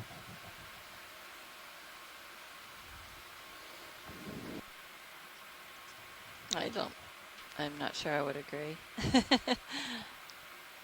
That's a big jump. Yeah, as I look at these side by side, I have a hard time believing those things. Yeah. I really do think it might be a... It's a Paragorgia, though. Okay. Well, it's probably too small to make a collection of. Yeah, it's very small. Another we scoop. get kind of lasers thing, next to it if you want it. That's hard at this point. We can zoom out to put acquire into the lasers just so you have an idea how big it is. Lasers are on.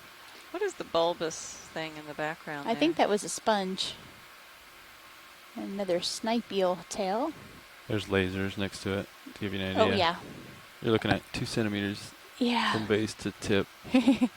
That's tiny. Yeah. All right, well, that's interesting. And Video, come back in. This looks a little different. Looks like there's a translucent structure here. I think that's probably a hydroid. Yeah. Is it? Okay. Yeah, we saw those a while ago. Yeah, and there's another one of the white sticky-like things that's going to be to the upper right off the screen right now. Oh, yeah. Remember we were looking at them earlier, wondering if it was sponge or black coral or who knows what. Would it be possible to get a zoom on the upper right that kind of looks like a Y? Yeah, absolutely. Kind Video, of come in. thing? Oh, and I think there's an octopus above, too. Oh yeah, half buried in the... How much diver? The wishbone. Yeah, wishbone. Looks like another fish up above. Yeah, I think that's a fish. Do you guys still see octopus, or is it? I think it was a little bit above that, Oh. so... We can go for a moving subject first. It's below. It's below. You're going the wrong way. Below. Oh, sorry. Are you going for the octopus? Here. Yeah, but... Yeah. All right, I'm you sorry. can come in on the white subject here.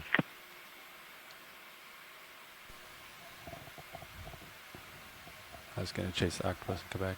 Yeah, but I didn't see the octopus, so. Okay.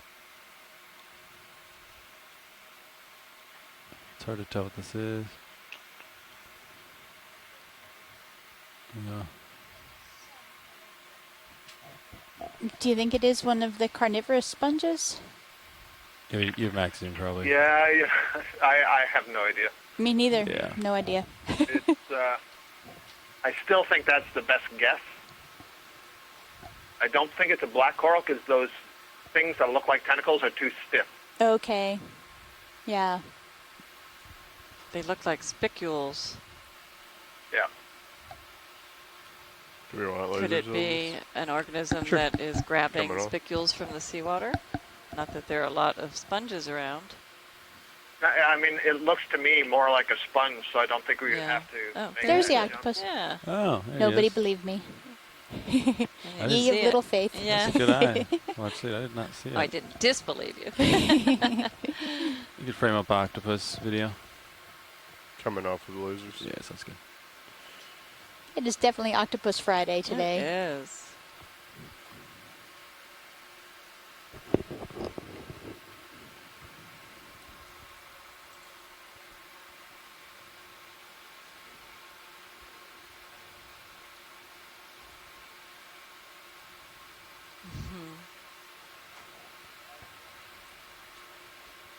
Copy bridge, move complete. So is every Friday Octopus Friday? It can be. It seems like it is on the ship. And then Cephalopod Week. Uh-huh, yeah.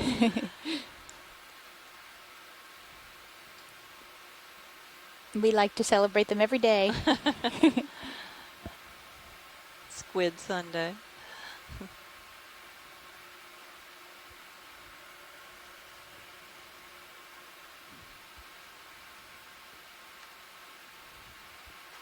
I'll take some zoom video, you can. Whatever. Wow. Understood.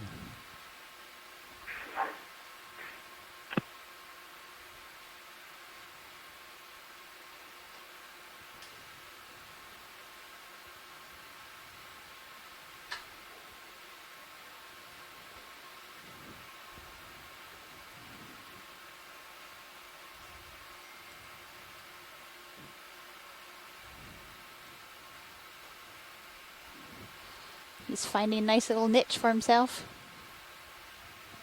I like the way they tuck in their arms and start digging a hole with their body. And blend in with the substrate. They sure do.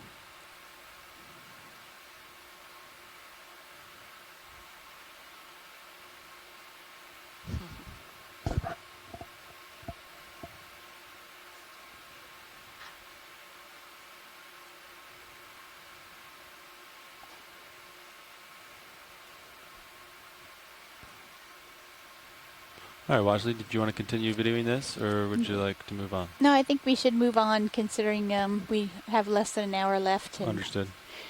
But that was great. I'm looking down at you at Nice 9-0. little stop. Copy Yes. that, Lars. Oh, wow. Gosh, it makes you realize how tiny that octopus is. You see the fish. This whole day has been like that, more so than any other dive, I think, where I keep thinking these features are all much larger.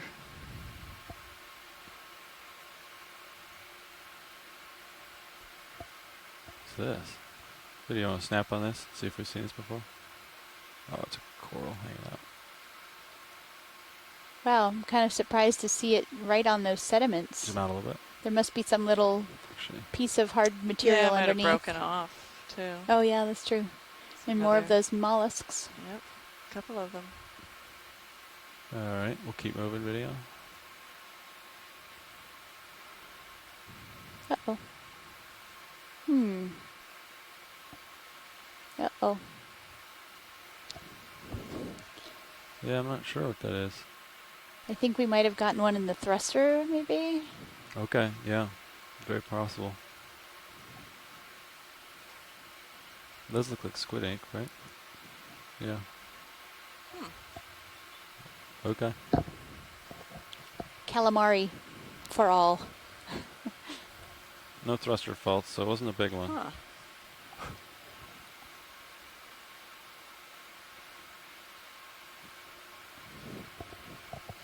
Sorry. Occupational hazard. Oops. Delivering more food to the seafloor. Yep. Faster than expected. Food processing.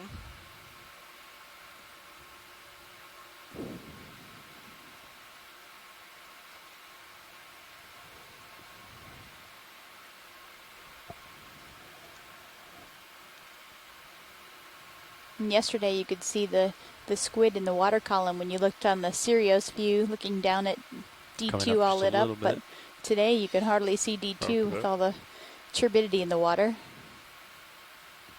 I don't know if we'd have as good of a view of the squid.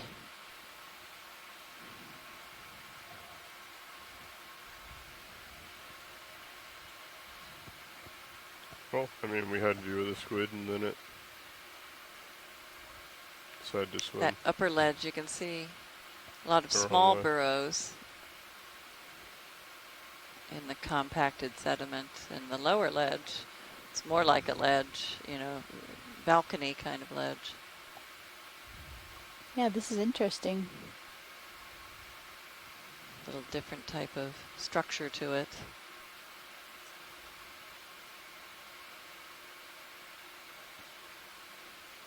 Yeah, my rotator's pretty high. And I think the Copilot, can you verify the upper swing arms or the? I think it's up position is all the way what we want. Because they're stowed right now. Copy that. See, they can come down. So you could, if you bring them back. Well, I just up. It'll.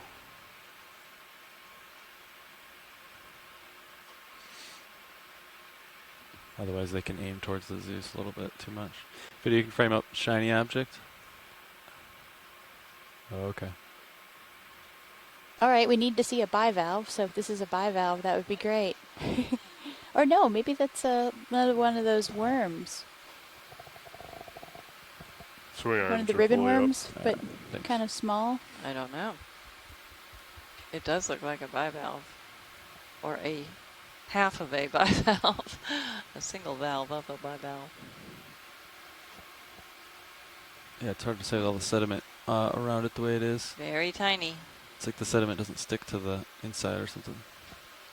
All right, everybody, you can come on. I think we're clear of this. And Pilot, this is Watch 1. Go ahead, watch one. I guess we were thinking that since we don't have all that much time left, if we wanted to just climb whichever way up you would like to take for a while. Great, thank you. What is causing that shadow?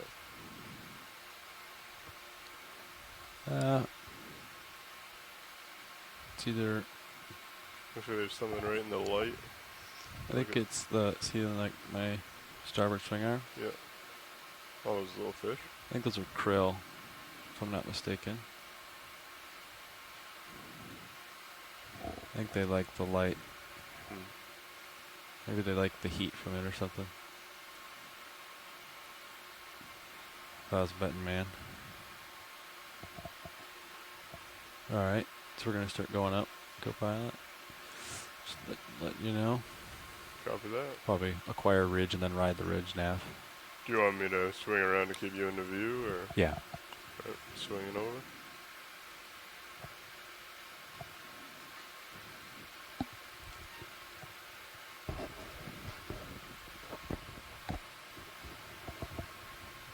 And we'll just follow the heading of that ridge. Copy that. Get some elevation going here.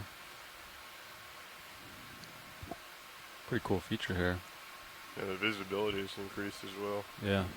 Quite a bit, actually. Like the current can blow by and clean it off better or something. Yeah. Some more big caves coming up.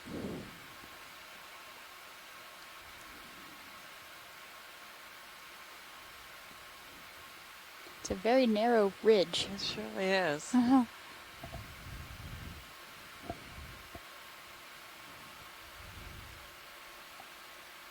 See little areas of collapse there on the right. So any kind of interesting texture disturbance here. would cause it to collapse a little bit, and that little area. Like keep doing that over time, and you get a very pointed ridge. Mm-hmm. All right, video can come in. Just curious about the texture of this area. Looks different than the rest is all.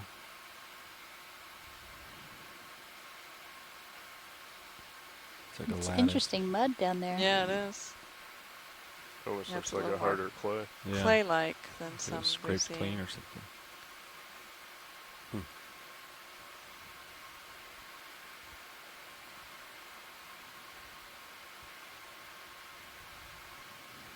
See all the burrows crisscrossing.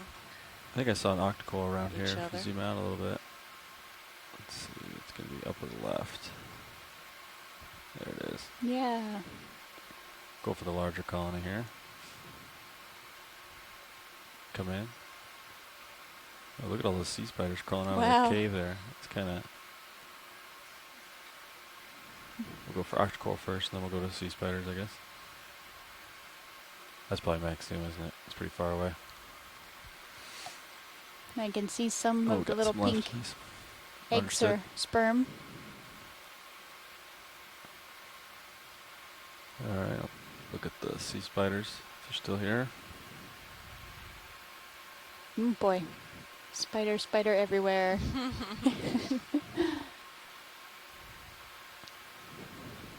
Makes me itchy. Just crawling out of a cave. I wonder what those little white things are in the upper right part of the screen. Yeah, that definitely is a Halloween shot. Yeah. You were mentioning that earlier. With a cave and spiders. Watch, Zeke, if you wanted a closer look Just at waiting these, for a hagfish to pop that'd out be and great. grab it. Yeah, Reposition just make my these. day. Alright, video come out. I'm going to try to get a closer look at these guys. Oh, that's okay. We can probably move on. Oh, okay.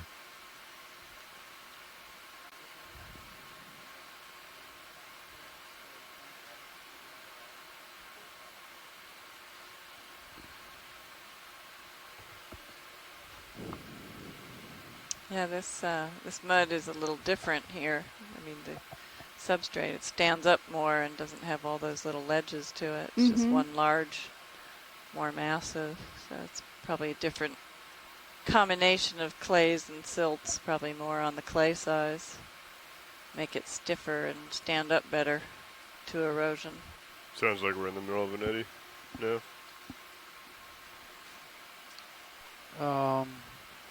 No, actually, I think I called it up wrong because they told me that it was starboard and the wind's still on our port side, so it's Copy holding that. steady. I'm curious what this orange thing is, then we'll go up. Video you can snap on small orange. Just caught my eyes on. Oh, I think it's crab. Yeah. Dead crab. Or a molt. Crab shell of Crab some sort. Eel? Or Yeah, pout eel tail. Eel pout. A hake.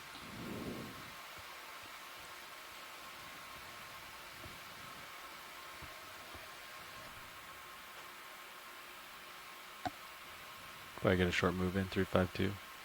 Copy.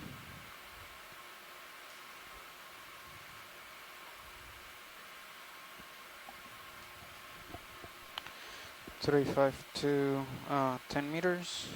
You can do 20. Yeah, I agree with 20. 20. Okay. This looks like a sand dune, huh? That's one giant sand dune. Bridge, does it have? Oh, another pretty jelly. Let's take a quick snap of this video. Stand by 1 second. Understood. Bearing 312, set. 352. 352. Okay, bridge. Yeah, we'll let it go next video. move. He's going below me. It's gonna be range 20 meters, bearing 350 degrees, speed 0.2. Come wide video. 0.2. No problem.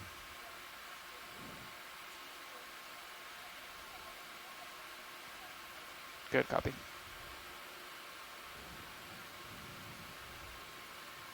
We'll try to move through the sedimented area to try to find something with a hard substrate. Copy that.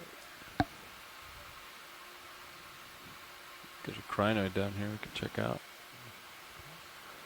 while the ship gets moving.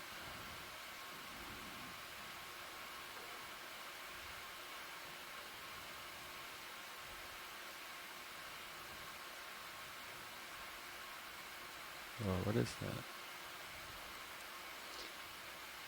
I wonder if this is another of the possibly burrowing anemones. Come in.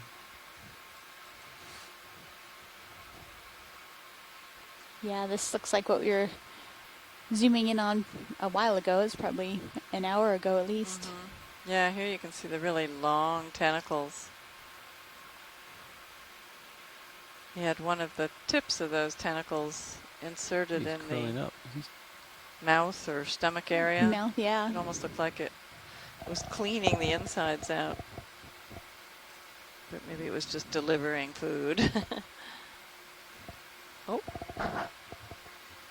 Thought he might be disappearing on us. I think he's shy. I'm pretty far away.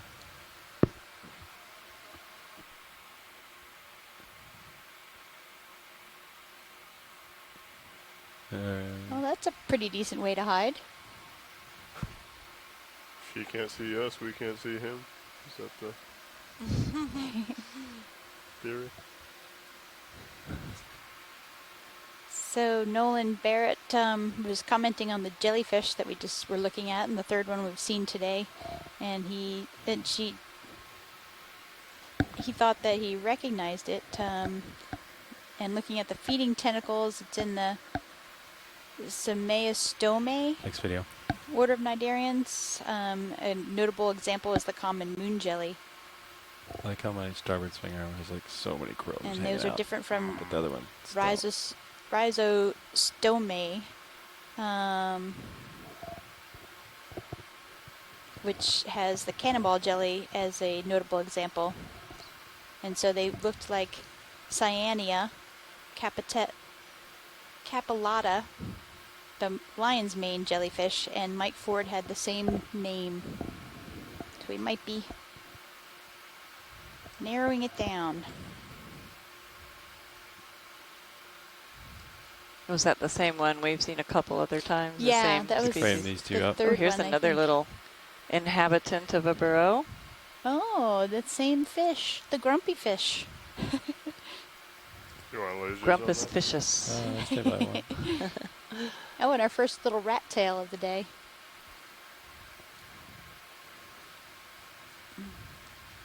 He's decorated well with the pycnogonid and some brittlesar arms.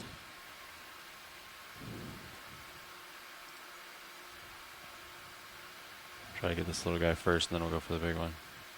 Well, we're 3 for 3 in terms of the inhabitants that we've seen of these burrows. Seems All right, we'll let the little one go. we know Go who back lives to the there. Yeah, kind of funny after yesterday where we only caught one of these guys. Yeah. I can try to get closer and look more down on him if you like. That looks more like a toad there. Yeah. Or Jabba the Hutt. Yeah. He even has his own like sand. Scott France said, "Cheer up, dude." All right, buddy, you can come wide. We'll be out of I'll here fly over. soon.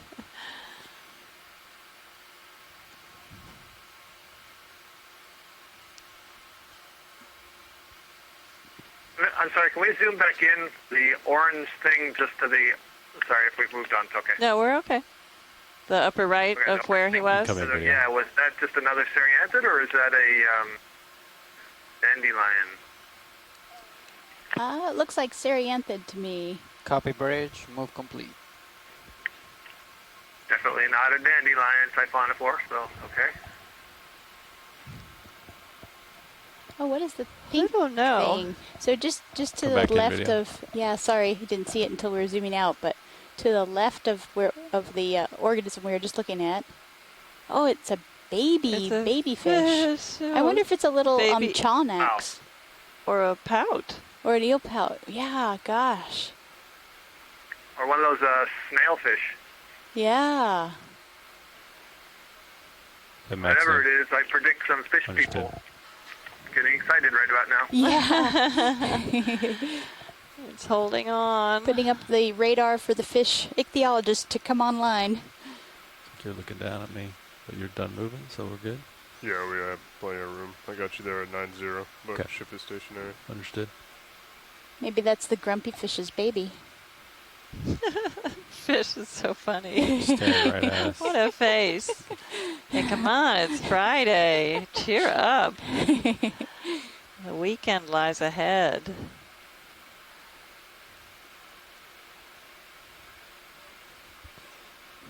Mr. Grumpy I just Girls. see him saying, tourists.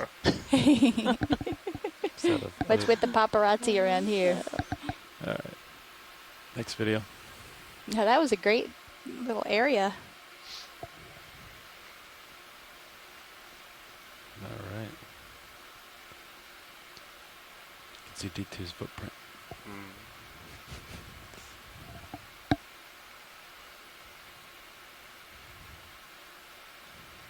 It's interesting that the skids of the ROV pushed into that sediment but didn't really produce too much of a cloud. And it looked pretty cohesive when we left. It wasn't all slumping down. So this is a little more stiff than I would expect.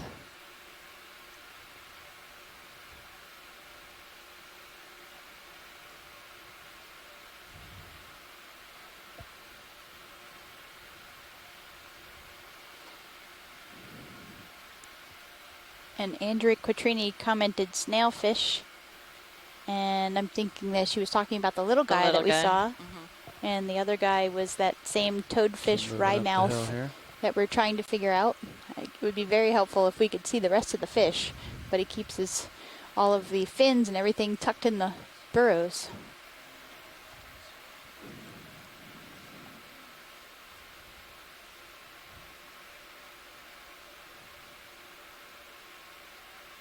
So that's the Liparidae that the snailfish belong to. Great. That's a new one for me. I say that so many times every day. It's great. Well, I say it about Video every snap 2 on. minutes. Pink subjects. See what it is. I think it's, oh, it's sharp. Okay, never mind. I see quite a few of those.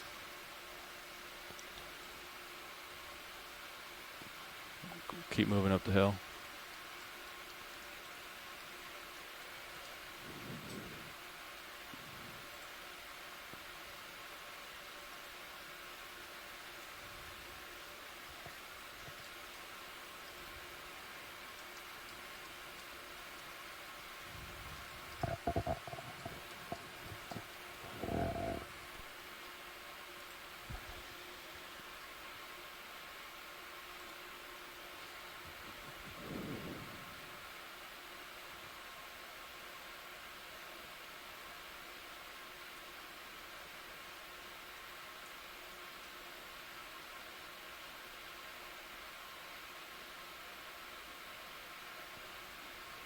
Yeah, let's check crab. Oh, wow.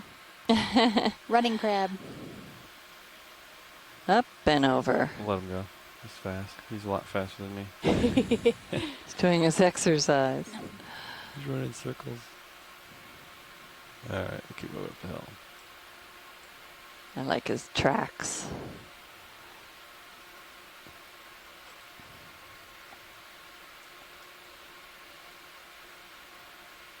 And Andrew said that little fish is a Paralaparis species. Just more crab. Family Laparidae.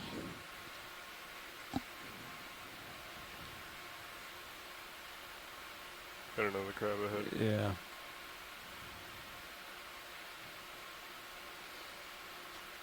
And that family includes the deepest observed family of fishes. Here's another. We'll let it just go through. That's our fourth one of those jellies we've seen today.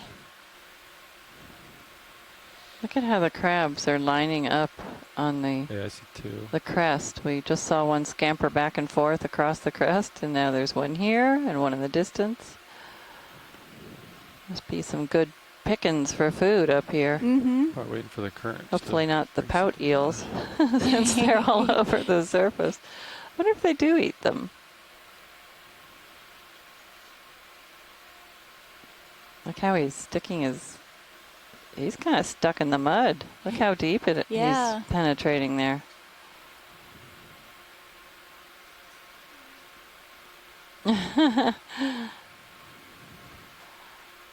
Needs his snowshoes. Could come in partial.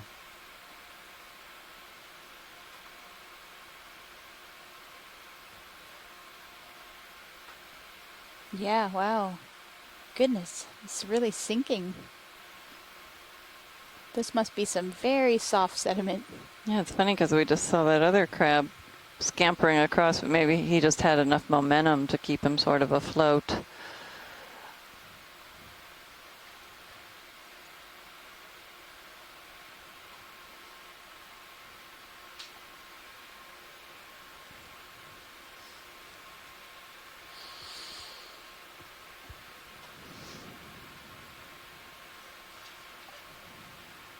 All right, let's check out the next one down the ridge, up the ridge. Yeah, video, you can come wide.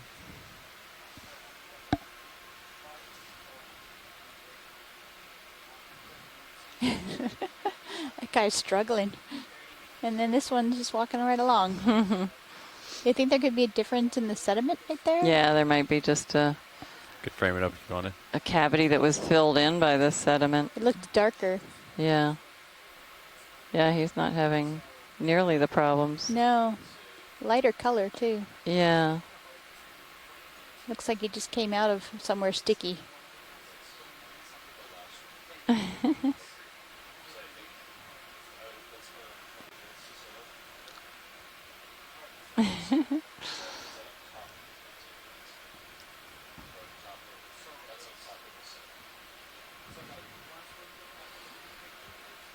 So Mike Ford asked how wide the crab is. Get some lasers on it. Coming on. Lasers on. About 10 centimeters, 10. I'd say. You may have another octopus over there. I wonder what that white object is in the distance there. Yeah, Pilot, can we Coming go off the lasers. check out that Absolutely. little blip on the horizon? And Nav, we could probably go ahead and get another 10-meter move in if you're ready. You do 20, I think. Or 20. Copy that. Same bearing. You know what we haven't 350 seen or today? More northerly. No. I'd say a little Marine bit more to the debris. north. That's right. This might be our first This dive. would be our first dive, so I hope I didn't jinx it. Yeah, me too. 000. It's good. I'd say Another like one of the 355. cancer-type crabs. Copy. That's interesting that we see so many of then them. you What, said what the heck they're eating? Or 20? 20. Maybe they're waiting for the fish heads. Copy. or calamari. Yes, yesterday we saw many squid, and they seem to be grabbing some small fish out of the water column, chomping off their heads and letting the heads fall to the sea floor. And then crabs and black belly rosefish were consuming the heads. Easy prey. Heads were literally rolling down the slopes. And there's another crab. Yeah, and Scott pointed out that there's no shortage of brittle star think you maybe ophiuride started to arms pull sticking now. out everywhere. Just Okay. nibble an arm here and there, and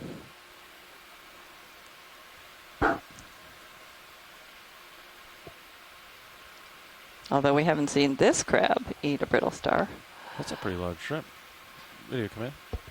You have There's some some lasers great on it. close-up video of Bridge. such an occasion Mm-hmm. from maybe 4 days ago. Up close and personal, watching the feast of a brittle star Just waiting for by the a ship to large move red video. crab. there's a lithodid crab.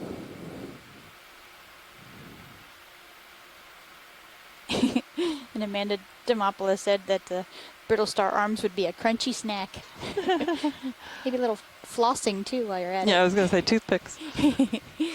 We're getting those USBL tracking errors again. I saw a few this morning as well. Yeah, it's not as often as yesterday, but once in a while. Yeah, I noted the times in the Okay, let me know this. the nav book. Could probably make that a 30-meter move if you wanted. If you wanted to add 10 meters to that, Fernando. I think there's another crab up ahead. You want to add 10 meters? Okay. I'm already.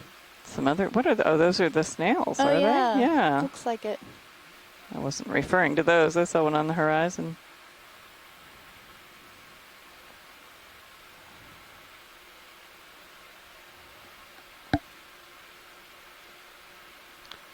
All right, 10 meters added.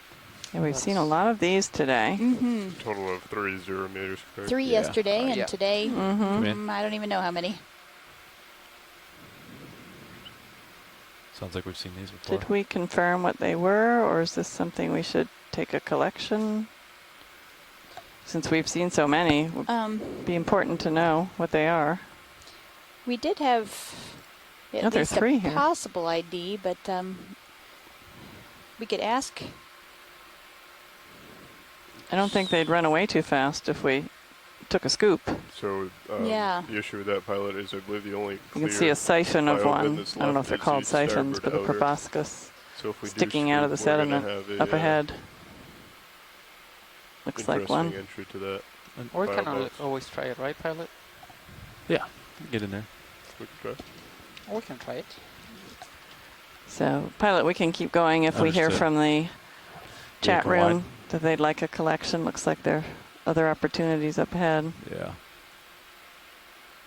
Port outer. Do we have something in the port outer? So what I was told is that they tried to put Another something in the Snipe Eel port on the inner. They left. put sediment, and most of it ended up in both bio boxes. Okay. Oh, So yeah. starboard outer is the only completely clean bio box at the moment. All I right. have a feeling this is going to be an action-packed day for Midwater. Yeah. Hope Stephanie has gotten her rest. She'll be busy. Yeah. Another They're siphonophore. so pretty. So is each one of those red spots an individual organism, or are they each clusters of organisms?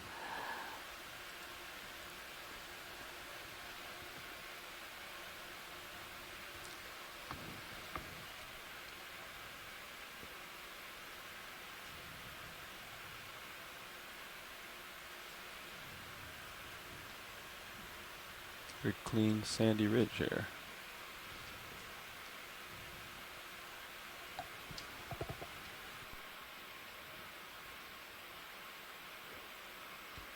Go ahead, watch lead. We have about 40 minutes.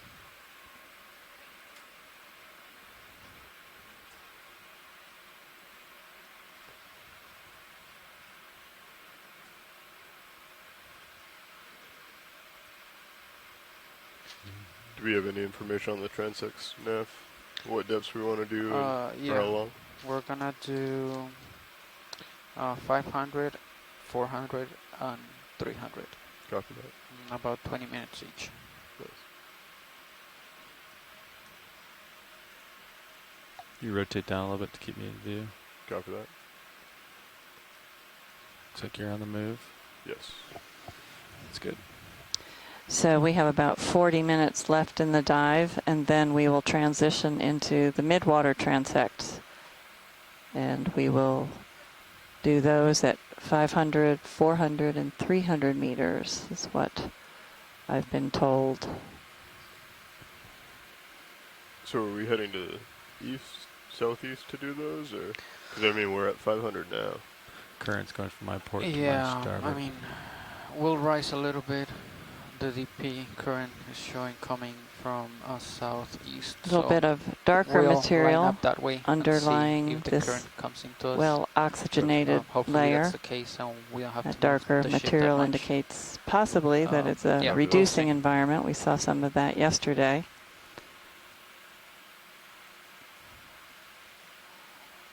Two crabs up here.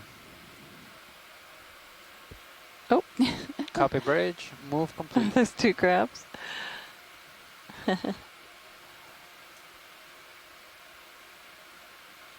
Does he have something?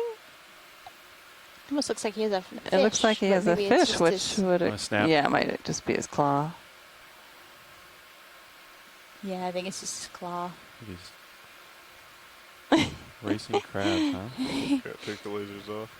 They're quick. Yeah, these are quite a bit darker if you look in the holes here.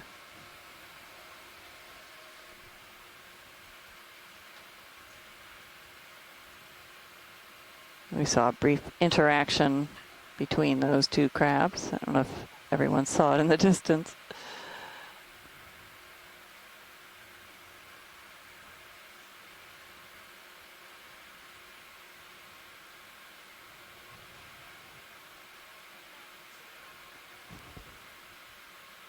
Go ahead, survey.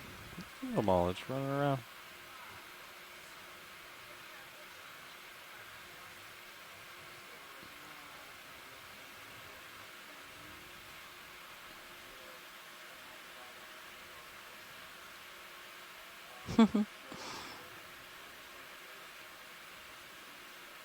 Nope. Oh, where'd it Right go? over the anemone. Well, look, and it's gone, so it definitely way to hide. retracted. Yeah, Isn't that funny? all the way in. Yeah. That was quick. Zoom out. Something's floating. There it is. Snap Ooh, it. there's a pretty one. Oh, that's a different one. Yeah. Wow, look at that color.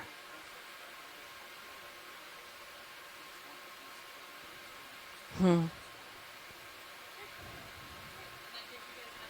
Let it go video. It's flying away. Thanks. Come wide.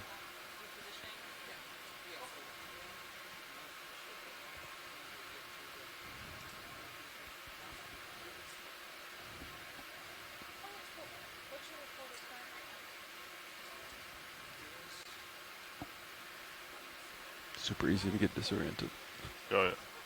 when you have like such low visibility. Very easy.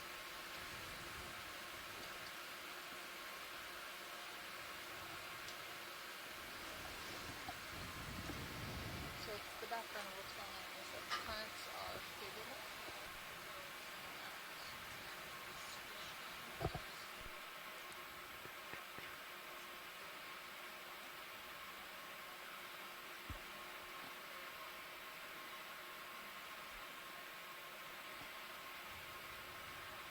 Might get another move underway. I'll push out a little bit. Copy. that. Like 20. Okay. 355 still looks good to me. Yeah. Copy.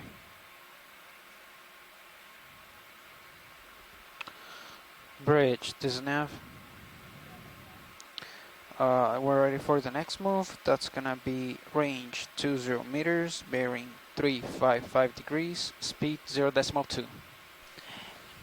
Hey folks, so for those of you that are waiting for our mid-water transects, you heard the science leads before say we've got about 40 minutes left on bottom, and that's actually good news for everybody. We're going to do 3 sets of mid-water transects today. They're going to be 20 minutes each at 500, 400, and 300 meters, and because the currents have calmed down and conditions are so good right now, we are going to get a little bit of extra time on bottom and potentially even a little bit longer in one of the mid-water transects at the end, depending on how the conditions are at that time. Typically when we're planning for our transects, we account for a little bit of extra squish time in case the conditions change on us. And typically that means if they get worse throughout the day so that we have time for setup. But today it's actually the opposite, so we get a little bit of extra time. That's great news. Thanks. There's a cute little eel pout all wrapped up. You don't see them coiled up quite that much. So I'm getting pretty far stretched out. Yeah, he has a move underway, so I should be catching up here. Understood. Pretty shortly. I guess you only got me at 50. I just feel like I'm stretched out because of low visibility.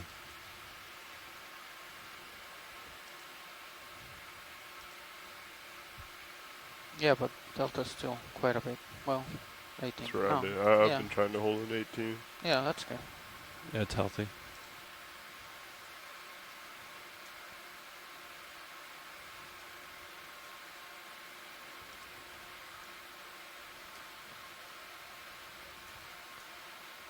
I'm hoping that... Hey, let's zoom in on the moving fish on the ground as we wait for the ship to move here. Hoping that the current at 500 it's also going And that's this a little way, Nazumia as in the rat tail. surface. We'll see.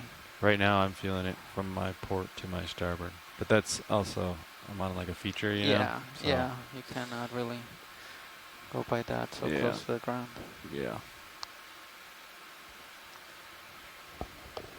Although we're 20 meters from 500, so... I know. That's I was going to look at the, you zoom out on HiPAC a little bit and see what the global situation is. We might. So... I mean, where I'm at now, it looks like it's flowing from my front to the back. Really? Yeah, actually. So from north to south? Yeah. Everybody can come wide. We'll keep moving here. It's more of like a north-southwest.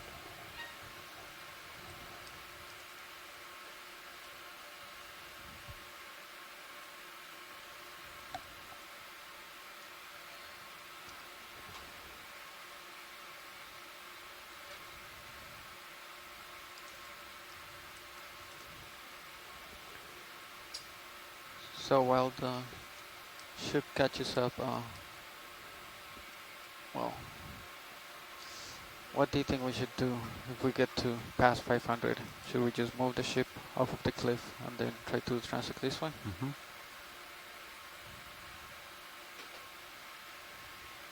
Yeah, we'll go in a safe direction, and then even if it means that stuff goes by a little quick or something. Okay. We'll, We're currently at about 522 meters. I don't know how far you're into that move. But could probably call another 20 in. We've only risen about 50 meters in this dive, Copy, but bridge. it's been very interesting. Lots of stops along the way, different from what we've seen. No. Do you mind sending down the sanitizer? Sure. I think the first hour and a half we spent within the first 2 meters. Yeah. And it was a great start with an octopus being the first thing right that we there saw. in front of us, and we have since seen at least 6. We haven't zoomed in on all of them, but we've seen many very tiny octopus. Do you say octopuses? I think so. I think you do say that. I remember I was corrected when I said octopi once. So octopuses. Told we can say octopi, octopuses, octopus. They're all equally valid. They're all correct? Oh, okay. Well, then I will tell whomever corrected me. Thank you. Yeah, you tell them Mike Vecchione told you that. All right. All right, Fernando, what's the news? All right. So you we've want had a another lot move, of or- help again Yeah, 20. in the chat room Copy from that. scientists ashore. I'll just go down the list and try to thank each one of you. We have Adrian Copeland from NOAA, Amanda Demopoulos from USGS, Amy Bacco-Taylor from Florida State University, Andrew Bridge, Quattrini doesn't from have. Harvey Mudd College. Next And move, then- 20 meters range, bearing 355 degrees, speed Let's 0.2. see. We have I have Asako Matsumoto from the Planetary Exploration Research Yeah, it's Center famous, in huh? Japan. Earlier we had no, Carolyn just Ruppel Yeah, from the just hang U.S. out. Geological Survey. And we have All right. Jason Hill and You Jenna, come in now. Jason Chater and Jenna Hill from USGS. And I think Jill Bork was on at some point. Mm-hmm. Sorry, I started floating there. And John Reed from Harbor Branch Oceanographic Institute. And Enrique Salgado from NCOS, NOAA NCOS. Eric Cordes from Temple University. Irvin Garrison, University of Georgia. And Mike Vecchione from NOAA National Marine Understood. Fisheries National Systematics Lab. Heather Judkins from University of South Florida, St. Pete. And Bob Carney Your from lasers on Louisiana this? State Oh, University. Coming on. Santiago Herrera from Lehigh University. Ken Sulak, USGS. Les Watling, University of Hawaii at Manoa. Madeline Newman from NGI. And Matt Dornbach from Manoa NCEI. I guess Madeline's also NCEI. Sorry, Madeline. Megan McCullough, North Carolina Museum of Natural Sciences. And we also had a live interaction with the museum today that we were doing on the side. You may have heard some of our commentary. Oh, just empty. And Mike Ford from NOAA Fisheries. He's very excited about the upcoming midwater transects. Coming off. Nolan Barrett from the Natural All right. Products Discovery Lab at the Medical University of South Carolina. So Fernando. Got some white stuff over there, ahead, maybe pilot. with bubbles. Oh, Some white. Oh my Hey, gosh, Ron, how that you doing? explains Hey, why buddy. we are Oh, you seeing want to get The this dark jelly sediment. the dark sediment. Yes. First? Ooh, and a beautiful I've seen jelly. a couple of them, but Not up close. no. that one has Not longer the way tentacles. you fly. Nice This, preview of Wow. what's coming jelly. next.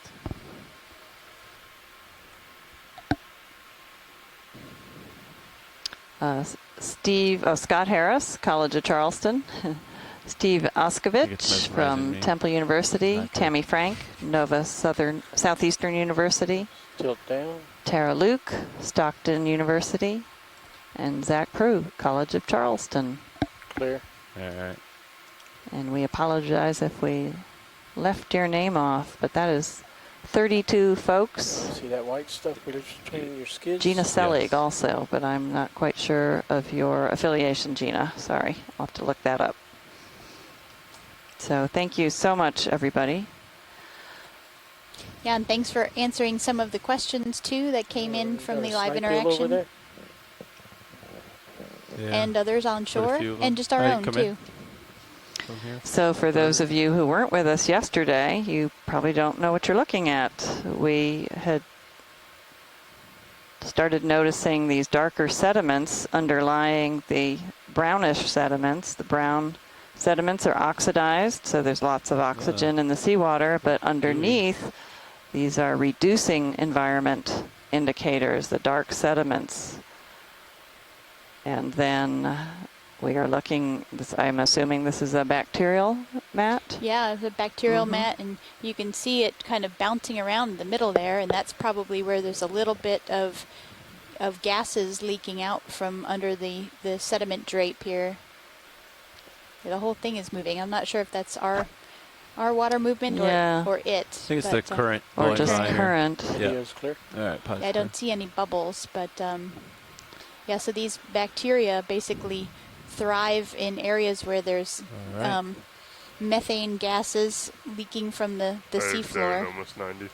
Okay, pushing forward. And we saw quite a bit of bubbling yesterday, not any huge venting kind of bubbles, but certainly little streams of what we call plumes. And our mapping capabilities, there's another map down there, by the way.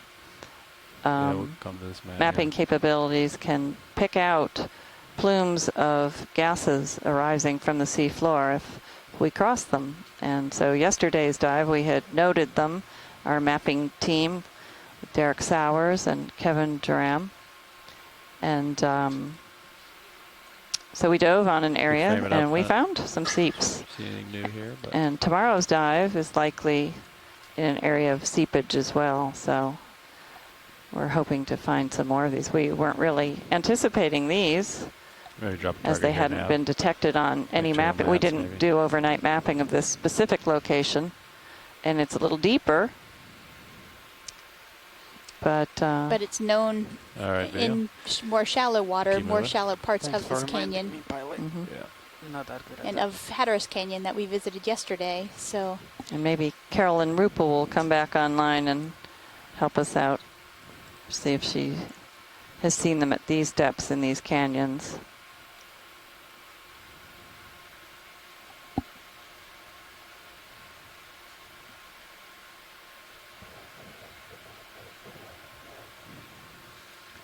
Very narrow. The edge of these. Well, I'm glad we went a little bit longer. We might not have seen that if we had to cut the dive that's at 4 right. o'clock. Yep. Yeah, we would have just gotten there and then we would have had to leave. Copy bridge. It's great having this little bit of extra time. It's usually the other way around. Mm-hmm.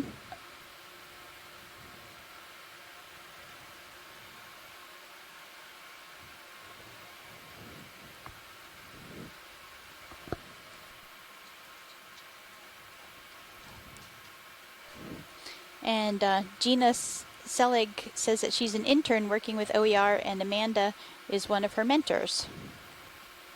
I imagine that's Amanda Hepburn. I'll get closer right? video. Oh, I don't know. And I don't know. Netburn. Yeah. Did we miss Tim Shank when we were going down the list? I didn't mention Tim because I didn't realize he had come to the chat room. Hi, Tim. Thanks for joining us, Tim Shank. Sorry about that. Yeah. From Woods Hole Oceanographic Institute. There's another bacterial matting. Yeah. I like how it's poking out of the edge. Little knob of material, so it might just be. All the eel pouts are hanging around. Mm-hmm. Isn't that funny? They're circling it. Yesterday we saw the black-belly rosefish were sitting on and in these bacterial mats often. But it might have been a coincidence because we saw so many of them that hard to say if they were using the habitat or just crawling all over. All right, video. Looks like there's some holes facing us there. Mm-hmm. But no active bubbling right this moment. Yeah, if we could get one more closer look, that would be great. Understood. I love this shot. Yeah, that's neat. Is great. It looks like another planet. Might want to also drift down and look at those dots. I think they're actually little. Come on, bubbles. Up. Oh, is that a bubble? I haven't seen a bubble yet. Somebody joining us? I think we're going to get some. Hey, it's the Silver Spring Exploration Command Center here. We're just dialing in, getting ready for the midwater work. Okay. Okay. Thanks. We have about 20 minutes left on the bottom, and then we'll jump into the midwater. Sounds great. Thanks. There are going to be some good midwaters today. Moving on. I heard there was a lot on the way down. It's exciting. Yeah. I stirred up too much sediment in that area, I think. I was hoping the current would clear it off quicker, but we could try zoom in from up here, back into those holes. All right. And I wonder if these are the holes of the worm that we got yesterday. Acorn worm. Acorn worm. We did a scoop sample. Doing the scan method here. Close to one of these bacterial mats, not in it. We were unsure of what was making all the little holes surrounding these and also across much of the sediment yesterday. I don't see any of those holes, do you? And we No, found, we're done. All right. I don't know, at least 10 I'll keep moving. slimy acorn worms. I'd pull a few out of the sediment and then let the sediment sit, the mud in the bucket, and then more would come out to the surface and I'd pluck them. And not my favorite organism. Fish. But it was great to see them because we really didn't know if we'd catch anything from a scoop. What But we certainly did. Eel pouts, I Eel believe. pouts. Either wolf or something like that. Let me know when you want. I will let him go, Vinny. We've the seen quite a few of next, these. Move co-pilot. Yeah, I think you can call one in, probably. Maybe 20 You meters. see a little waviness here from Maybe a little current off to your flow. starboard. Like 10 or something. Yeah, Oh yeah. Brighter patch on the lower left. Another patch coming up on the left. And another one further up. Yeah. And one in the distance too. About 5 patches so far. Yeah. What meter is bearing? 010. And we have Tracy Sutton from Nova Southeastern University that's going to be participating in the midwater transects. Welcome, Tracy. And Stephanie is here at the ready with us. Probably snap from this altitude. Okay.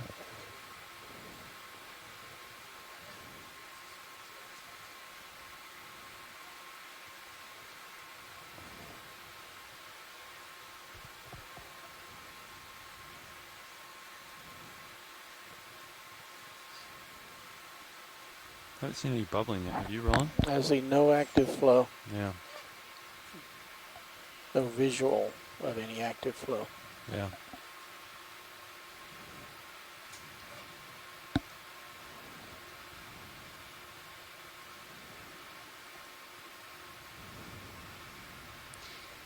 So this area is not in the SEEP database that is USGS has been collecting information on where these seeps are, and this one is a new one to add to the list.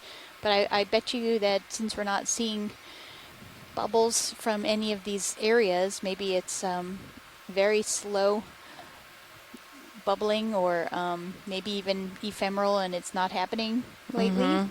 Snap on that one. Just a slow effusion. So there's some more down on the lower left too. It's this whole area. I wonder if there's any on the other side. I did see a couple popping on the other out side, watch lead. that we Snap didn't on this, notice. Yeah, I can hop over to that The light's side. better on this side though. At least while we're looking at it. Yeah.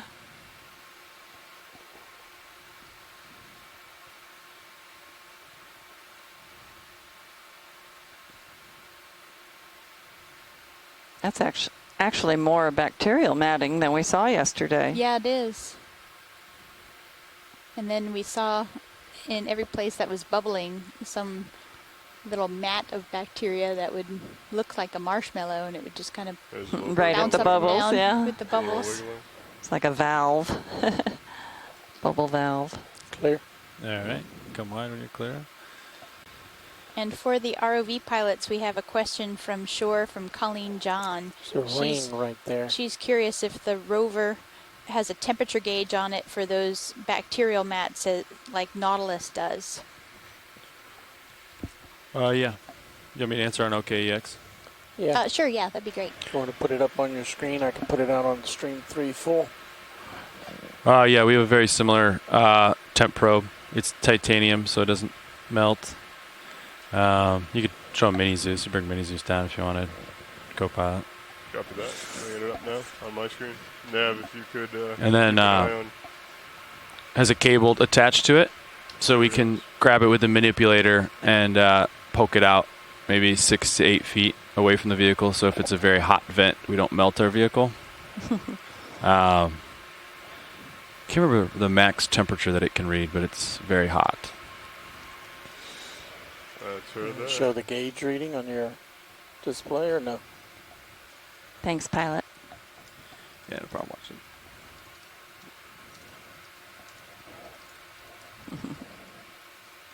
You got a toe in it, looks like, slightly. Yeah, right toe. It's dragging a little bit.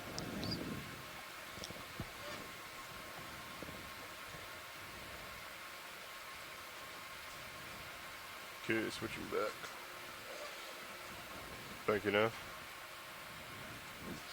So I wonder if after another 10 years of exploration of these canyons here, whether we'll have a better handle on where the active venting of hydrate or the methane gases is, and where it might be stronger and more consistent, where it might be more ephemeral.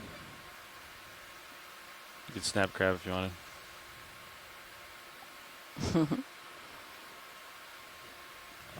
Oh, and a squat lobster yeah. off in the distance.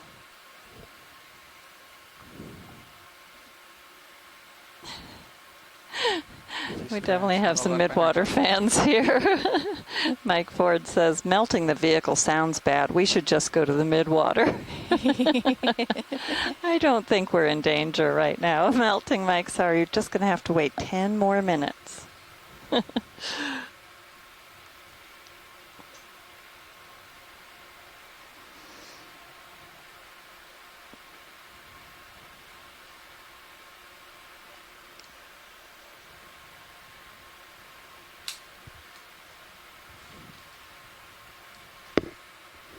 That guy's still running, and I notice he doesn't seem to have any front claws. I just think they're tucked away. They're tucked. He has his manipulators properly stowed.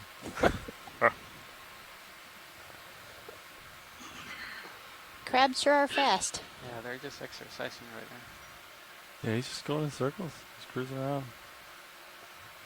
What would you do if you had a crab the size of D2 coming at you? Yeah, you're right.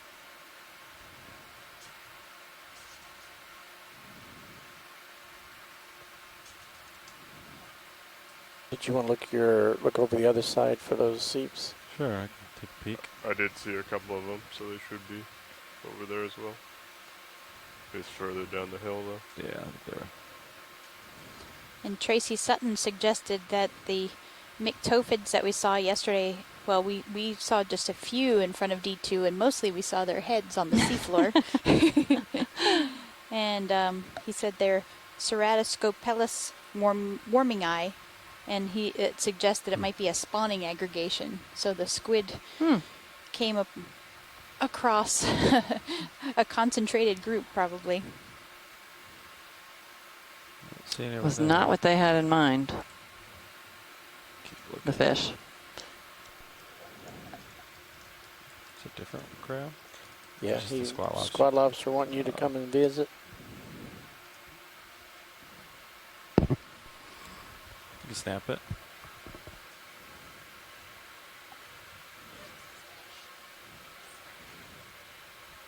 All right. That looks more like the Munida valida was one that is pretty common around here. And one that we saw yesterday. Wow, look how tiny that eel pout is compared to the squat lobster. We're out lasers on for this? Yeah. Coming on. Brittle stars look like zombies just sticking their hands out of the ground. We what? All right. Alright, let me know when you want the next move, co-pilot. Coming off. I'm looking down at him I mean, right now I'm at 50, but I'd say let him push out a little bit and then we can call on another move. Copy.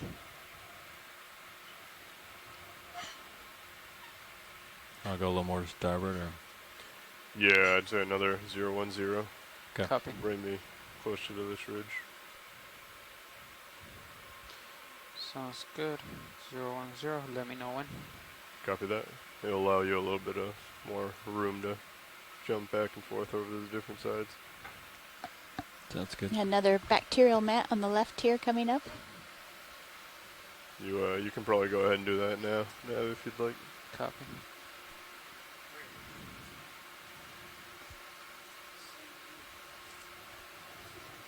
Something yellow there, maybe a sea star color. In the bacterial mat you're talking Yep. about? Yeah, I think that's a snail if I was a betting man. Go ahead and come in.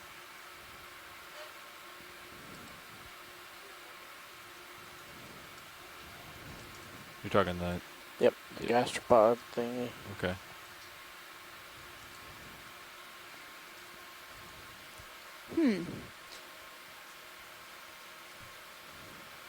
Okay, I pilot, wonder you have if about 10 minutes. Copy that. Get a super tight on that since you're here. Yeah. Go for it. Max in.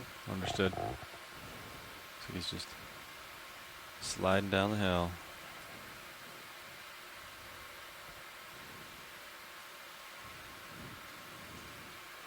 Ready to move on.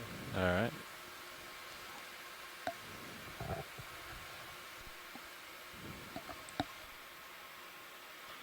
Here we go. Fernando, was that 10 minutes till we should start packing up, or was that 10 minutes where we need to be out of here? Are you about to reach the peak? Negative, it should be. It keeps going. 10 minutes until, about 8 minutes until you start stowing the lowers and then setting up for, to come up. What's the depth that we're going to go to? 500. So we're actually going to start going down? Or are we just going to come off the face? Look at that edge there on the left. Yeah, I'll swing around it. We'll probably come up a few meters, so let's come up to... Got some sediment's been pouring out of it in the past. 460. Fernando, are you thinking of getting into tow configuration, or are you thinking stay in this configuration so we're ready for the transect? Probably would be best for just staying in this configuration. We're just coming up 40 meters. That's what I was thinking too. You could frame it up video. See some if you'd like. something flopping in the breeze.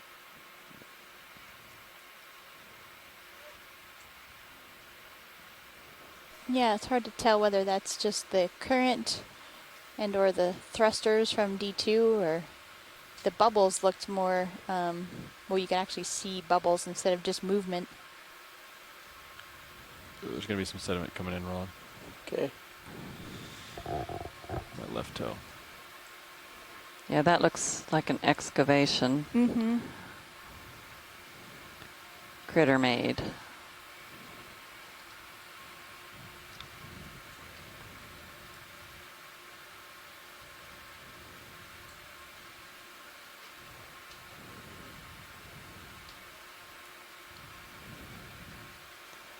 Another snipe eel.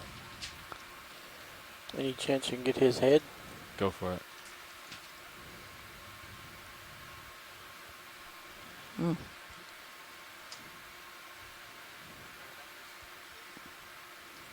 Ooh, good shot of those jaws. Yeah. Didn't realize how translucent their bodies were, too. Yeah.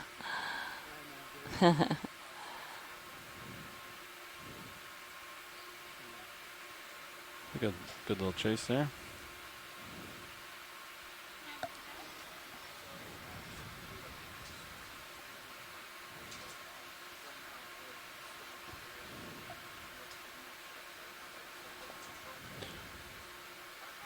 Ooh.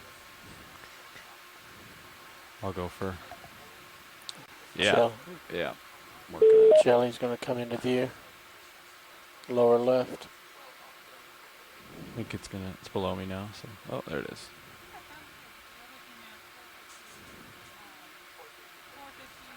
You want to go for jelly? Well, yeah, we'll let it fly through. Just cruising on by. Whoa. Oops. Just tumbling. Is that tumbleweed jelly? Yeah, I think it is. So for any of our midwater folks, that jelly that just rolled through, we've been seeing it quite a bit today. Anyone have an idea on that? Cyanea, I think, is what other folks have said. Mike Ford and keep moving.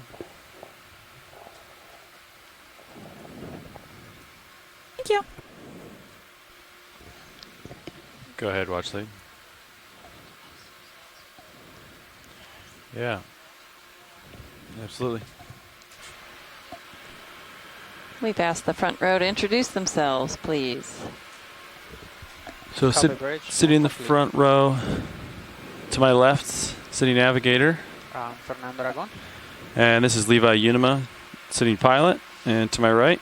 Sitting co-pilot is Lars Murphy, and then to my right. And front, the video shading is Roland Bryan. And in the back row, we don't currently have a clip cutter. You do not. But instead, we've got some astounding scientists. Yeah, this is Stephanie Bush from the Smithsonian National Museum of Natural History. And she'll be leading the narrative for the Midwater Transect coming up. And this is Leslie Sauter from College of Charleston, and I'm the Geology Science Lead. And this is Cheryl Morrison from the U.S. Geological Survey, and I'm the Biology Lead. And this is Derek Sowers, who's the Mapping Lead. Busy mapping. All right, Fernando, what direction were you thinking of having D2 look, and what depth was the first one? We're still on D500? So like drag off and then go down? I'm hoping we can look southeast and see a relative current coming. And we're soon going to be ending this dive and handing it over to the Midwater folks for transects. What is that? We can look southeast. Yeah, right. That would be the best. And this if was not, we can is and almost was dive 15 in Keller Canyon, and tomorrow we'll be at another canyon the least possible that like we are calling P Island. I don't think it has a name, Okay. official name, but it is off of So we wanna P drag off Island, and go North down. Carolina. Yep. The Outer Banks. The Outer Banks. And we'll be shallower tomorrow, and kinda that will awkward, huh? be a dive dedicated more to some of these methane seeps. So that will be very different. Substrate may look similar in places, but we hope to find some chemosynthetic communities of organisms if we can find some good active seeping areas. And I believe we'll do some mapping tonight over those areas to supplement some of the great maps that were provided to us by Carolyn Ruppel's group at the USGS. Some more dips And then our last there. dive will be deeper, and that will be a dive that is looking at the toe of a very large slumped feature from a submarine landslide, where the material that slid is right still now. Serious a intact little bit, as so I can see a D2 a little large better. Maybe it's body just of turbid, rock but- and mud. Yeah, something changed. So we'll be looking at its toe, and Jason Chater from the USGS hopefully will be joining us for a lot of Thanks, that Roland. conversation. Do you want me to come down a little bit with that? Yeah, you can try to get a little closer to me. All right. Bring it down to about a And 15. to summarize what we've seen today, we were on this southern-facing. Well, we kind of wound up coming up back the up to ridge plus here, 18 but gain. also moving over to the southern-facing side of this ridge, and we saw very different fauna than we'd seen previously. Saw a lot of octopus. Yep. A lot of squid again, and we saw I don't even know how many Co-pilot, let's pycnogonids, start and it getting was the a lower habitat signals that was started. Copy that. really still kind of muddy. Oh, actually, this is Nav. I just wanted to let you know that this is the end of the dive. We're going to start getting ready for the Midwater. Roger that. Thanks, Nav. And I think we're getting ready for Midwater now. Yeah. So, But to just complete the summary, we also saw a lot of the eel pouts, many, of two different species, and a lot of snails, gastropods of a single species. And the brittle stars that we did see were mostly buried with their arms sticking out. We only saw one that was at the surface, so I'm glad we got to see that one. And we saw one Lower swing white, arms are fully stowed. probably soft coral Yeah, right. was the only coral that we saw. So we're gonna get several into samples configuration or and then several make a move. examples of Large it. is the plan. Copy that. And we did collect a So sample of that, so we can, hopefully we'll figure out what it is. You want me to Which way swing can to you tell? So I'm going to hand tell which over way the my current- headset to Stephanie Bush so she I can can't start see it with my current talking to you lighting about situation. what lies ahead in the midwater transects. So, this is the 150 meter contour, and that's All right. bearing So for our benthic folks, I'm gonna put in another immediately depth. after midwater, around 6:30, Get a we will delta do 6:30 15. Eastern. We will do our dive planning I'm call backing for towards you. the next couple days dives. I'll follow you down. So please give us a call then.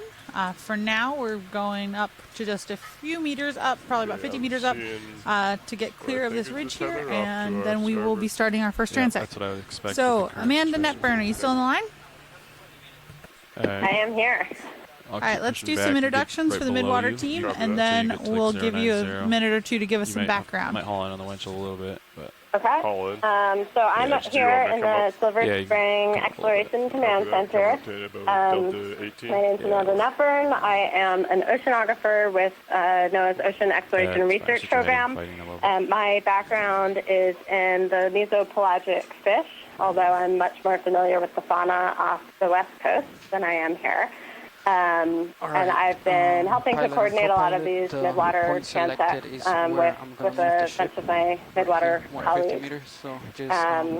Also here I have Gina, and I'll let her introduce herself. Hi, this is Gina Seelig. I'm an Educational Partnership Program undergraduate scholar, and I'm interning with OER for the summer. I'm gonna go below and you, I'm also and then I'm working gonna go with off stick Amanda and see which way the Netburn, current takes me. who Copy that. That sound good? You want me to studies swing around to the Pelagophilia, which northwest is of that point? a project Yes, so let's get member. to yeah, keep rotating your rotator And down then a little Adrian bit. is here as well. I'll let her introduce herself. That way when you spin, we drop. I am Adrian Copeland, and I'm a scientist with NOAA's Office of Ocean Exploration and Research. All right. And So my I'm gonna go background off is stick in for a using second and see which active way and passive relative to statistics serials to we go. understand predator Just get a activity feel and for prey what's going on behavior here. in the midwater. Yeah, it's not a high current. All right. Great, thanks guys. So who else do we have on the line for Um, midwater today? You turn to starboard. I've been turning to port to line up. Hey, this is Tracy Sutton, and I'm at Nova Southeastern University at the Oceanographic Center. Also interested in general midwater ecology, food webs, biogeography, and such, specializing in the fishes. Copy that. Okay, you guys are. Oh, you're not off bottom yet. Okay. Welcome, Tracy. Who else do we have? You're pretty much there. Sirius is lined up with the ship. All right. D2 is lining up with the ship now, turning to port. Hi, Casey. Scott Francis still hanging around with the Bentos. We'll swing that way once you start moving. All right. Hi, Scott. I know I'm you're a gonna push midwater out. fan You too. can follow me with the rotator until you lose me. Copy that. That's max at 101. All right. So also here on the ship, Stephanie, our onboard midwater folks. You want to introduce yourself, I do please? that. Yeah, hey, I'm Stephanie Bush from the Smithsonian Institution, National Museum of Natural History. However, I see your light in my tail. All right, I'm All beginning right. And Cheryl, are you staying on the line too? She just walked out. All right.